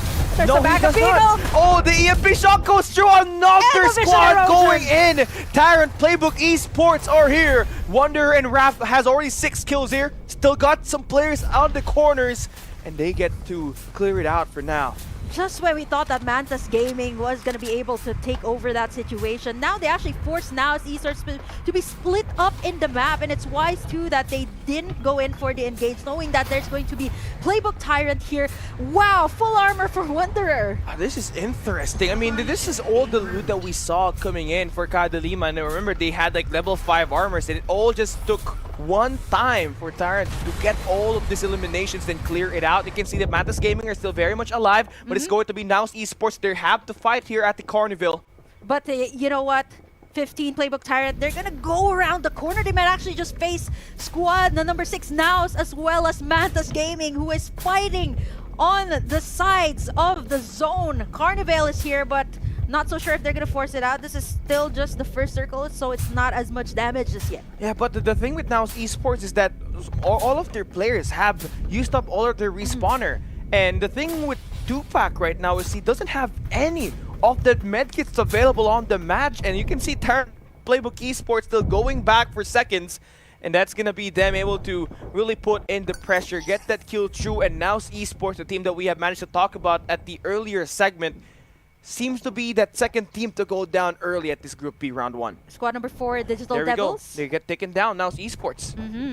Wow, I mean, there wasn't a lot of resources too, and that's Naos Esports, and this is the same problem that they were facing ever since, right? They get into these skirmishes with the other squads, and it makes it so difficult for them to move forward. And speaking of moving forward, we see that squad number 5 and DD right in the middle of this loot. Let's see who will actually take it first.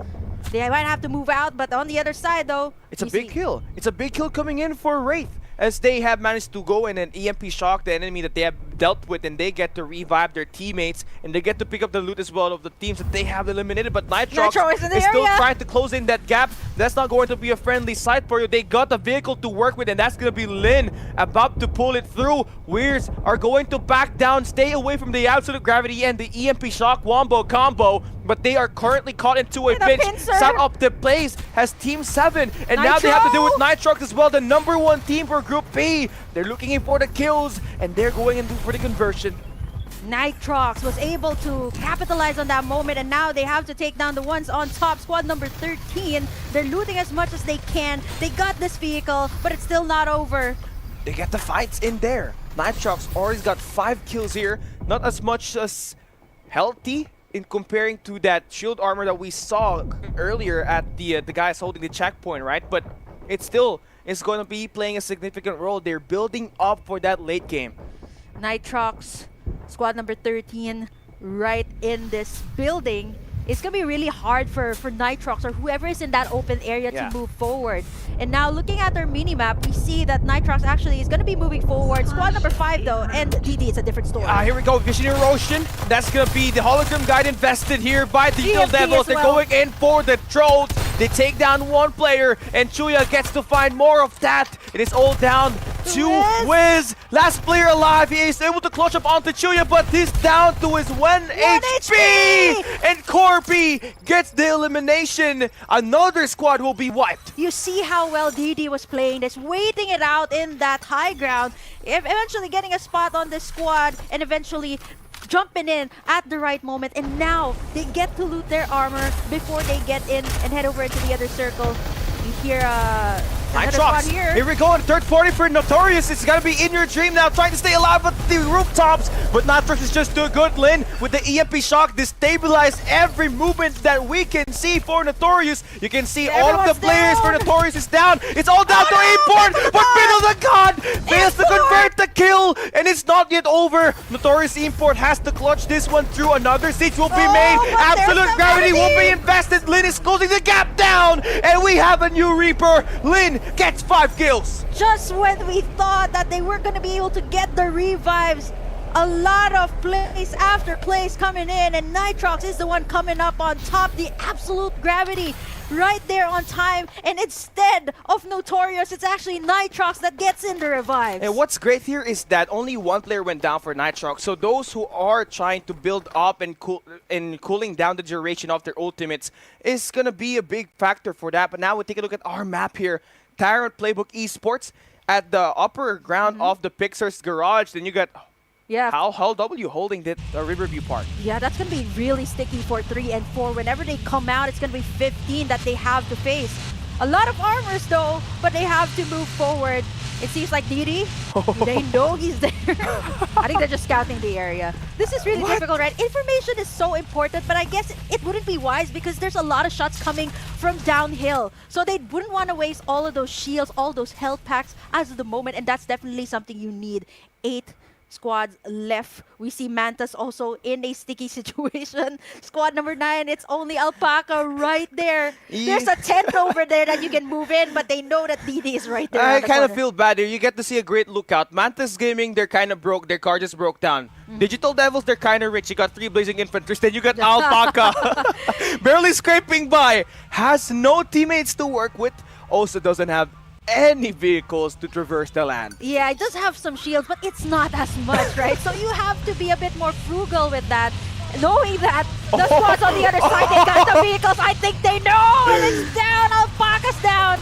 7 squads left. It's the elite taking down the weak.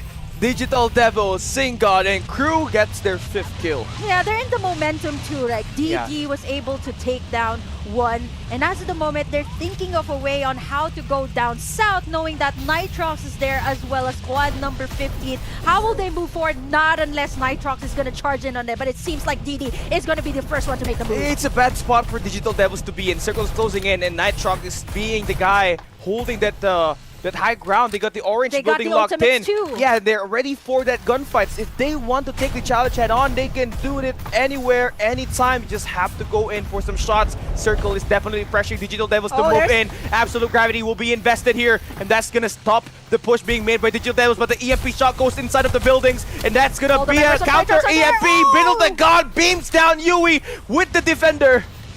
Oh my goodness, the defender coming through for their side, and now Digital Devils, there's only 3 of them. They're going to be moving, doing a detour there, knowing that Battle the God is on top, gunning everyone down. 1 member is already down, and it wouldn't be so wise to go up against them. That is 4-man squad. Yeah, Battle the God's got 5 kills. He's the MVP, but now Easy Sweet Monfushi, another leaderboard player for rank right now. He's able to beat down Harvard! 6-9! How nasty was that? It is just a big play for him to keep his team alive and get the revive where he bear. Come on, this is like Easy Sweet not having an easy time, and now Nitrox here as well. They're gonna be facing Hollow on the other side, DD as well, but Battle the God once again! He's the MVP now, Reaper! But will be knocked down by Hollow. There's the trade back, the kickback goes on. Hollow says hello. They got 4 players here waiting for the pounce. Nitrox, Hollow as well, in close proximity. I don't think they're gonna go for the engage first. There's also Tyrant Playbook over here on this side that has a full armor, by the way. And one of the vehicles from Halo is now being shot at by Tyrant PBE. Yeah, and now that's going to be only one. Mobility. But they got the airpiece here. They can go in for the siege. But Wonder, they're ready for the gunfight. And here we go. Aerosm going to be invested. EMP shot goes on. PBT Rap able to take down Karma. That's a 3v4 situation we have here at the open. It's PBT Wonder now going out, getting the perimeter play. Tactical rolling in, getting this elimination. Easy reload. Easy kill for them as Easy Sweep gets eliminated. Tyrant Playbook, but there's still not a problem. Around the corner, we see Nitrox closing in on Tyrant Playbook just after they took down one. They're still waiting for the right moment. We're down to our 3 squads. Nitrox 15 and 2. They got the vehicles. I think vehicles will be very crucial in this sort of situation. An open area. It's be a 4v4v2. And again, it's going to be Tyrant PBE that will be having that high ground. They only have the initial cover inside of this building. They have the best armor too. Yeah, level 6 for Wanderer and Murphy, as well as Rapaz level 5. They only got 3 players though, so now they're going to have to be very smart to how will they revive their other teammate. Yeah, squad number 2 also, I don't think that's going to be the main problem here for Tyrant. It's going to be Nitrox here that has been playing so well. Jenny the God, Battle the God, but we see, wait, Easy Sweep also. They're going to try to corner in Playbook. Nitrox, they're all separated here, so I'm not so sure if they're going to try to go in. If Playbook, they try to eliminate Easy Sweep, who is just around the corner, but they have 2 squads to deal with. They're right there in the middle. Yeah, a pinch play here for them. Not exactly great when he tried to go and bounce, but this EMP shock coming in for Team Nitrox could potentially lead into a massacre on that mid-map. Worry Bear, Monfushi, and Don P of Easy Sweep has spotted that information that the players are going to be inside of that building. Oh, they're just trying to take down the armor of Wanderer. They're just taking as much shots as they can, and I think Nitrox, as well as Easy Sweep, is like, we had to force them out of this building. And it seems like with someone that has the high ground, they're struggling right now on what to do because there's Easy Sweep, there's Nitrox into the open area. How do they get out? They're gunning down all the vehicles before they go in for the engage. It's going tighter and tighter as of the moment, and they're trying to take out as much resources as they can. Yeah, Don P made a big play for Easy Sweep, destabilizing the mobility of Team Nitrox. They don't have any gunboat to traverse the land here, but they still do have that hovercraft Tyrant PBE. They're going to be at the edge of the circle. They have to move in. Circle's going to be part of that middle. And Easy Sweep, Worry Bear, he's going to find himself into a big cover. He's got that defender as well. He can make the big play for Easy Sweep. They also got the hologram guy to back them up. Yeah, let's see how Easy Sweep will move towards the situation. They have all their ultimates up as of the moment. And now it seems to be an engage. EMP shock out. Yeah, Beetle the God and crew are that's traversing the circle. Beetle the God is going to be low in HP. Worry Bear gets eliminated. Easy Sweep will be squad wipe, and it's all down to the last 2 squads. It's going to be Nitrox taking them down with the White Dwarf. And they mean business. Definitely one of the top 3 teams at the Visit Division right now. The Jenny and the Beetle God mode combination clearly was a factor. Oh my goodness, Battle the God and Jenny the God. Can you imagine how many clutch moves that they've made for Nitrox, considering that they've traversed almost across a lot of the POIs here in Farlight 84. Wow. And of course, Battle the God, living up to his name. Look at that. 2,500? Yeah, the damage and the most damage crazy. too? That's just crazy. I mean, Beetle the God is just like the hitman. He's always the first one in and will always be the last one out. And you can really rely on him to make that big play for Team Nitrox. And just like what we expected, they're going to take 1 win here today. But more surprisingly here for me, though, is the way Howlo was actually playing that final last circle, because they had a great position on the Riverview part.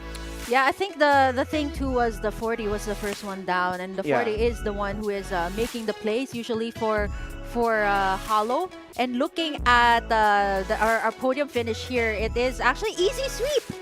They managed to take in the podium finish. Again, you guys have to remember that Easy Sweep were contested by Kadeliman in Carnival, and they were bullied by Magnus Esports. And for somewhat reason, they still ended up reviving 3 of their players and getting a top 3 spot, which is huge. Placement points are a big thing if you want to get a #1 placement by the end of week 4. I don't think they had a fun time looting there. I mean, imagine getting dragged out of Carnival and eventually being separated. So there wasn't a moment that it was peaceful for Easy Sweep, and they managed to pull it through even until the very end. Now, what more if they had the loot that gathered too. in, right? They could have taken that #1 spot. It is the resilience that really boggles my mind on how Easy Sweep was able to really turn it around and still secure a top 3 placement. Yeah, and speaking of, aside from Easy Sweep right now as well, that has struggled always for some reason in the early stages, and we haven't seen them move forward as much as we did in the first 2 weeks. The pit stop play for them today was kind of lacklustre. One of their key player in aim was taken down right away, and they had to work with 2 players. And it was really a disappointing moment for them, knowing that they had the best chance with the initial drop at the Power 3 station. And again, that's gonna be wrapping up what just happened. If you missed the action, we got something for you up ahead. Let's take a look at the highlights for you to watch.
It's amazing, even after the update, we still have Maggie's raining down the terror at Sunset City. 3 of the 4 games that we have played at Sunset City at the PC Division have all been taken over by Maggie's here. Yeah, I mean, Maggie is the poster girl of Farlight 84, right? And what can we say? There were some adjustments made to the Maggie, and I actually have seen a lot of other heroes pop up, but Maggie this time was utilized so well by Battle the God, none other than that. Yeah, and what's amazing here is that at the PC Division, you get a mouse, you get a keyboard, so mechanically, you're still going to be insane. And once you get that sensitivity adjusted to your liking, it just makes everything so much easier. And with Maggie having so much movement, tactical skill, and the ultimate, it just spiral out of things control when you have a great Maggie user. Yeah, honestly, you know, Maggie is one of the heroes that is so difficult to catch.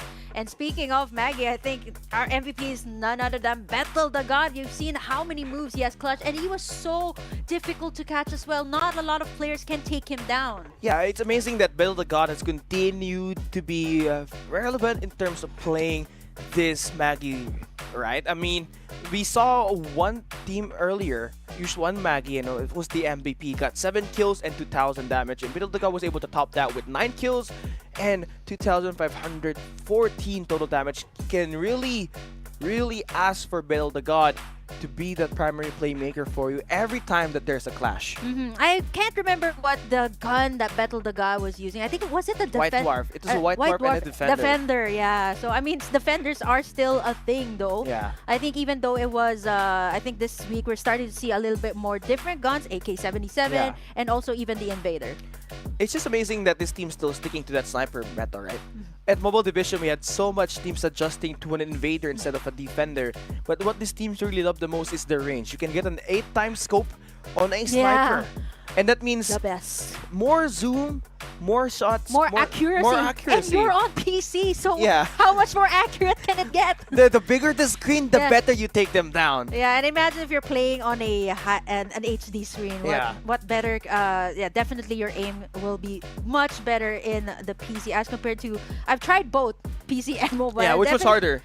Mobile, definitely, right? Damn, Even though you have an 8-time scope, it's, I mean, yeah, you get it, but it's different from having a mouse and a keyboard, especially if these players are so comfortable with that. Yeah, the mobile division, you really have to look at the mobile just to see if there's going to be any pixel that moved, that to signify that, oh, that's a guy. Oh, that's an enemy. We have to move that in, right? Oh, that's a shrub, yeah.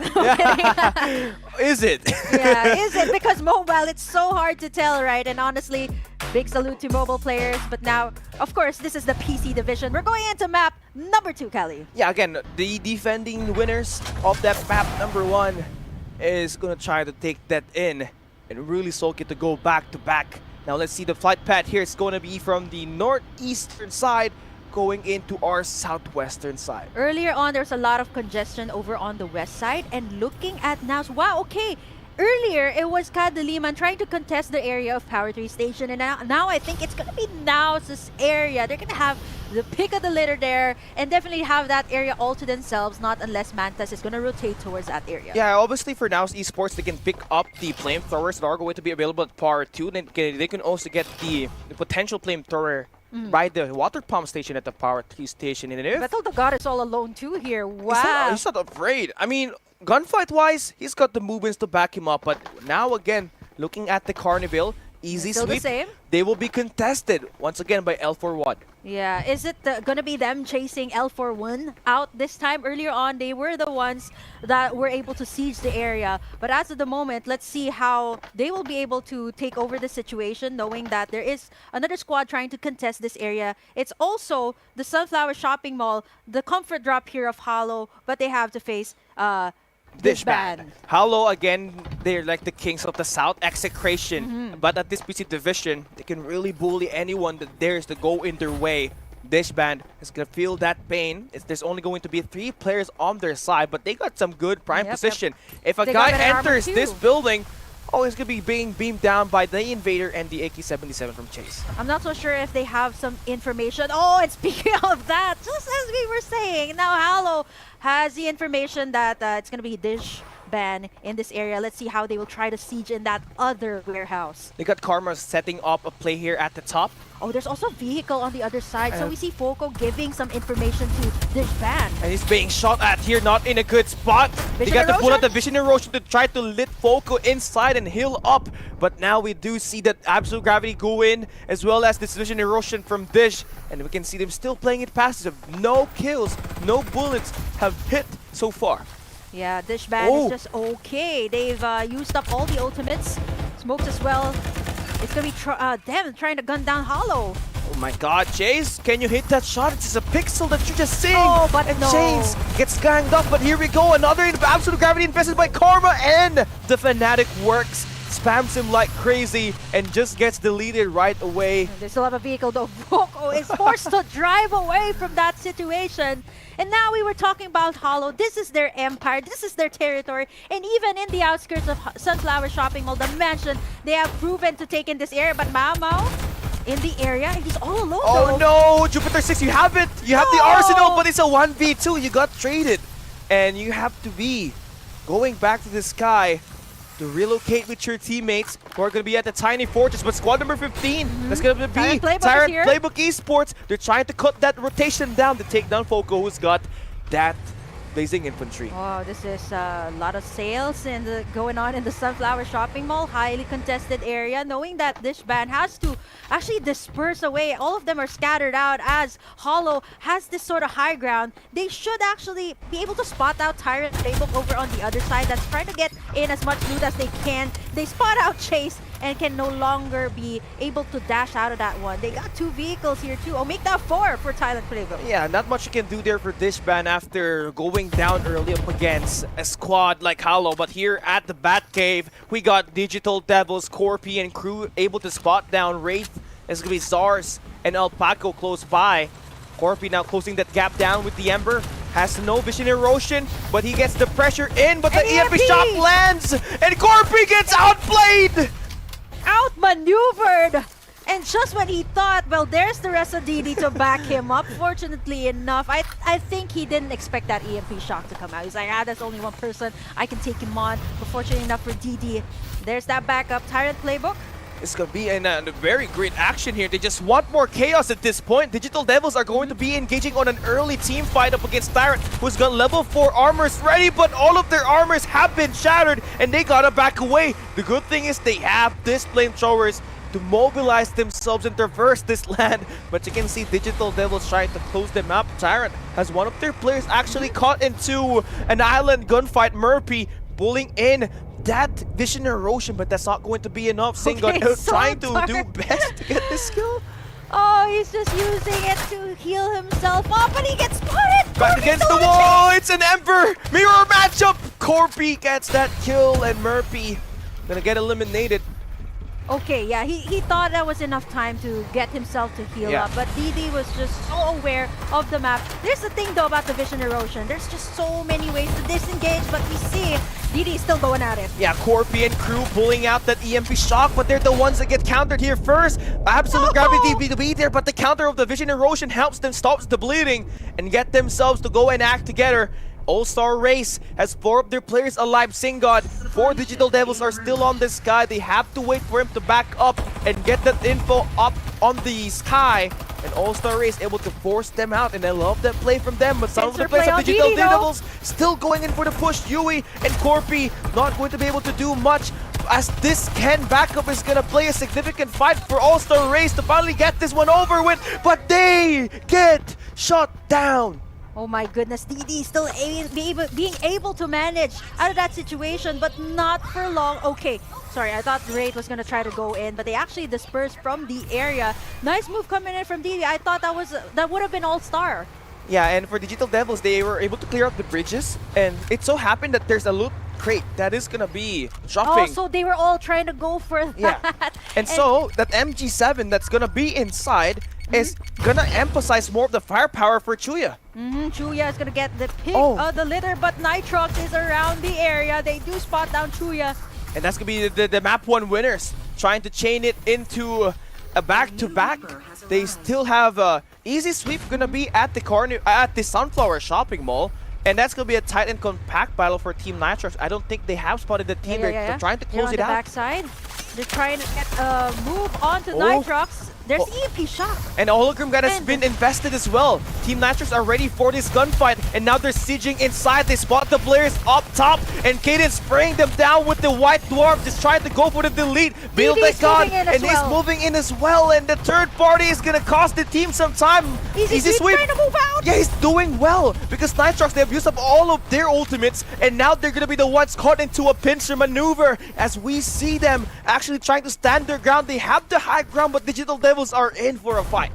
Oh man, this is trouble for Nitrox. We see easy sweep. We see over on the other side, squad number 4 trying to close in. DD playing this to their advantage, knowing that they have the high ground. They get spotted though. 3 squads right over here on this what did I call this? The construction. Yeah, the construction side outside the Sunflower Shopping Mall. No one's moving in yet, but Nitrox in a very dangerous situation. Left and right, they have to either take down DD first or take down the other squad. On the flip side, Hollow, this is their empire. Yeah, and they're about to move into the construction site where there are 3 got a tarantula teams. too. Yeah, and they're trying to bombard the one on the gantries where they're out in the open. So if they're able to kind of push them apart, that is going to be a very big kill for them. and that could spark the attacks, and that might force Digital Devils to enter that building and take down Nitrox at this point. Nitrox, I think they're stuck in this situation we're in. Yes, we got this building all to ourselves, but DD is gonna try to get into this one, get into this building. We see that they're trying their best to like check which location they can actually escape, but at the moment, right, it's gonna be such a, it's gonna be difficult for them.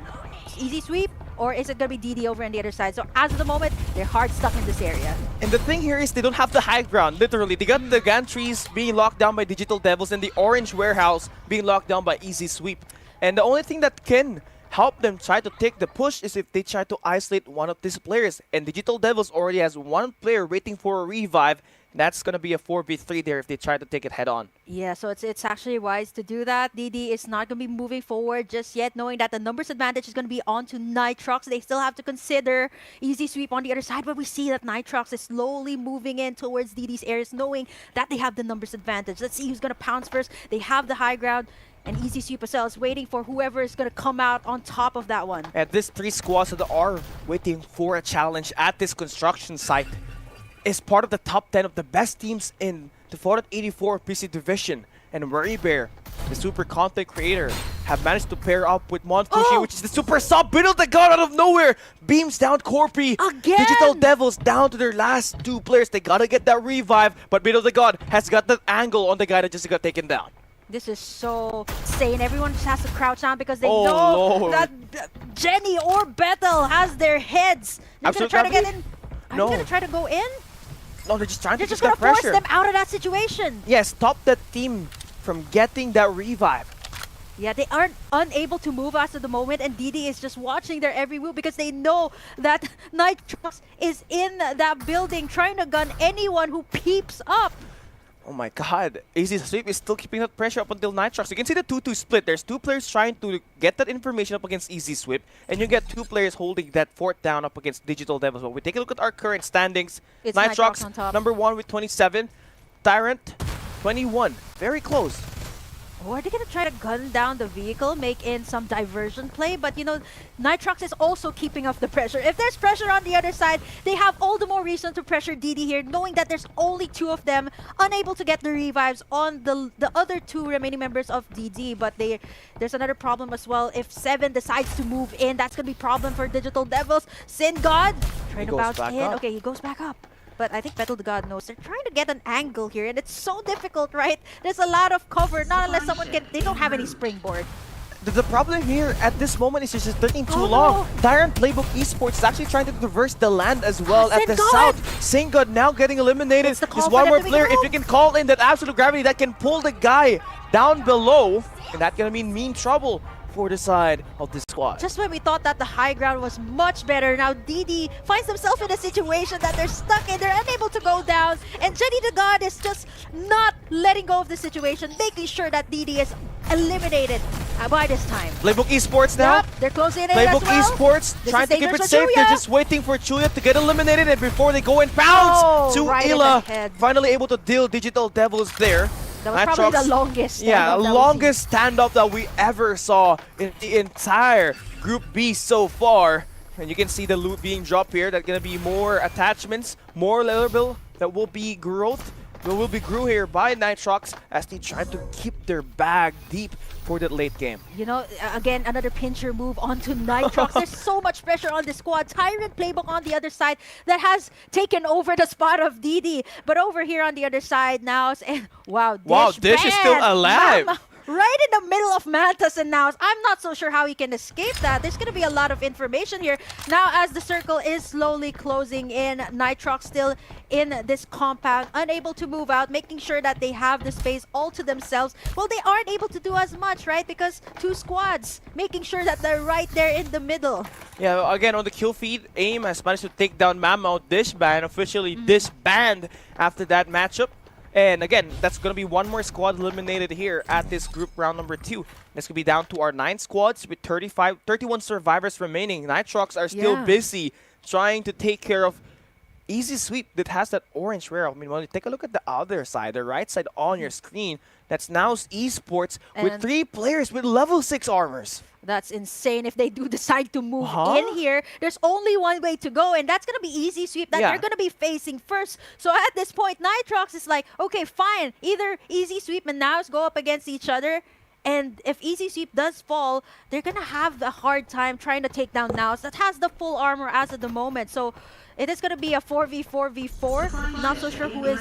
Let me take a look at the map. So now they're going to be trying to move in that area on the outskirts of Sunflower Shopping Mall. We see Kadiliman up as well. Going to try to go up against squad number 5.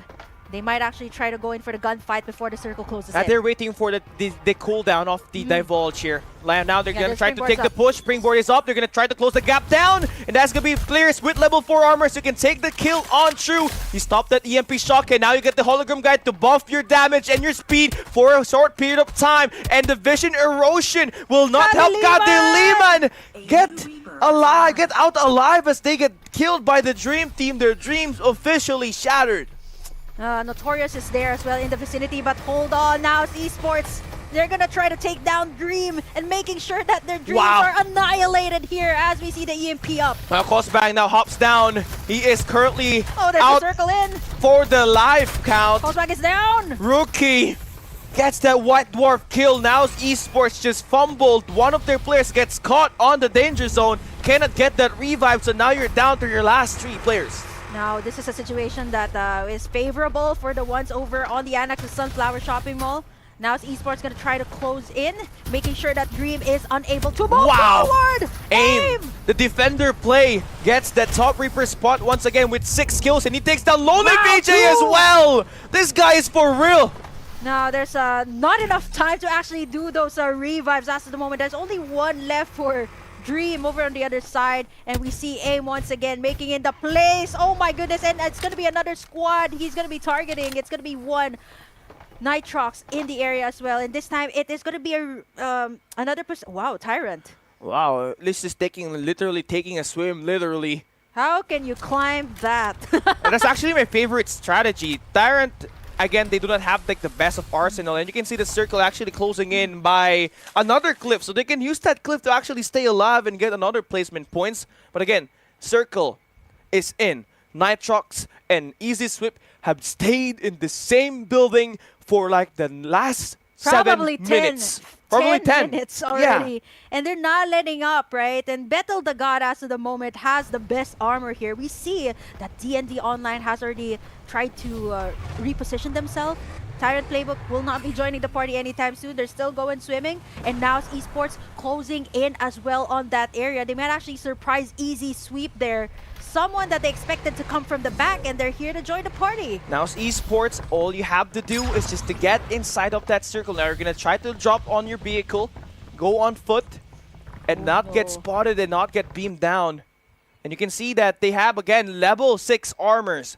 Only team with level 6 except for Dream, who's got 1. You can see Dream Team now able to spot down 0 DND. And well, Morphe, armor has been shattered, and Axel able to pick him down with the M4. Oh no, it's only Rookie left. I'm not so sure if they have any of those heals. They might just go down as of the moment.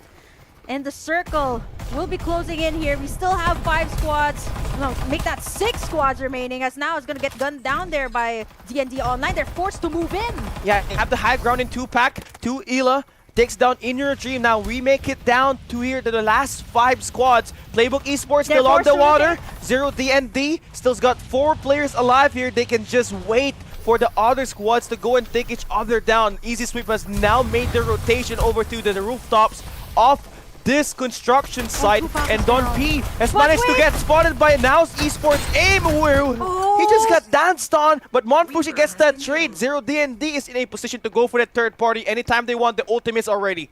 Oh my goodness, Now's just taken out at that moment. Now it's down to Easy Sweep that gets gunned down too. Nitrox are there to go for the clean. Easy Sweep eliminated, and they get to get all of the loot of this top tier action teams. And now 3 teams, 12 squads. It's a 4v4v4. Playbook Esports, they're playing for a top 2 placement. And now D&D is in this position wherein they're gonna try to siege in where Nitrox is, but then again, you know, they just took down the best of the best. Full armors for them, plus this is going to be an area that has no cover at all. So Nitrox still has the best position. Tyrant, it's wise for you guys to stay in that position. And by this time, I think Nitrox is just trying to take down as much as they can, waste out all the resources here at D&D. And maybe, you know what, Tyrant can actually make a surprise there. Try to also take down the resources here at D&D. Slowly depleting. Yeah, Circle is closing in.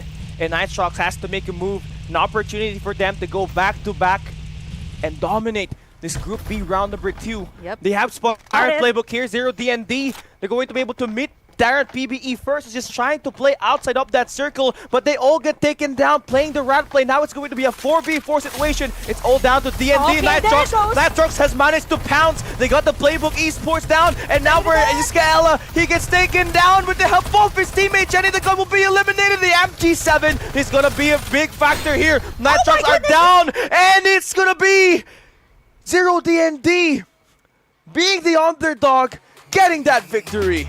And just when we thought that Nitrox had a solid hold on that area, it was D&D that, I mean, I guess it was because they had a better vision of where Tyrant was, where Nitrox was. Yeah. And when they were trying to go down, Iskaela was able to make that fancy footwork and able to take everyone from Nitrox down, even though they have full armor. The problem with the approach of Nitrox is they kind of got they kind of pushed there too early. And 0 D&D, they had all of their resources available, and the MG7 from Iskaela played a big factor on that last altercation, and no one died for 0 D&D. Everyone stayed alive until the very end. It's crazy how things were able to escalate into this situation wherein again we're seeing newer teams, a lot of new faces as well, stepping it up here. And as we take a look at the list here of the squads that made it, we still see now still falling short here. They either get taken down by either 3 squads, 2 squads, so much pressure on them as well.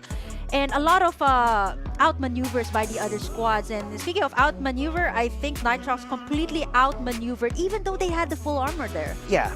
And again, for the side of D&D, they clearly played that circle very well. They were at the middle of the map. They don't have to really take care of Playbook Esports because that team was scheduled for their death because they didn't even bother trying to move. They just waited until that circle got them, even though they had a water vehicle to traverse going to the land. I think at that point is they were expecting that Nitrox and D&D was going to be the one to go head to head, but then again the timing there of Nitrox was a little bit off, and I think it was the EMP that was pulled in at that last moment, and Nitrox was completely annihilated at that moment. It just kind of fell off, right? Middle of the God, we think that he's going to be able to win that gunfight up against Iskaela, but the guy brought in an MG7 on the fight, and the MG7 is one of the part of the new updates here today, where again has a fast fire rate capability and it has a high damage output, and it can really melt any team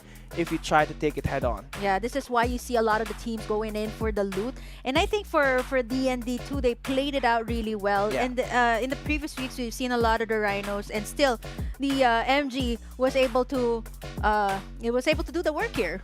Yeah, and again, that is going to be D&D winning that match. Let's take a look at the highlights to catch you up real quick on what just happened at this map number 2.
Iskela showing up big time by bringing in that MG7, the big gun, at that final circle, and it really put up a great damage. He was able to pick down 2 players there and help his team get the job done.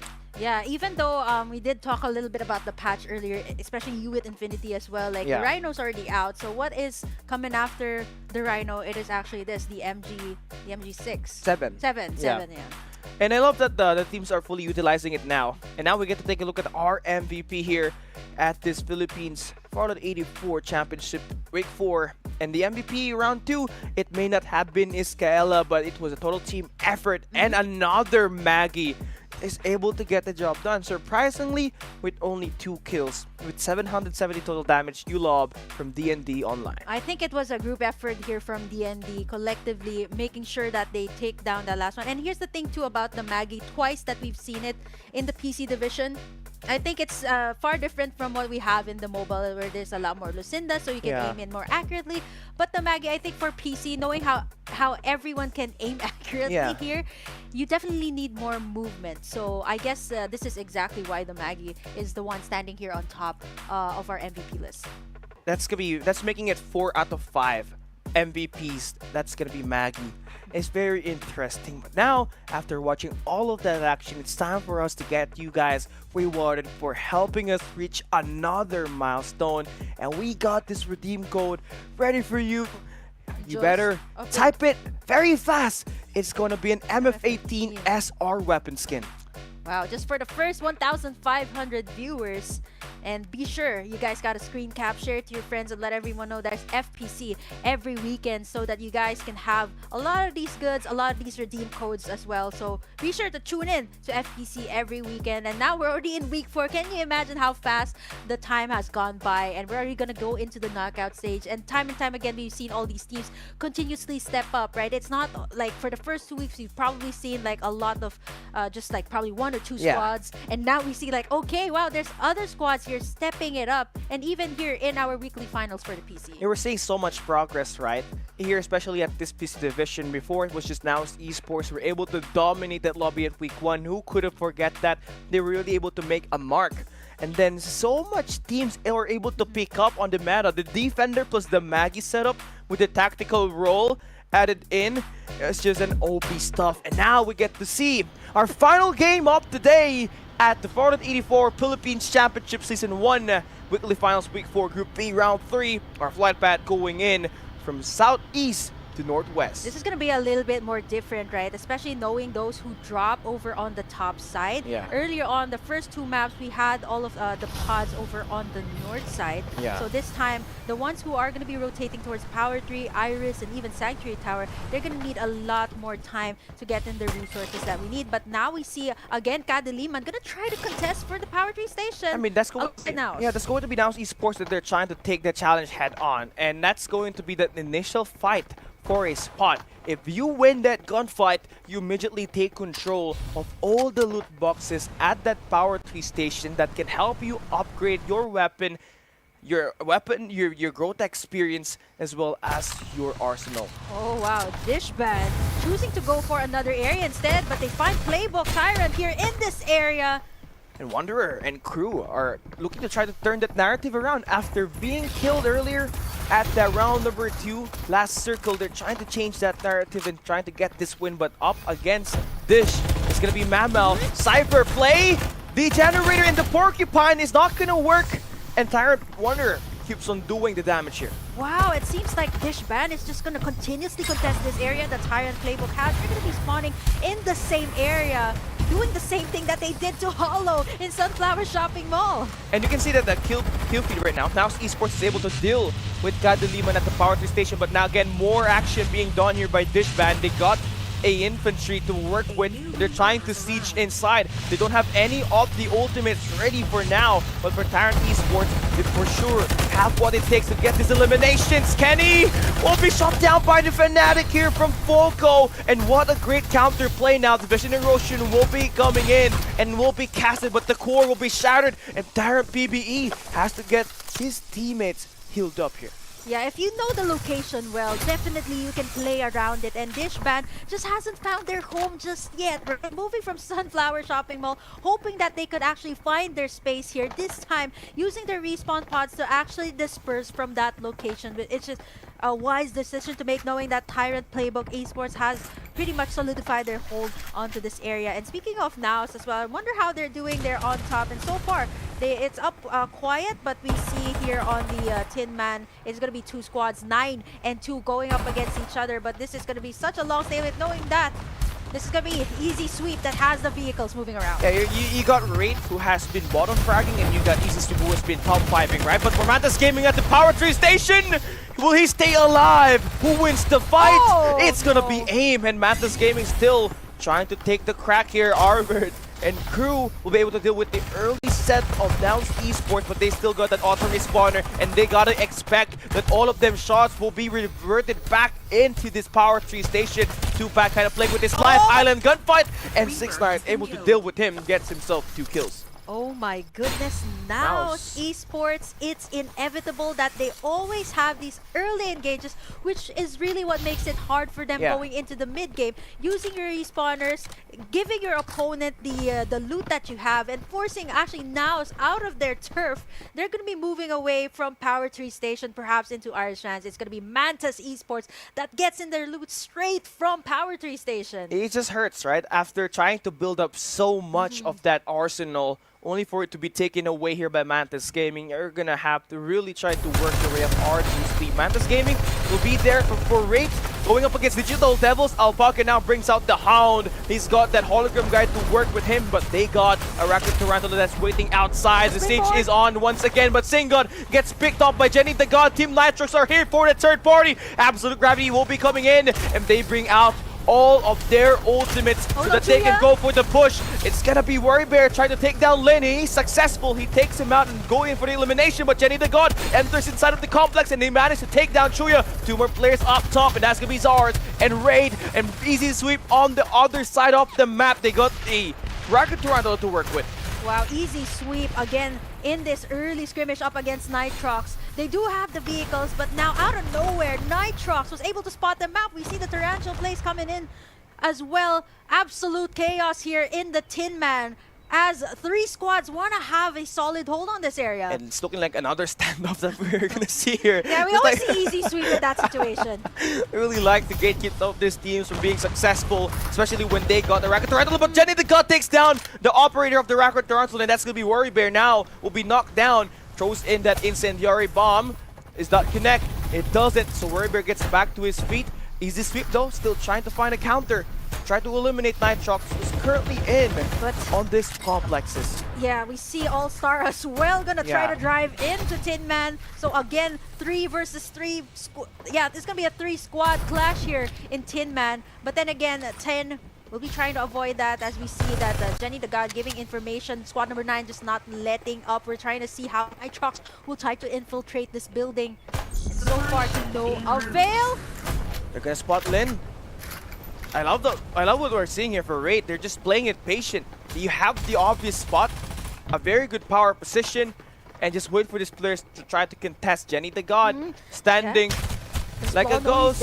Oh, he spots Flaw! Oh, he does not get an elimination, but look at the team up! Alpaca with the Uzi takes Jenny the God and Nitrox, the map 1 winner, looking so frail at this map number 3. Wow, just when that happens, the circle will be closing in. We see the EMP as well.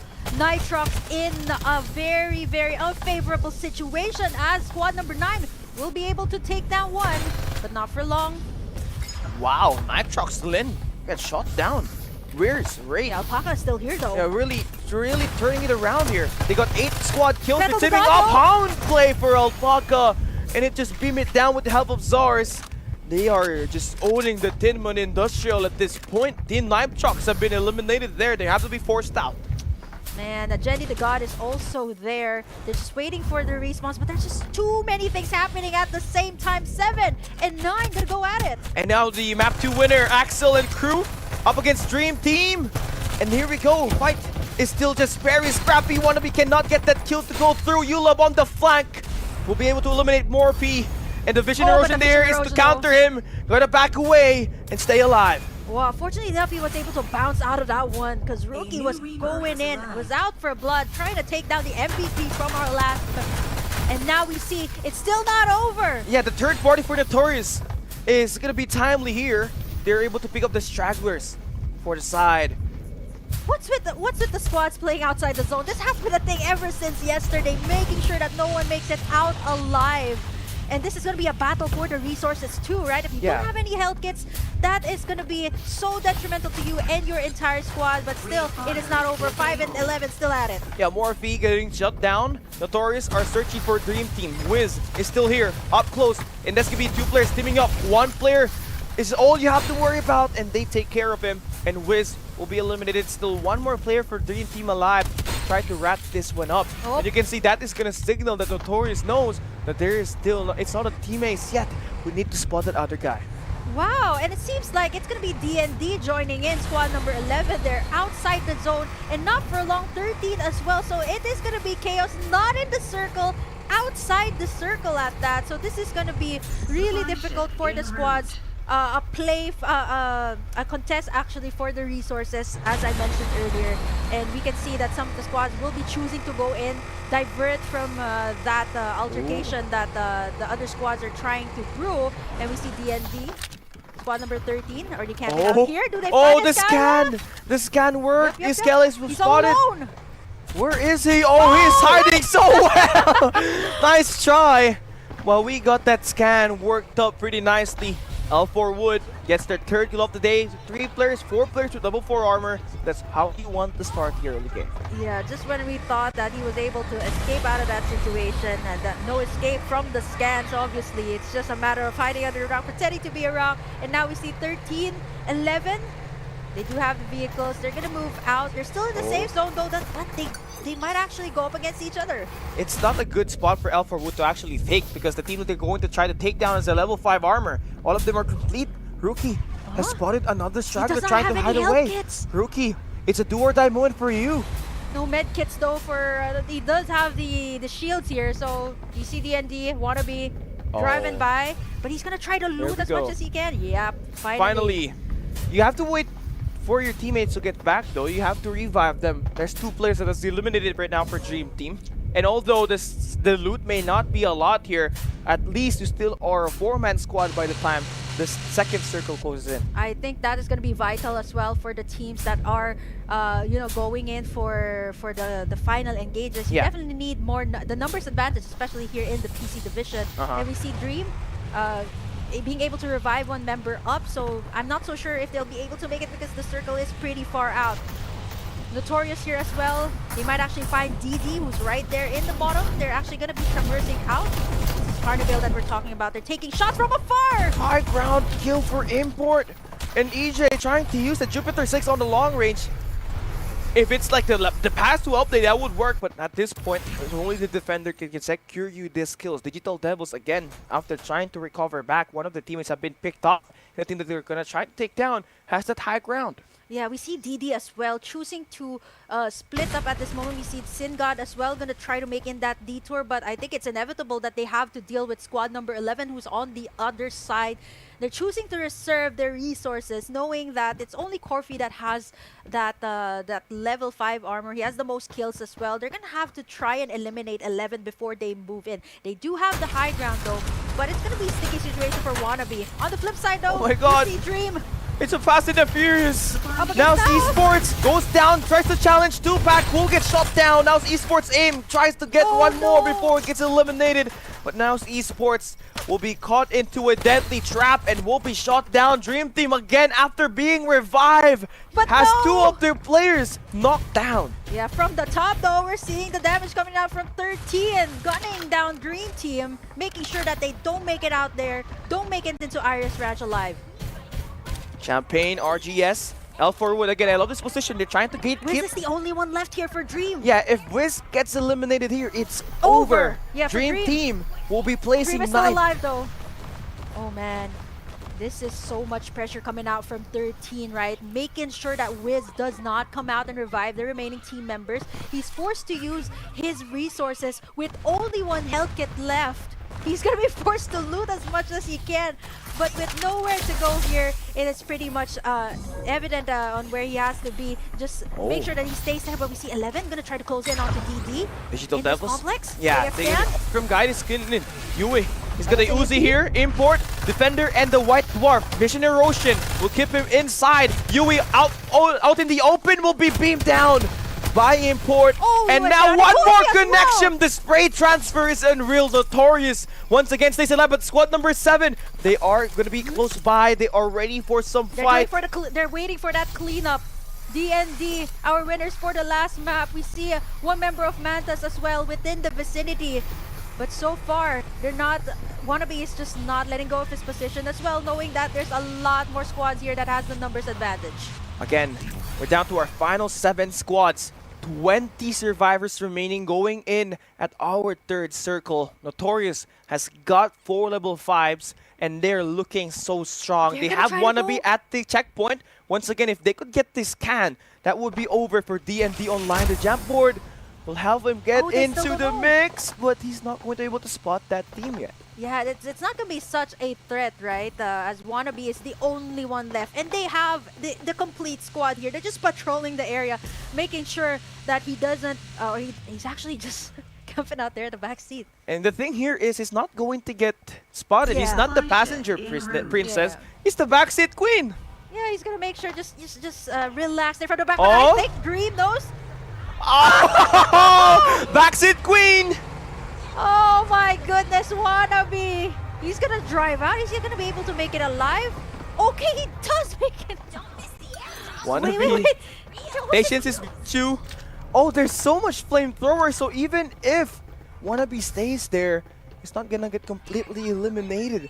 Unless there's a rocket tarantula or the car will be exploded by a third-party source. I can't believe if I'm Wannabe, I'm definitely sweating so much in this situation. Look at how notorious import level 5 armor. Wait, does he know? Oh, he spotted! Oh no! He hasn't spotted Wannabe yet! Backseat queen for the win! My goodness. This is probably one of the best things I've ever seen today here. Wannabe still alive and kicking, all for the name of D&D, but we see wins as well. Squad number 9, they're forced to face Notorious here. Yeah, Inner Dream has taken down one of the players of Raid. Even the Vision Erosion will be cancelled by the EMP Shock. Import still outside of the parameter. He has to go up and find his players, and he goes out in the open. He gets pulled by the absolute gravity, but Yui will be able to get down. Import here, dancing, jumping up and down, but the dance is being won by Flaw. Zar's there for the backup as well. Weirs has 16 kills for them. This is the best chance for them to get the kills, but L4 1, third party. Third party, they're not going to close in just yet. They're healing up here, but this is the perfect opportunity to do so. Oh my gosh. Yeah, they still are alive, but no, Flo! He's going to be knocked down. Big kill here for Daryl to keep himself and the team fighting at this edge of the circle. Oh my gosh, what? How did he escape? Were you able to manage to pull that off? Oh my gosh. This rat is the best. He does not even have a stealth at this point. Like, it would have been much easier to do that. Oh, wait. Okay, no way. If Wannabe enters that one, it's over. But now, Notorious, fight not yet done here. It's gonna be him. Down to his low HP. Armor has been shattered. And Super Daryl has taken down Alpaca, but Weirs able to shut him down. Super Daryl still alive, trying to heal up EJ. 2v1 for Weirs. Yeah, he's gonna try to get in the vehicle and make a drive-by instead, knowing that he can't win the game here, knowing that it's a full squad from 13 who's out there to do the cleanup work, but the rest of the members here of Notorious are up once again, so Riz is gonna take as much as he can, move out of that area as they try to close it. Okay, very interesting where the circle is gonna close in, right by the riverbank. Yeah, that is such an open area. It's a 50-50. 50% for land, 50% for water. And if you don't have anything to traverse that land, you're going to be over with.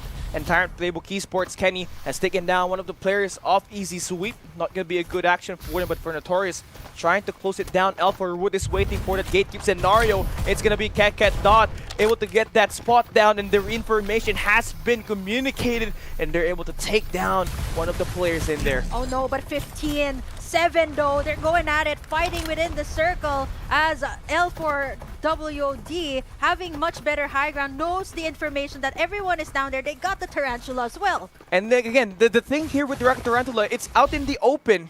It can be eliminated, but it can also deal some damage for the guys that are going to be alive on those buildings. But you can see, Wannabe is a rat.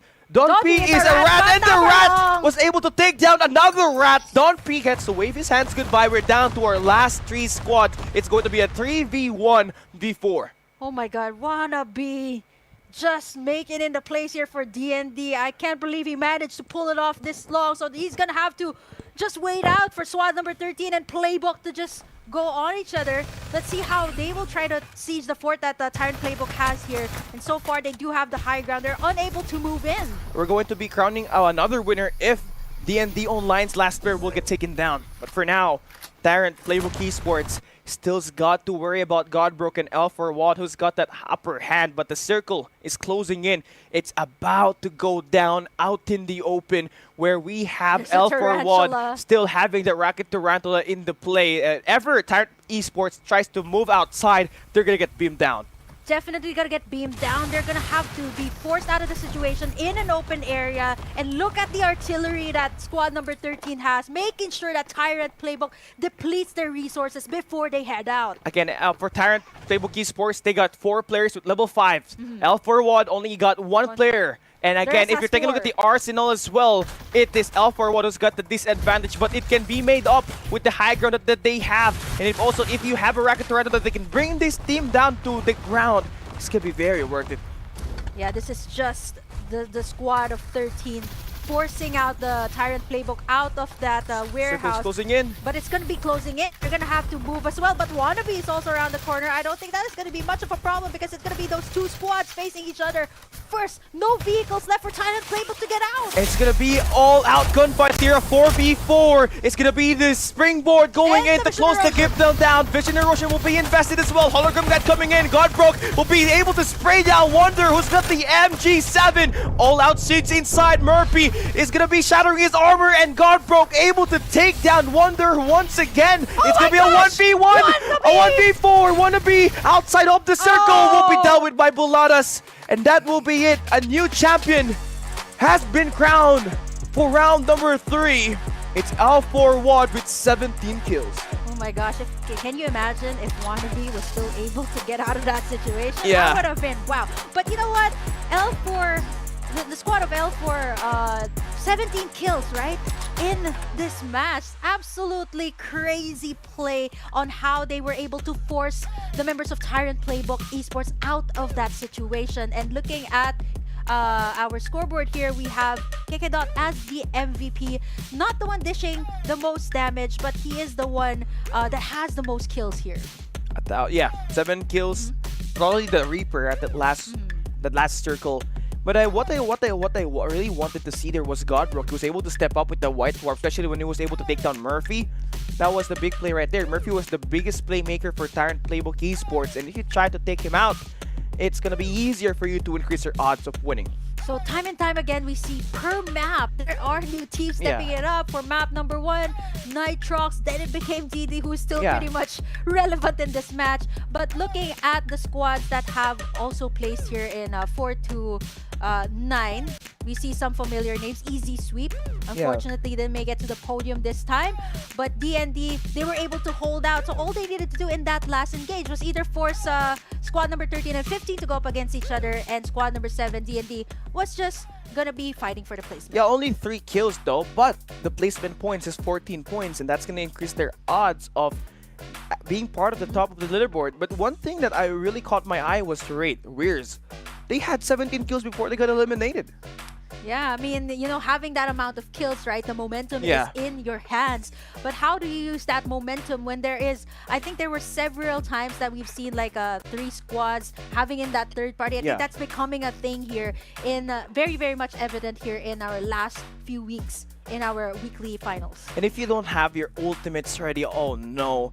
it's going to be that signed and deliver. It's just so easy for you to pick down any team if you can land your EMP shock, your hologram guide, or the scan from the divulge from a young. I haven't seen so much of that, but I've seen a lot of embers here in particular, right? The deadly combo, the domain expansion, plus the EMP, and the rest of the ultimates there that made it so hard for the teams to work. But for now, Callie, of course, we have to see what happened in that last map as we show you guys the highlights.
Group B finally concluded. We saw Nitrox taking the map number 1. We got Zero D&D taking map number 2. And here, we got another winner. And that's gonna be L4 Watt, KZ1 Savage X. And that will wrap up our Group B matchups. Wow, every single map. There's no back-to-back wins, actually.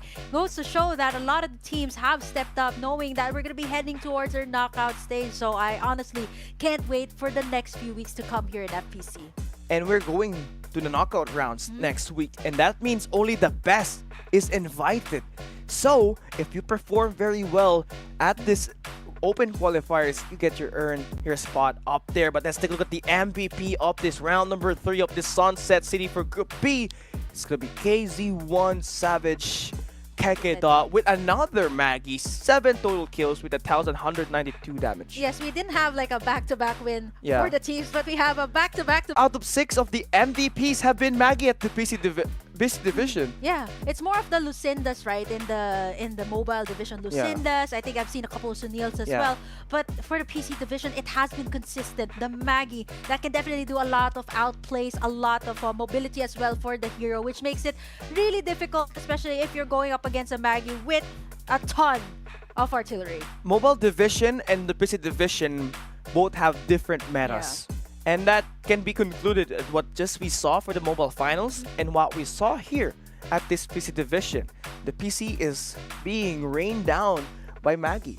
Maggie, and not just Maggie's. I think for mobile, I want to point out there was a duck side. But for the PC, I think this is probably one of the most times that I've seen an Ember. Yeah, Ember, I was shocked knowing that there were so many vision erosions just being activated and casted by every team, and it really plays a big factor, especially when you're out in the open or when you're trying to just stop that bleeding and let this other team to escape your domain expansion. Yeah, plus the fact that especially in the recent update, they're being forced in a situation where the final circle will definitely be in an open area. So I think that's where the Ember comes into play. Yeah, the only downside that I can think of the Ember is when the core has been shut down by any of the players or it has been deactivated by the EMP shock. But aside from that, it's really a very useful ultimate, especially when you're really down bad. Yeah, I think it's also one of the few times that I've seen the triple deadly combo. Yeah. The vision erosion, the EMP, as well as the absolute gravity, all in the same area. I haven't seen that in the mobile this week. So yeah, you're right. Different metas for the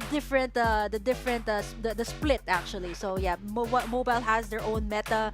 PC has their own meta, and it's so nice to see this because there's a lot of things that you can actually take into consideration. And another thing that we noticed here as well at the PC division is the team still using that defender. And I know we did have some changes with it. It got nerfed with the damage, and then there's an added recoil to it. It has a more kick, but it didn't really feel like it had a nerf due to how much players are using the defender until that final circle. Yeah, it can definitely shred down the armor. I think that is what the players are going for here. And we've seen several times also in the map wherein a lot of the players are either, if they're trying to siege that position, they're trying to either take down the armor, take down their resources, and that was definitely one of the win conditions for most of the teams. But for now, Callie, I think we have to check out our team standings here, team rankings rather, for the PC division. It's gonna be Team Nitrox taking that #1 spot, and you gotta give it up for them. That map #1 was super dominant, and it helped them get a lot of kills here for the day. They ended up with 58 total overall points, only going to be separated by a 4-point difference by Tyrant Esports. Yeah, so it's not that far too for DND, and Easy Sweep managed to, make their place soar up here into the 4th place. I do have to point out though, the one that has the most damage is actually KZI Savage X. 18,000. Almost close to the damage. Well, not that close to the damage of Nitrox. They probably have the most here. 18,000. It's interesting to say. 18,194. Yeah, how much? We only played 3 rounds. They have the most assists too. Oh my days. L4 WAD, we did not see them actually go in and, put a lot of kills in map 1 and map #2, but the amount of damage that they were able to do means that they really love going in for the engage, but just couldn't finish it out either because they're being stolen. The kills are being stolen by another squad, or it's just that unfortunate that they couldn't really get their acts together and go for the finish. Plus the third-party factor was also a thing. We've seen this happen several times, not just here. I think this is a meta for both PC and mobile, wherein you just wait for those 2 squads to fight it out, and then you just jump in at the right moment. So I think it's just a matter of timing, a matter of decision-making as well, when to go in for the engage. I think what made it go up that high was the Rocket Tarantula that they were using earlier. Yeah, the last... They were so efficient with it. They were bombarding every team that they see. And again, even if they don't get the kill, they are still able to waste the shield restorers of every team that has managed to get hit by the artillery. Yeah, and I think even though that Tyrant playbook had the most cover, had the most resources in that complex, it was KZI that was able to force them out with the Tarantula, making sure that they have their resources depleted, and once they get out, there was nowhere to go. All they needed to do was shoot them down, knowing that they don't have enough resources. Yeah, and of course with L4 WAD able to take down Tyrant Esports playbook, it's all that's left was for them to take down the Rat in Wannabe. Zero DND had one of the best round #2 in Sunset City and the most spectacular hiding spots. And if you want to know where to hide, just take a look back at the highlights of what happened in that last and final map. Not just Wannabe, right, with being the backseat queen, right, at that moment. Can you imagine how many times he was able to move back and forth from that? Plus, I think it was Iskela. Right under, like below the, what was that? The rocks. terrain. It looked like a mini cave at the point. But fortunately enough, if you weren't able to scan him out at that point, you wouldn't know where he is. And I think if they're playing hide and seek, definitely DND won this one. Yiskela may not have, able to clutch up that 1v4, but again, it had showed that there are a lot of ins and outs on Sunset City that are still not yet discovered by us and by the viewers. So you gotta watch Zero DMD a lot more on how to try to find those hiding strategies to work with you. Yeah, two players that did that in one map. Crazy stuff. Oh my gosh, I should try that because I know we're both rats. No, unless that the final circle goes in the northwestern side of the map. You can actually try that. Oh yeah, so much hiding spots, right? Yeah. Take notes from D&D. We're both rats, me and Callie. So we will check that out later on. But yeah, I mean, if you're going for the placement, right? That's something that you definitely need to do. And D&D, fresh from that last map, they were able to at least carry over their momentum by hiding it out. And I mean, at that point, it was difficult to get the respawners. Yeah, and it's just sad that Zero DMD could not put up a great fight there at round number 3. They really had the best chance at taking the early gunfights happening at the water pump station at the Power 3. But again, there was just so much teams actually trying to go and condense in that one spot. We saw Playbook Esports there. We saw Wares as well. There was just so much thing going on at the Power 3 that really left them off guard. Yeah, and even Naos was there as well, right? And unfortunately, Naos still pretty much on the bottom spot. We have lots of highlights here, Callie, but I think we have to hear it from the team themselves that will get the interview. Care of our Tagalog casters. Natin si Jenny the God. Yun! Story mo. Hi! Hello. Oh, teka. Hello po. Ayun. Di mo pigilan ngumiti. Hoy, ang saya naman. Nasa computer shop ka ba? Opo. Kakatapos Uy, na kasi talaga? namin ng last tour na. Wow! Wow! So, ibig sabihin magkakasama kayong lahat na Team Nitrox? Ay, Hindi po, ako lang po. Kasi nabiyahe pa ako 2 hours eh. Ayan. First na ng biniyahe. Commitment. Tama. Diba? Commitment at effort. Eto dahil mahal na mahal mo ang Farlight 84, ano bang pagsasanay or ano bang warm up ang ginagawa ng isang Jenny the God bago pumunta ng tournament? Ano po? Warm up mood, tapos nanti-trip lang. Ganun. Grabe naman yun, anti-trip lang. At least it's working. Ano yan, nagsa-solo squad ka ba? Walang fill, walang tatlo, gano'n?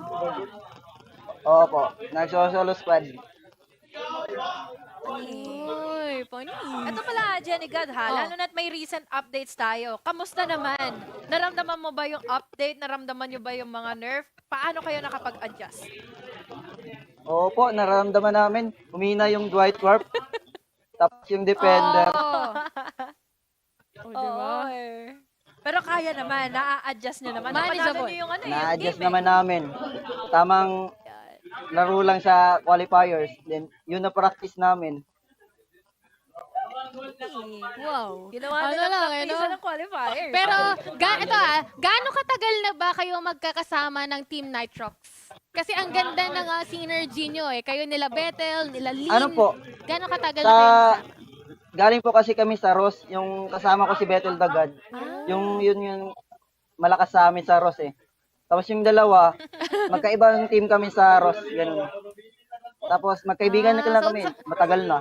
Kaya yun, may nagkasama-sama, no? That's nice. Ayun, maraming salamat. Last question, or actually, last shoutout mo dahil first time ka naming ma-interview, syempre, Team Nitrox. Sino may mga gusto nyong pasalamatan? Salamat sa mga kaibigan ko dito sa Davao na Nazi, Zero DLD. Mga tropa lang kami. Tapos, Team Nitrox, salamat. Taga Davao. Maayong boat. Salamat, Boss Mago. Maraming salamat, Team Nitrox, Jenny the God, and the rest of the members. Bye-bye! Bye-bye. Bye-bye! This is just one of the topics that I really want to bring out here. Farlight 84 decided to invest in cyber cafes and support the local cafes and host Farlight 84 tournaments. And Jenny the God, prior to the matchup today, he said he just finished another tournament. Wow, so it's just time and time again, there's so many tournaments popping up. And I've been to an internet cafe myself recently, and it's so nice to hear. I was like, do you guys have Farlight 84? And they said yes. So we're starting to see these show up. And I think this is the first player I've seen in a cyber cafe. And Jenny the God said it took him 2 hours to to go to that cafe, right? and talk about dedication and the amount of work he put in. We did also one of our casters also asked, what does he do before he plays the tournament? And he said, I just play warm-up mode and just fool everyone that is inside that lobby. Plus, there's one thing that he also highlighted What? in that interview where he said, okay, did you guys feel the nerfs and the adjustments? Yeah. And he said, yeah, they felt the nerf on that White Dwarf. Yeah, the White Dwarf, even though it felt like it was nerfed, so many teams have been using it. Even still, at the end of the day, here at the FPC Division, it's either an AK-77 and a White Dwarf or a Defender and a White Dwarf competition. Yeah, definitely. I think we can see the dedication from the teams, and Nitrox also highlighting what they said about both gods in that squad, Bethel and Jenny the God. They actually came from the same team back when they were playing in another title, and the other two as well. They were playing in an enemy squad, and now they eventually decide to converge and fusion together and be Team Nitrox. And they're actually all the way from Davao City. Yeah, Davao, if you guys don't know, is at the southern part of the Philippines. And again, knowing that Farlight 84 has reached the southernmost part of the Philippines just says how much support we are getting to Farlight 84. And that's why I want to give a big shout out to Farlight 84 Games and Lily Games for making this effort happen, because now it's ripping off. Everybody knows Farlight 84 in cyber cafes. Yeah, every corner. And to think that honestly, even up until Davao, Visayas region even, they're going strong. And even these teams are already competing in LAN tournament. But of course, you know what else you guys have to watch out for? The last redeem code for the day, and that's gonna be this was also the last redeem code yesterday. It's the Young 2023, that Lone Wolf skin. Yeah, again, it's gonna be limited only. You guys have to make sure you buy it. I mean, you grab it because I bought the Young Lone Wolf for 599 diamonds. Since I like purple, I really wanted to get him, and then I realized I could just get him by being one of the first player or user to actually activate the code. You're the third one that loves purple here. So yesterday was me and Josuave, and now you're the third one who loves purple. He's also a young main, by the way. So it's just me, Josh, Josuave, and you that loves the purple. And we're giving it out once again in the final code, the last redeem code rather, for the day here for FPC. And thank you guys once again for letting us reach our milestone of the day. You guys have been amazing. Thank you for liking, following, and sharing our official live stream broadcast so we get to give you out all of these rewards. Yep, it's gonna be absolute chaos once again in the next few weeks, as we're gonna be heading over into the knockout stages already. So things are getting more and more intense, but we gotta have to check the FPC points here as well here for the PC division. Oh wait, no, we'll start off with the mobile division first. And again, it was a bit of a mix, but I really want to highlight what just happened at this mobile division. Execration on top. Their damage was hella a lot. And you take a look at the total overall points. The second is 53. They got 89. They have the most overall points, and the disparity as well from the damage and the total points just goes to show that Execration has been playing out of their minds consistently as well. I mean, sometimes you see this in the teams that they have the momentum, but they aren't able to carry it over until the end. But Execration was able to do that. I think they had like 30 kills at one point. Insane. It was on map number 2. They were at the brink of going in for the first three-peat on one of the groups, but couldn't really get it to go because it was better esports that were able to manage to get the third map. But more surprisingly here, SR Nakage, as we end the open qualifiers, weekly finals are still uncrowned. The uncrowned kings, as we said, last time they had to go up against Ghost Reaper, and now there's a new Reaper. It's going to be Execration standing on top. Let's see how they will manage to actually try and take them down in the next few stages of our competition. And what I like here is that NRGL Rebuild has managed to put in the personality to be one of the top 5 squads here. Ghost Reborn fell a bit. They're part of the top 10 now. And NRGW, I love what I see from them. They are built for the final circle. They know how to dip into fights and how to disengage. And this just goes to show, right? Like with these new squads coming up, stepping it up, it just goes to show that the Farlight 84 has reached Davao, the southernmost area in the Philippines. Plus, you got these new squads popping up, so it just goes to show that the game is continuously growing. The player base, the fan base as well. So it's so nice to be a part of this. I don't know how much teams registered at week 4, but we got data actually posted at the Farlight 84 page that at the mobile division, 3,194 teams were trying to qualify for the week 1. So that just means there's so many teams out there that are trying to fight for an open qualifier spot. And that just shows how much these teams are really trying their best to be one of the superstars for Farlight 84. Yeah, everyone's just trying to make a name here. Yeah. Everyone, the players, the organizations that have invested their time, their effort here. And you can see it as well, the dedications from the players are coming through. You heard it from Jenny, the god himself. You know, traveling 2 hours is no joke, right? I mean... Man, 2 hours going to the Cyber Cafe, then 2 more. back. That's 4 hours that he is dedicating just to be a Farlight 84 god himself. Let's take a look at our PC division leaderboard and see how much FPC points they have made. Number 1 will go to Team Nitrox, and this is what I love. Their efforts being rewarded. Nitrox, right? That 2 hours, 4-hour travel time for Jenny Daga was definitely worth it, as Nitrox, as of the moment, is standing here on top. They also have the total damage, so there's a slight difference from the mobile and PC. Yeah. So far, Nitrox has got everything in the bag. Even the total kill points, they are the ones standing on top. And mind you, it's a huge disparity from the other teams as well. But looking at the PC finals, we see some new names, you know, moving up the list as well. Yeah, D&D Online. That's gonna be also Esto Dignus PH. And more surprisingly, NGIP making the top 12. And these are a squad that may not have performed very well at the semifinals. They can still make up for it for their weekday points. Looking at Team Nitrox and Hold W, you can see them getting 1,500 weekday points, and that's why it's so important that you participate at the weekday open qualifiers for you guys to have an opportunity to boost up that points and be the number 1 team. And Team Nitrox was able to do that today. Yeah, spectacular performance. And yeah, I was gonna say that now is nowhere at sight. Yeah.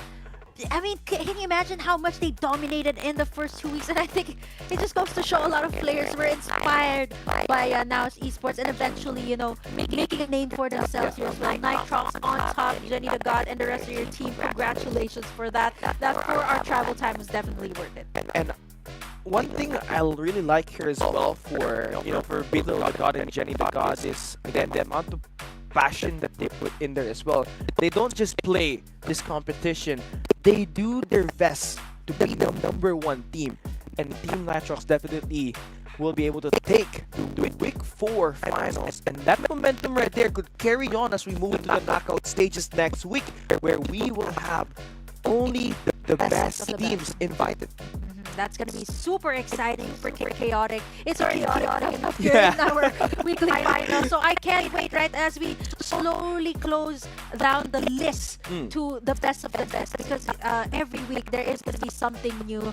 I think for this particular week, there's a lot of kids, a lot of new names that have been stepping up. And I honestly can't wait for what's to come in the next few weeks of FPC.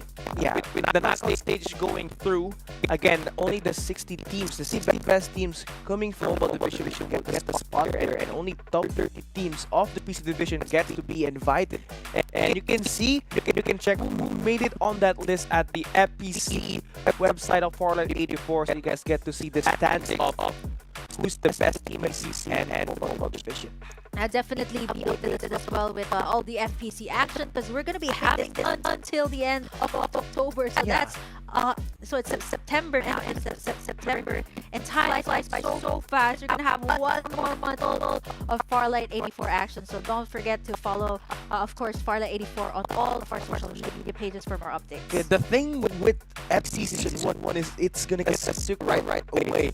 It was discussed at the Farlight 84 Summit. So, if you guys did not make it at the knockout stage, better try to grind now. And by the time that we open the new season, you guys get to be the top dogs of the competition. And this is also the first split that we're having. Yeah. So there's a lot of expectations, a lot of teams that are trying to gun to be written in the history books as the first ever winner for first split for the 84. And like what Hannah said, if your team didn't make it, of course, get inspired by the players here of the 84 and, you know, train.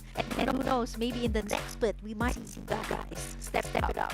You might be the next NCG. Oh no, you might be the next execration for the mobile division, or you could be the next team Nitrox if ever that was the team that you're inspired on, the better version of yourself, right? But look at the day here. And any key takes that you want to talk about at the mobile division? I think the mobile division, very dominant play from Execution once again, and I'm still looking forward to the teams that will be facing Execution. How will they prepare against Execution? Is it going to be the same tactic as they do up against Naos, wherein everybody tries to, you know, deplete their resources, try to take them down early on? Is that going to be the case? Because they have been very consistent for Execution. And for the PC division, I think Nitrox definitely stepped up a notch this weekend, and it skyrocketed to the number one spot. So I am looking forward to seeing more developments in the PC division, and knowing that we're already going to that knockout stage, and there is a patch that's already up. Yeah, definitely at the PC division, there are lots of ups and downs. We came here thinking the day is going to be Kitsune Daichi that will dominate. But that's the other way around. Team Nitrox coming out of nowhere. We're making sure they get the best version of their attacks to go at the end of the day. They have number one at the Group B, and also expecting so much attacks to happen at game. And our next week's schedule, it's going to be the next stage of the Farlight.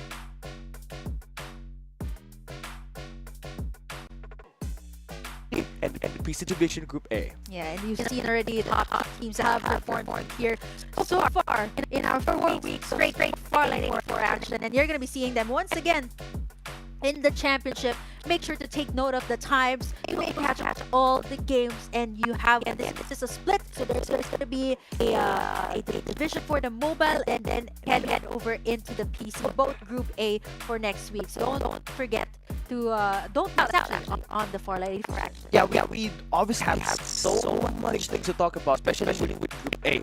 Obviously for Group A, that's going to be Execution finally part of that mix, and they're going up against the underdogs. And Execution, they have been able to go week 2, week 4, right? That's a repeat that they won at the open qualifiers, and that we will expect to be changed over to this next stage for the mobile division. Yeah, absolute domination by Execution. I think they earned the moniker of the Executioners, the Raptors Terminators, the Exit-Terminators as we call it. And it really just sticks, right? Because they've been so consistent in doing that. And as for the PC division, we've seen the rise of some new stars, Nitrox. And definitely it was, you know, it's very heartwarming to know that, you know, they've traveled very far to reach this, being able to stand on top here with Nitrox. Definitely, and I'm pretty sure they're closing out their weekends rather, with a happy note. Even if they have won the game here today, it is far from over. What they want is that number 1 spot. The grind doesn't stop. You cannot let complacency kill you. So you gotta be the best version of yourself every time. But if I try to ask you, which team do you think is to improve on at the mobile division? Who would it be? Wow, that is a tough question, because a lot of teams stepping up. I do want to see Vagabonds though, because they have been performing consistently in the semis. They even carried it very well up until today. So hopefully they may be able to rise up to the occasion and maybe try to take down Execution. So far, you know, they've been so dominant. And I don't know, like, who can take down the Executioners at this point? I think for me, for Vagabonds Esports, I think they have to go for an extra party a little bit more later on the matchup. Early clashes could lead into a very bad fight. And again, here is our social media: YouTube, Facebook, TikTok, and Twitch. Make sure you guys follow us. If you guys want to be part of the FCC Creator, just go and head over to our Facebook page. Search for the FCC Creator Zone. I'm pretty sure Callie has a fun time there in the Creator Zone. I love it. So much rewards if you try to, like, do a lot of teaching for like other people that are quite new, right? So I've been doing more of the tips and tricks and the best heroes, best weapons, and the key advantage for me here, I don't have to do the research, right? Because I get to watch this team play. Yeah, and all you need to do is, of course, not only follow Callie, but don't forget to follow Farlight 84 Esports as well. Honestly, Callie, looking forward to the knockout stages. I just can't wait, and it's already next week. I can't believe it myself. Yeah, 4 weeks just went down so fast. And I want more. We only have 2 weeks of the knockout stages, then we're now on to the final stage. And what's really exciting here, Callie, I just have to hype it up to our viewers that our finals is gonna be a LAN event. First split, LAN event immediately, so I am so pumped up for this. Yeah, we start off with a bang. All the 15 best squads at the mobile division gets to be at the game. And well, that will wrap up our today's matchups and schedule. Once again, it's Cali Gaming here and Burger King on behalf of Infinity and Dash. We thank you guys for watching today. See you guys next week, Saturday, for the knockout stage. Peace out.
timing. They have serendipity. People just still fighting back. They're gonna move forward, and that's